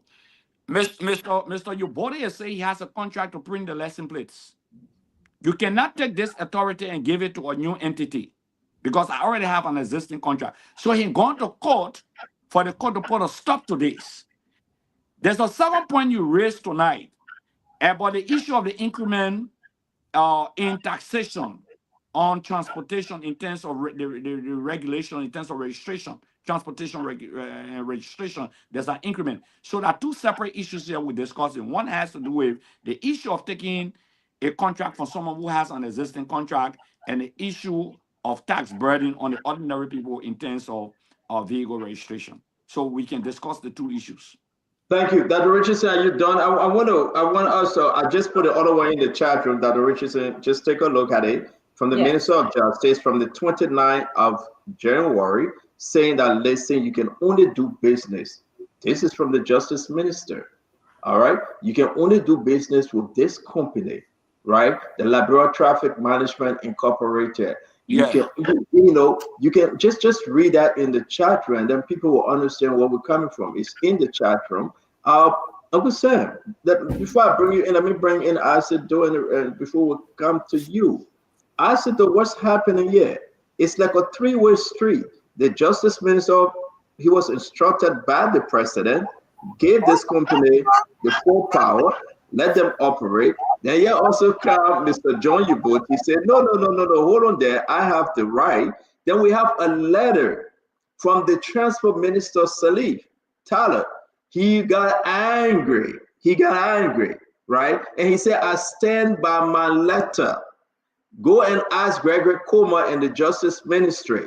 They are not part of this thing, but that's a deal going on. That's what people say. That's what Salif Tyler say. But people are saying there's an interest in this. Now, who suffer? Asido, They are charging the Liberian people more money now. Talk to me. By conflict, it's not coming together. At the end of the day, the common people. Yeah. No, before Somebody, you come in, let me just say something quick. Let me say something. Okay, let me tell you, Stanton. You see, sometimes we raise this issue, people had a calling. When we came to power, the tax registration was $170, 170 US, reduced it to 75 USD. Now, we had the tricycle registration was $150, 150 US. We reduced that to $50. We had a motorcycle registration was $50 US, reduced it to what? To $25. When the people when the people came to power under this, in fact, Salif was there.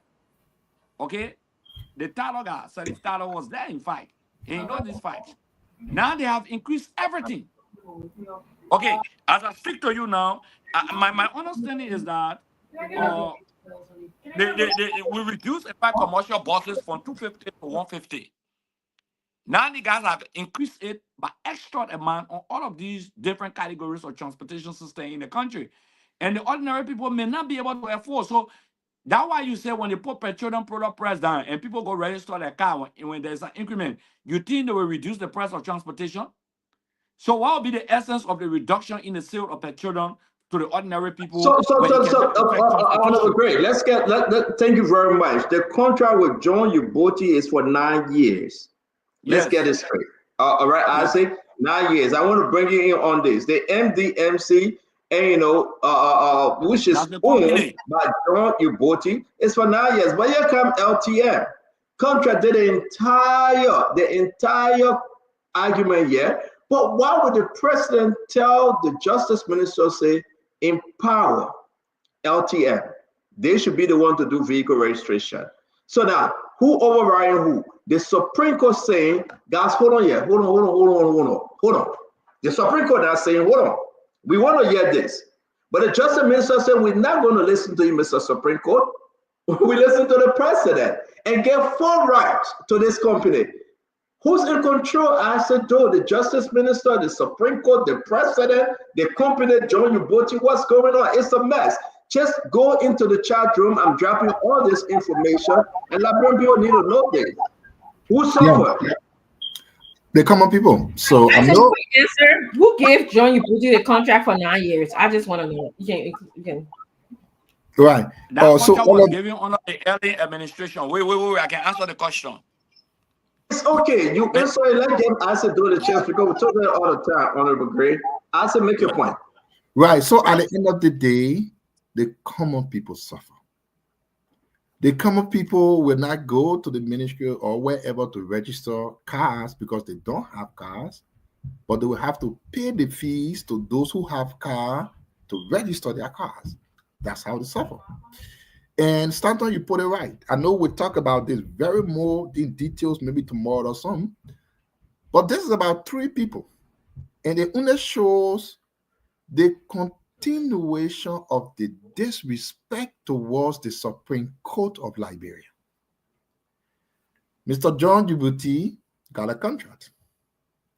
Transport Ministry said they should be authorized to print, to do everything. Uboti said, but we got a contract to do it. The Justice Minister can say, no, we give it to other people.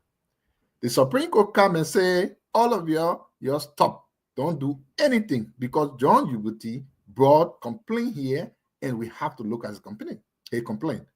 While the complaint is being looked at, the Justice Minister, by order of the President, directing Liberians to go to the other people. It's right there, I said, though, for immediate release, Monrovia, Liberia, January 29, 2025. You can read for yourself. It's right there. That's from the Justice Ministry. I said, though, you're right. So why can't we all, sometimes we can loss of voice in disrupting the disrespect towards the court system. I don't know what kind of government will not respect the Supreme Court at all. The Supreme Court says stop, they say, no, we'll do it. Who are you? You can't tell to stop. And furthermore, to end on it quickly, Akara said it, I wanted to repeat it.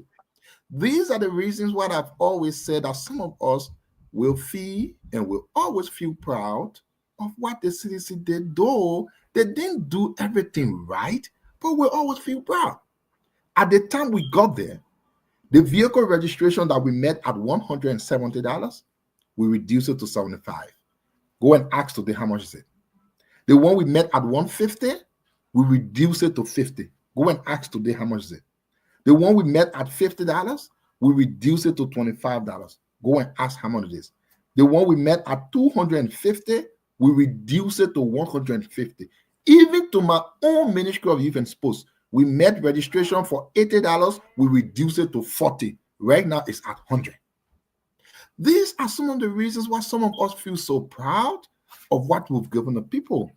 Again, they were overwhelmed with the lies and propaganda, but the truth will always come in. How on earth can the government be bent on disrespecting anything the Supreme Court says? How? The Supreme Court asks everyone to stop. Don't do nothing. But you are consistently telling the people, we're doing it. Supreme Court, you nothing. Any country that does not respect the law this way cannot go forward. There will be chaos, there will be issues. And I don't know if this Justice Minister really passed his bar exam. I don't know. My understanding is he's a good lawyer, but I don't know what has happened to him. I don't know. How can you be making yourself this way? It is a bad thing, and I think he's hurting his own reputation. He can't be doing this as a lawyer. He can. Thank you very much. Let's try to wind this thing down, Uncle Sam. Let's end with this one a lot, but we'll continue because I just received all of the document in this case about John Uboti, the Transport Minister, Sadiq Tyler, the issue about what just took place again. The Supreme Court came in, Uncle Sam, and said, you guys stop everything. But then the Justice Minister got to say, no, as per the President request, we will make this case and give everything over to this LTM company. Let's hear you, then we'll finish up with Clinton.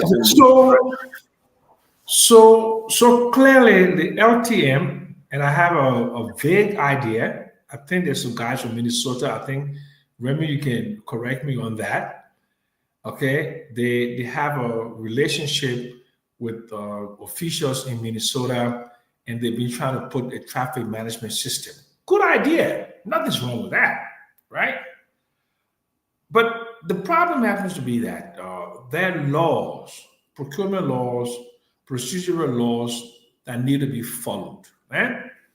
And LTM, they made a lot of investment. They're taking some vehicles. I think they've taken like tow trucks.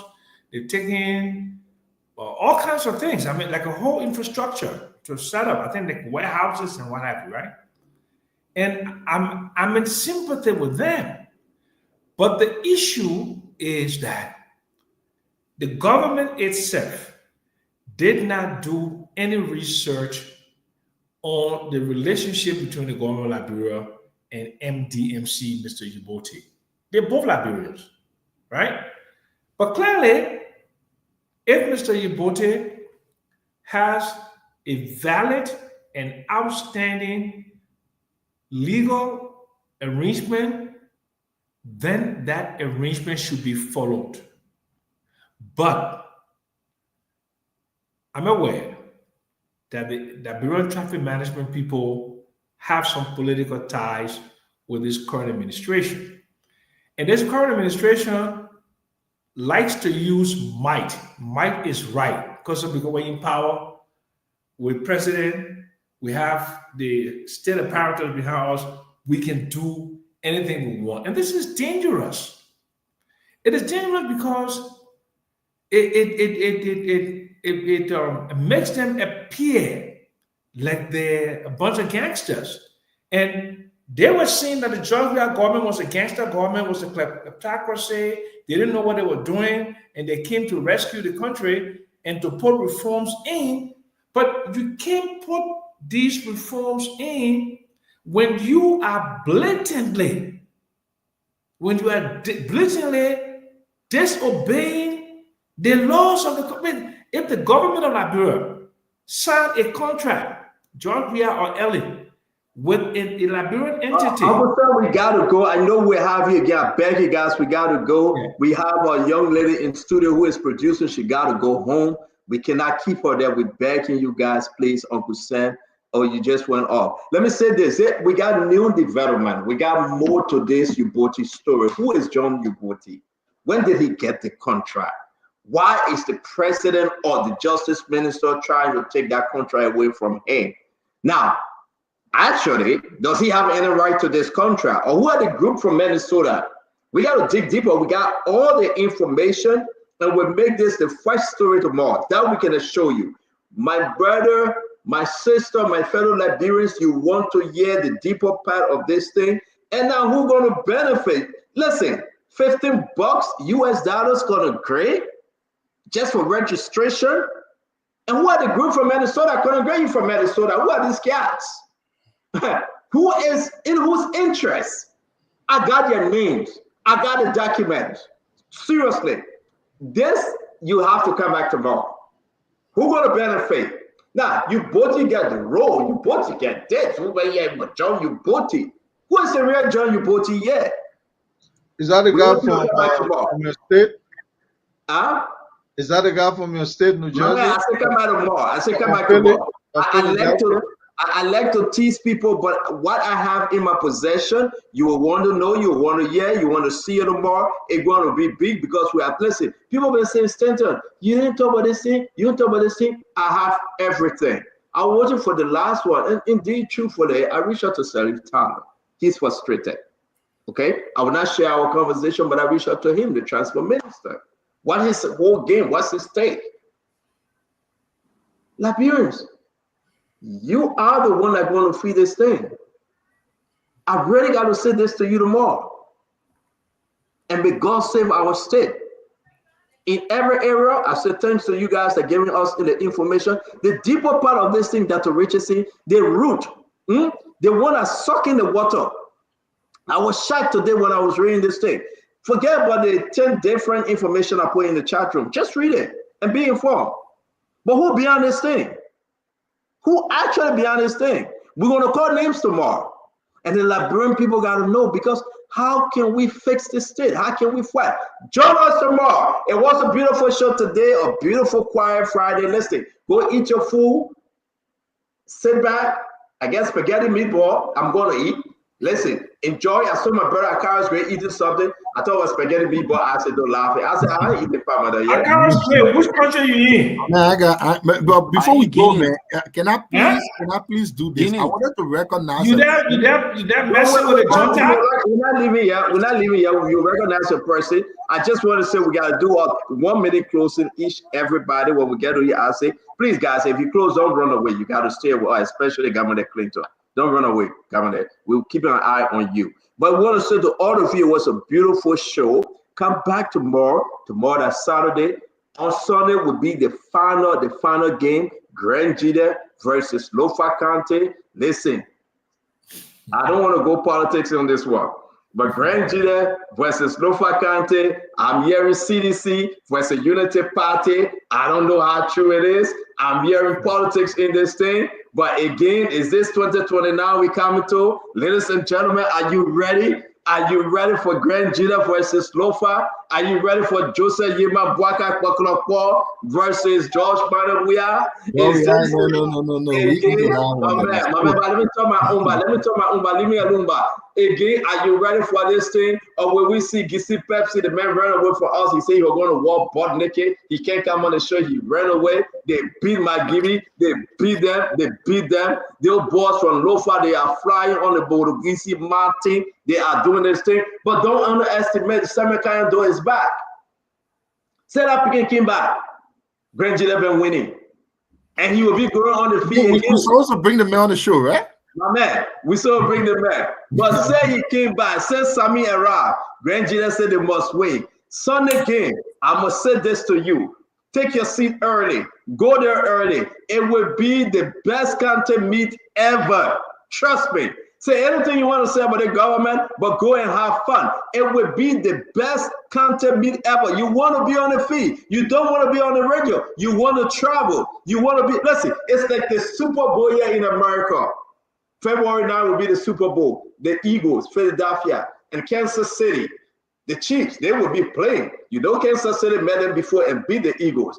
Now, I'm not going to tell you who's going to win, but I'm going to stay with Liberia, right? the soccer game in Liberia, the football game in Liberia, you want to be on the field, you want to buy a ticket. I'm getting free promotion to my man Ko Bangaloo and Andy Kwame and the rest of them. But I say you want to buy your ticket. We will hear your prediction tomorrow. Somebody will win this thing. Will Joseph Boakai win this thing? No cheating, no. Not because he's the president. Nobody must cheat. We'll be calling the international community, the UN, the European Union, everybody, the ECOWAS, everybody will be on our feet because we don't want anybody cheating for the president. We want a fair game. We don't want this game to go to penalty kick. There should be no penalty kick.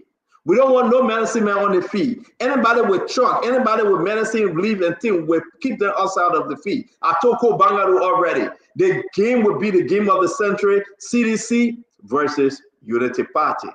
But guess what? There's a dark horse. Tear option coming up. The people say they want the tear option. They're getting tired with CDC. They're getting tired with Unity Party. And we'll say this again. We'll say this again. Amen. My man, let's close now. My man. Yeah. But I'm closing. I beg you, Why you close? You should be the last Everybody to tell close. you booty answer. So let me be the first to close. No, Dr. Richardson will be the first. Dr. Richardson, take over. Guys, thank you. It was a great show, man. When you go to bed, just have fun. Liberia is all we have. Don't worry about yourself. We are fine. Uncle Sam is fine. He's going to tell his BS, but he's going to be 72 years, so who can stop him? They make up money. He's driving a Beamer, right? He's chilling, right? Everything. Thank God for long life. Thank God for the joy. We want to say, and I'm getting a G-Wagon too, Stanton. I'm getting a G-Wagon.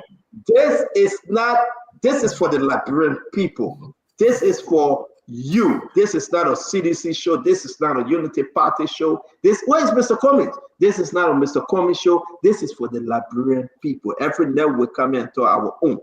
Dr. Richardson, take it away. Thank you so much. It was a wonderful show. It was good having all of you here to make your contribution to Liberia, to the Liberian people. Thank you for joining us. We appreciate you being on the show, giving your feedback as to what is done and said in Liberia. I look forward to you joining us tomorrow when we'll discuss the transportation case in detail. In the meantime, just like we're going to be doing our homework, reading up on the case, I ask that you pull up your phone or your computer and search stories relating to this whole traffic management and transportation issue and Johnny Booty. I would recommend to the Liberian government that our justice system has problems. There's no doubt about it. When I sit here and understand and reflect on how women who have been assaulted, even I know a recent case of a female that was assaulted by a foreign national, and that female it happened to have lost the case, and it was a very bad assault situation. I think about the lady who was assaulted in Red Market. Foreign objects was put into her body. And again, I don't believe nothing came out of this case. So we really need help with our justice system. And of course, today, when we talked about, people being tortured, information being given, and stories that are disconnected, like the story about the burning of the Capitol, completely disconnected from what I heard on the tape, like, the tape of someone talking about a demonstration, protest, putting bodies and stuff like that. So this is why I'm always calling for some forensic specialists, some experts. Let them come and help us. Let them come and help us with how we can put evidence together that will be more objective.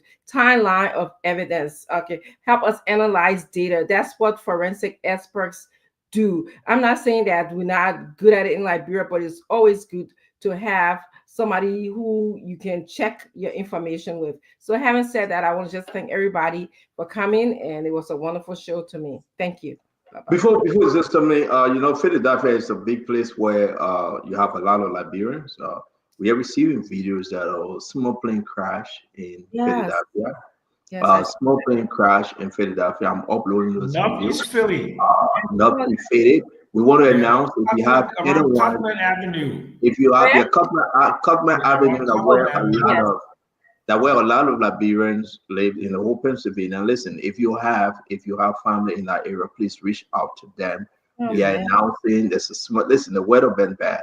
There's a small plane crash. Now, the first plane crash somewhere in the Maryland, Virginia, DC area, and you understand that this thing is, I don't know what's going on. The plane collided with a helicopter. Today we are saying again, breaking right now, a small plane crash in Philadelphia around the Cutman Avenue. If you do have your family members living around there, please reach out to them. Make sure they are okay.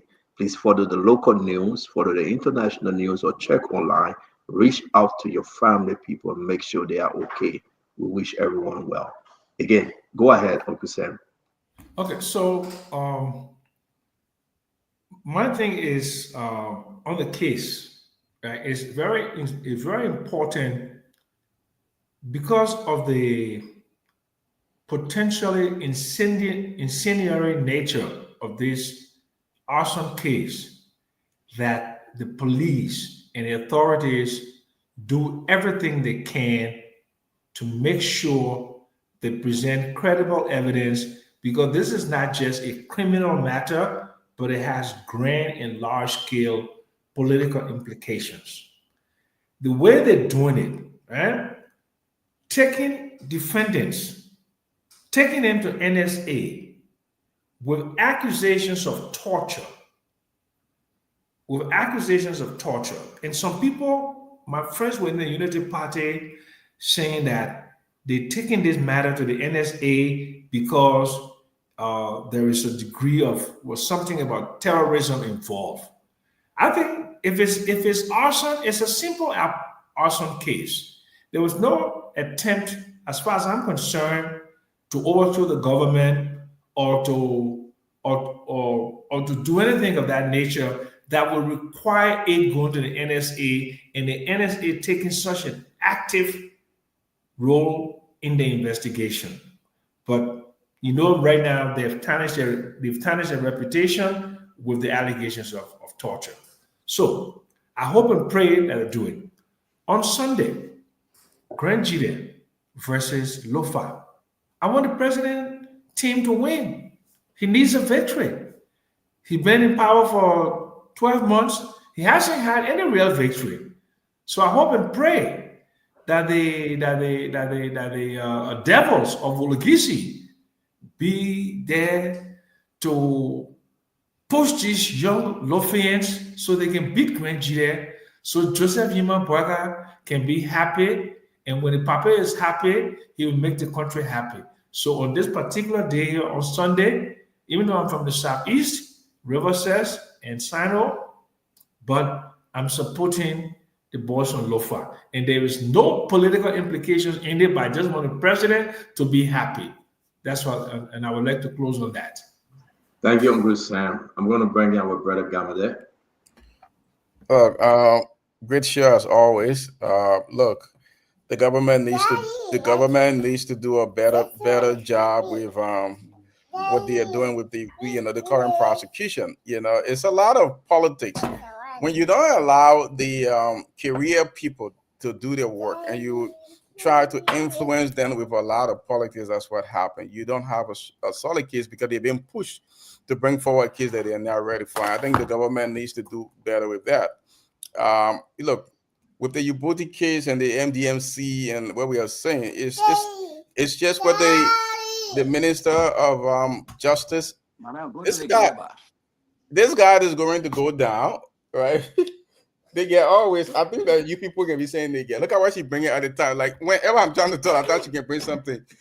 Yeah. Other than that, I was saying like, that's okay. I can hear you. I can hear you. Yeah. So look, I think what this Minister of Justice is going to go down as one of the worst Ministers of Justice ever. This guy, with his opinion, the Supreme Court opinion, his defiance of the court is just like, look, there's nothing wrong with the government entering in agreement to, for any agency to do a statutory function of another agency. So if the government entered an agreement with, with any agency to do the Ministry of Transport function, that's what the government wants to do, right? But when the Supreme Court intervenes and says that you have to stop until we look into the matter because there is another person claiming your contract, then you have to stop. And the fact that the Minister of Justice is still issuing an order, that is a problem. This fucking disrespect for the court, for the laws, is a problem. And look, what is this Joe Walker is trying to do? We're running an autocratic government now. What is this? It's problematic. This is scary. I don't understand what his president's advisor, his legal advisor, what they're telling him, this Minister of Justice, you can't keep disrespecting and undermining the authority of the Supreme Court like that. This is bad for our country. It's bad for our democracy. All right, go do daddy duty, my friend. Kind of agree.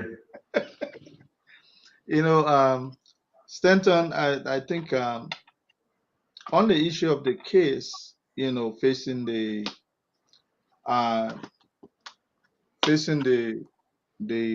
fire at the legislature or the Capitol building, I will urge that I will hope that the government has more evidence on hand other than just that flimsy stuff. Matter of fact, that should have even reopened another case, a case of murder, which is extremely, extremely feisty on the judicial system. You people presented an implication that said they murder a police officer and then they dispose of the body somewhere. By the way, that's crime. Don't go further with anything. But their fixation is on the persecution of those who they suspected brought fire or burned down the Capitol building. I will urge that the government, looks also into this other issue that has just opened itself up. We arrest the guy and ask them, well, you implicated yourself. Not unless they think the burning of the Capitol building is more important. But it's a capital offense. You kill a uniform officer, police officer. And then, but I'll leave it at that. I hope they have more evidence, pieces of evidence to prosecute their case. But going to, this interwoven attitude of security agency performing or agencies of government performing functions that are performed by others. You have the NSA that are prosecuting for economic sabotage, money laundering, and then you open an FIA. You understand? Right away, you split. You've created a layer that will be doing the same function as the NSA. Then you go to the Ministry of Transportation. The Ministry of there's no way you can take public safety out of the police realm. The first person I even gave that contract to Uboti should have thought, because the police is who will pull over a car and determine the license plate. If they don't have access to a database, how do you expect them to effectively, effect arrest and so on and so forth? So common sense, sometimes not even legislation, common sense. And I'm hearing the Minister of Justice intervening. How can you take that viable function from the police? There's no way I'll go register my license plate. You understand? Those people who register their deputies means they're part of the law enforcement. They're part of the police. So when they pull a car over, if I were to transpose a license plate from one car to the other, the moment the cops pull me over, they know. Even the small sticky that they're yearly sticky, if I took it for another car and plaster on my car, because they have access to that database. Liberia is unsafe when you carry on like this. Now the Minister of Justice is saying, no, we can't agree. We'll give it to this person because these are all kickbacks and cutbacks, people getting their list stuff, putting their. Look, the country should be bigger than that. Well, from what I'm sensing, lots of people are just in there to cash in. And at the end of the day, or cash out, I'm not sure. But we have to use common sense to run government. Look, the Ministry of Transport has so many other vital parts, but maybe they have divided again, like the airport. The Ministry of Transport was who was running that, but maybe they have an authority now that runs that.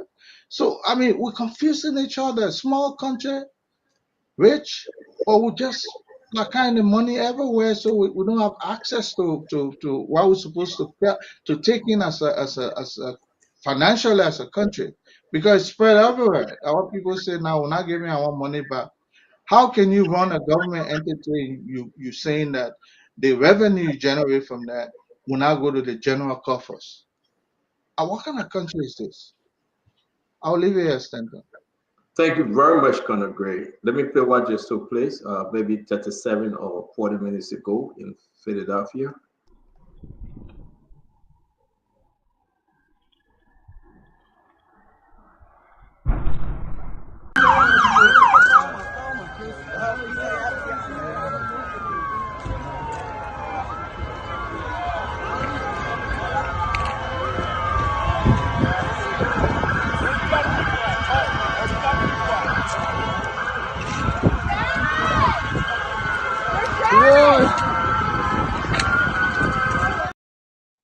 All right. So if you do have your family members around the area, please go ahead and check on them.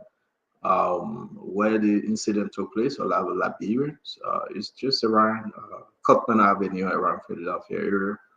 Please do check on them. These are just for information purposes. So check on our page. You can watch it or check online. You will see exactly what is unfolding.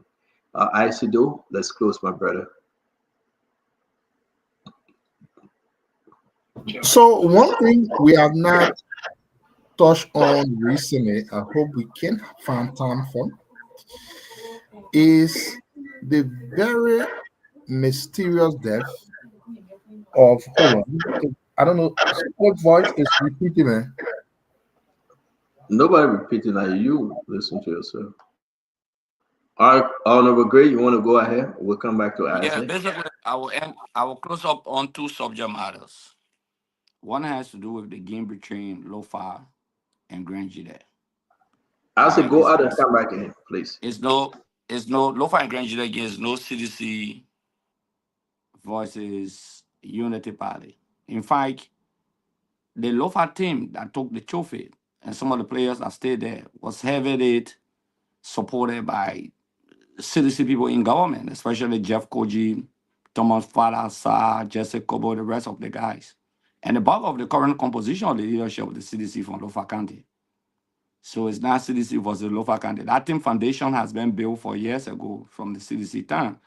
Even bringing the musicians, bringing the players to sign contracts and all of those things. I know about that because I was involved in Montserrat County soccer team. So the game is just a game on Sunday. Whosoever wins is a good team. And I love the momentum across the country for most of these county games. They're even better than the Barrow IE and other, they're even the first division league in terms of the support. And the next thing I want to go to is that, let me say that I know Mr. Ubodi very well. Mr. Ubodi, I had a MDMC as far back as before even Charles Sodok came to power. You remember when they used to transfer money to Liberia before Western Union Money Grant? He was involved into that business on Center Street as far back as the 90s. He been involved into road construction. He been involved into this vehicle lesson plate. He had the first contract under President Salif. During her first term, the contract ended during her second term. Another company got it. When the CDC came, he got the contract again. Okay, and the question here is this: that he had that contract twice, one under President Salif and one under the CDC. Mr. Ubodi has nothing to do with the Liberia Transport Management Team in terms of they and their confusion between the Ministry of Transport. We got to understand that. The Liberian Transport Management is saying that they have an authority. The Transport Ministry is saying this authority that you have, you are usurping my authority. Okay, that's what the Ministry of Transport is saying. We have a statute. And you guys are also saying that under President Salif, there was some agreement from the legislature that also gave us that authority. So this conflict has always existed, even up to the point that we came to power. Okay, so Mr. Ubodi has nothing to do with regulation in terms of increasing prices and all of those things. The function of the Ministry of Transport is not his function. His function is just to print license plate. It's different from vehicle registration. Okay, the Liberian Transport Management Team and the Ministry of Transport, they in this whole halabaloo about who should take care of vehicle issues, and the police is backing the transport management team. Because mind you, when Gregor Como was police director under President Salif, he had a great relationship with the Liberia Transport Management, and he fought a lot, even trying to lobby the legislature to give these people this authority. I remember one time the Committee on Transport said, no, hold on. will maintain this authority with the Ministry of Transport to go on. So again, Gregor Common has become police director against one of this administration. The debate has resurfaced. I don't want to go into the allegations. Maybe the CEO say he has some things. I don't want to go into allegation of who getting caught, who not getting caught. Yeah, we want to discuss it more, Honorable Greg. That We one, got a lot of that one, information on here. that one tomorrow we will discuss it. But I just wanted to say, Mr. Ubodi, we shouldn't miss the situations of with Mr. Ubodi contract that he had under President said it expire, and then it's something about his contract. We don't have the time to dig into it because the first contract, the reason why he didn't get a second contract, now the third contract on the CDC, or the one he won now under this government, it's a lot of takeaway. And I really think it will be fair for us to we'll discuss it. I will tomorrow. be on the show tomorrow so we can discuss it. But I'm just trying to say my closing statement. I don't want us to miss the people suffering with You got good registration. internet in Guinea, huh? Eh? You got good internet in Guinea, huh? I'm in Guinea now. I'm going to Ukraine from here. Like, I thought you got good internet there, so you can talk. No. The thing is that in Liberia, I mean, I got 3 different subscriptions with 3 different entities. But I don't know, maybe that Unity Party people just been. I never happened. As soon as I start coming on Spoon TV, all kind of things just start happening. So maybe I get in 1 year, another person in, so that maybe. But I just kidding. But actually, the internet have been buying Liberia for some time. Okay. But on a very serious note, it's good that we discuss this Ministry of Transport issue, and the soccer game will be very good on the issue of on the issue of the case at the court. Go off, shut everything off, and just go home. Yeah, I want to close on the issue of the case of from the court. I can tell you that thing is politically influenced. And once the government gets involved into a political sentiment on a subject matter, the government will not win. That had Julie Brown won early in the country. Remember that had a Nigerian man, money business, and won the government again on that subject matter. The government is always defeated because the government, when you begin to go after political opponents recklessly, with all substantial evidence and create a kind of a pictorial in the public glare that you have the evidence, the way they're running around, that tomorrow it won't be easy. Nothing will come out tomorrow. Come around the show, discuss the thing here, you will say, oh, that the thing here, they say they get. They arrested that case today, except the appealing now that will bring in more evidence, but they arrested today. Okay? And the NSA guy, why you lie about your identity in the court? And they had to find you. That alone rubbishes the entire case. Just to lie about your identity. The government should be ashamed. Such a person should be prosecuted about your identity. Okay? About concealing your identity, especially when you lie about your identity, the court had to find you. We can justify these things that people every day that fanatic go for you. Look at innocent Grace. What Grace know about Boyne somewhere? Grace is all the bad guys. Let's look at some of the people. That's why you say, let's look at the historical, the characteristic sketch of the individual. Edric, what violent action he have been involved in? All that evidence that people bring on people phone, it was manufactured. Any evidence with all the lawyer that Vlad. I'm telling you, with all the lawyer being there, taking statement. Now, Vlad, you torture people, you go bring 2 phones, you put it together, breeze blowing it, just like on the beach, then you cause a lawyer that the beach somebody. I live right near Jalastan, right on that street. I never heard about taking, when they take arm from a police officer, my boss will inform me that, oh, on the street we heard today that they took arm from a police officer. That one police officer got killed. I was here on the sidewalk, in fact, the community chairman and other people will inform me. Okay? But they can't jump on and say the K police officer, they took arm. You know what I mean? To take arm EPS officer, take arm. Thank you, Honorable Greg. Thank you. Yeah, thank you very much. Good internet. Thank you very much. I said, take us home, man. Take us home, I said, though. I ain't Greg Makande. Yeah, and that even one gun the people talk about that too. Huh? They were strong. That they do go lie about that. Police officer, they take off. Walk to a police officer and disarm too. They took the first gun, the other guy was just looking at them, they went to it, took the other gun, then they killed the police. What police officer said that put their arm for you like that? I think can you do your closing? No, yeah, my closing I do so. I think That man wants 40 to never. He closing to it's just the bottom of Jalatan. It's just the bottom of Jalatan. I see how the CEO open about today that crossfire. Mama say, why you give me crossfire if I'm not close yet? But you close fire, then you want to close again. You won't close 2 times. Oh, General Gray, let me close now. Mama say he get anything that the government get. They see what the central bank government when you say no criminal case, and Mama say no criminal case. The men allow me on central bank. So running by around for so I information. wanted to close on this very quickly. One thing we have not touched, and a lot of noise is around Morovia. You know, the former, may also rest in peace, the former budget director from National Elections Commission. You know, she mysteriously died in a way that we still can understand.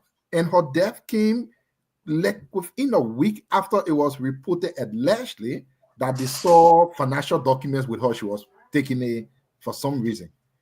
And in no time, we started hearing about it once that. Up to now, nothing we hearing. Not the police. Nobody telling us anything. But two of you closing together or one person closing? Who closing together? we are friends. That's CDC closing. So, but it is serious. Listen, nobody is saying anything. Not even the police. No police report. They kept saying the woman died in accident. We can't see any accident. We can't see any car. What car was she in or some motorbike? Where we can't see anything.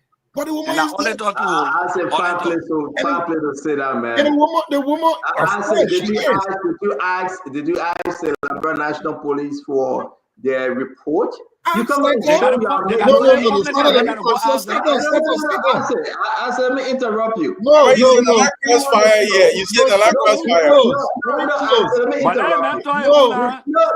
You came on the show. Okay, wait now.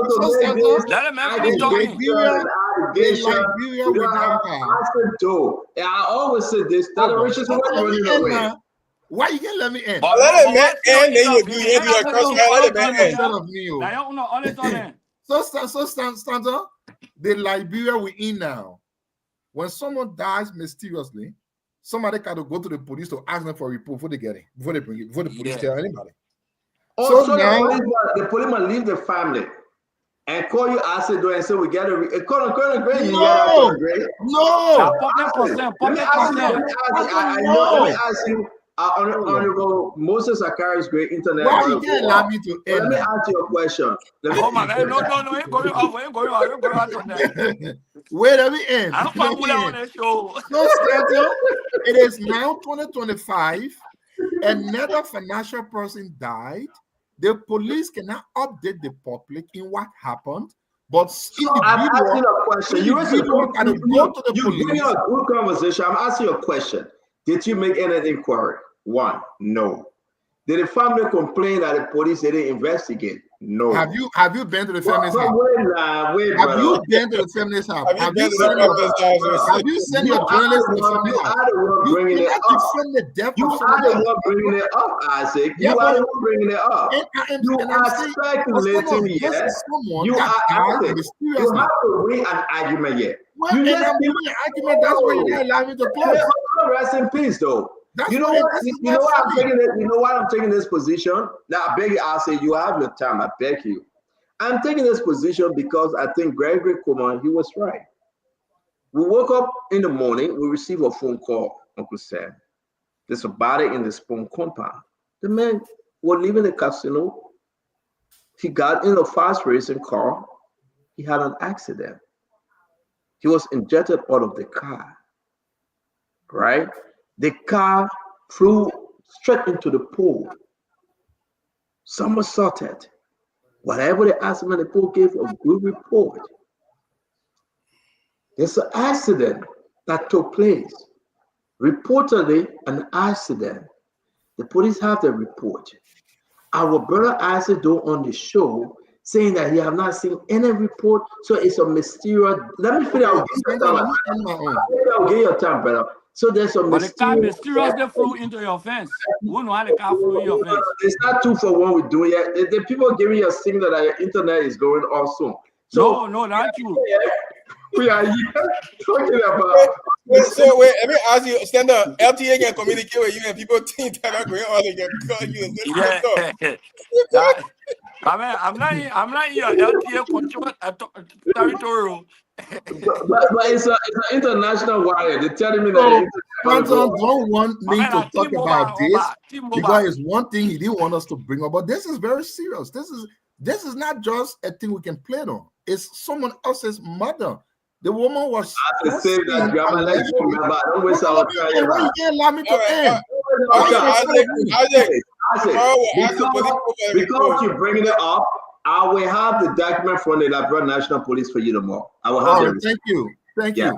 So again, and if you bring the other report, what is going to read that the government for any or auditors? You remember the TD boards and all that thing, eh? Right. There's a report. And we discussed it on the show here. My brother, you know, one young man that I actually admire, very, very, is a person that don't give up. He's a strong, very young man. Whenever the mountain is tall, he pushes through and he gets to the other side. Baka Bode passed his bar exams today in Liberia. Now Anthony at law. I know he's going into the same corner as my brother Gamu there. They will all be talking the legal jargons that we don't understand. I wanted to say hats up to him. Congratulations, Baka Bode. You are a young man. We know you will be there for us. Every time rescue comes after us, please get ready because the people can't get tired. They're always coming after us for anything. Today again, they bring other recording. They say that. Well, you just said our own friend Baka is a CDC lawyer now, right? Well, I'm saying the man will represent us. Okay. Lawyer. I'm so he said, hats up to you. Congratulations, Anthony Law. We would depend on you for a lot of things. If Stanton calls his people and tells them to put any crime on us, we want you to come in. Right. So congratulations. Guys from your era of expertise, you know, they took you guys. Joe, we didn't do right to you and acid though. He put acid though in football. He put acid though in football. Don't acid though on finance, man. He said acid cannot go to the parliament. He keep acid way down the line to the people. He said the water and bridge where acid can control them. And you know, acid took Minister of Finance car and he refused to return it. Mo Ali said he coming behind acid for the car. You Clinton, he said you must sit down in Nathaniel McGill office. And money is celebrating a birthday. But you just said Uncle Sam, thank you very much. We'll see you tomorrow. What do you know I'm doing in my office? So you are in my office and you know preparing all the check, the supplementary budget, check the supplementary payroll. We got you on record. You were doing the supplementary payroll in my office, but we'll discuss that later. To our dear friend and brother, Honorable Akaris Mose Gray, always it's good to see you, Honorable Gray. Tomorrow, let's come and talk about John Uboti. We got a lot of stuff in this Liberia management, transcript management team. There's something about that thing that is scary. There's people in the government are pushing it for personal gain. We know them. We'll talk about it more. I have the full document. I was just waiting for the document. The people, that thing started on the president said the new people in the same government now. So that but listen, we gotta discuss it. You know, when I hear anytime I discuss it, and you got a budget though. Can you go over the budget and see the alternates? It's disturbing. The alternates is bad.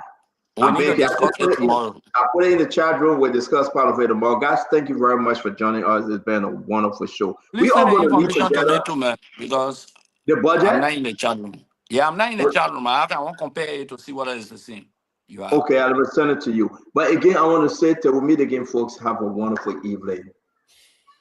We love you, but always remember, Jesus love you the best. Thank you for joining us for tonight. Bye-bye. Honorable Gray, bye. Our brother, Elrami, bye. You see, Dr. Richardson ran away. She left me on with you. Yeah. Find out about that incident, man, next door. A lot of Liberians live in that area there, man. Yeah. I mean, we gave the announcement. People will check. Well, what's the thing about the plane crash in Washington, not in Philadelphia? It's not adding up here, but we know the crossfire. There's so much political spinning and ambience about it. You know, the president now is pointing finger. The other side. Again, that's America. You know how it is. That's America. That was a big charge, man. 60, I think they said, but 63 or so, 67 people. 60 something, yeah. But Colonel Gray, I'm straining my spaghetti meatballs. Colonel Gray, yeah. You know, I know you're going to eat your rice and fufu and pambato. I'm going to food for the day, man. So. Oh, you ate already? It just 780 at your end. So 12 midday, that's it. The only thing that I'm gonna do, I'll just be sipping on coffee. Oh, coffee? You're gonna eat some full of bread and egg mixed together. You know how we can do it. Slash the bread, put it mayo, not now, my man. Now we're battling too. Not letting them metabolism not as strong as you are, man. You get people who get eat. That you see them the jet dry in the neighborhood. I mean, it's a good thing, but you know, it have its own side effect. Oh yeah. But thank you, man, folks. It was a good show. I'm gonna end the show from my end. Yeah, but we get on finished thing with Dudo. Yeah, we good. We good. Just again, let's talk about it after the show. Okay. Yeah, McDonald Power want to say yes indeed. Ruth Goba, Krobazoma Bonan, is Norris Tennis Initiative. Ike Seaton is good to have you. And all of our followers, Grecian Kennedy, we want to say Mark Lincoln, thank you all for joining us and have a wonderful good night. Till we meet again, may God bless you, may God keep you, may God bless your household. Have a good evening. Good night from my end.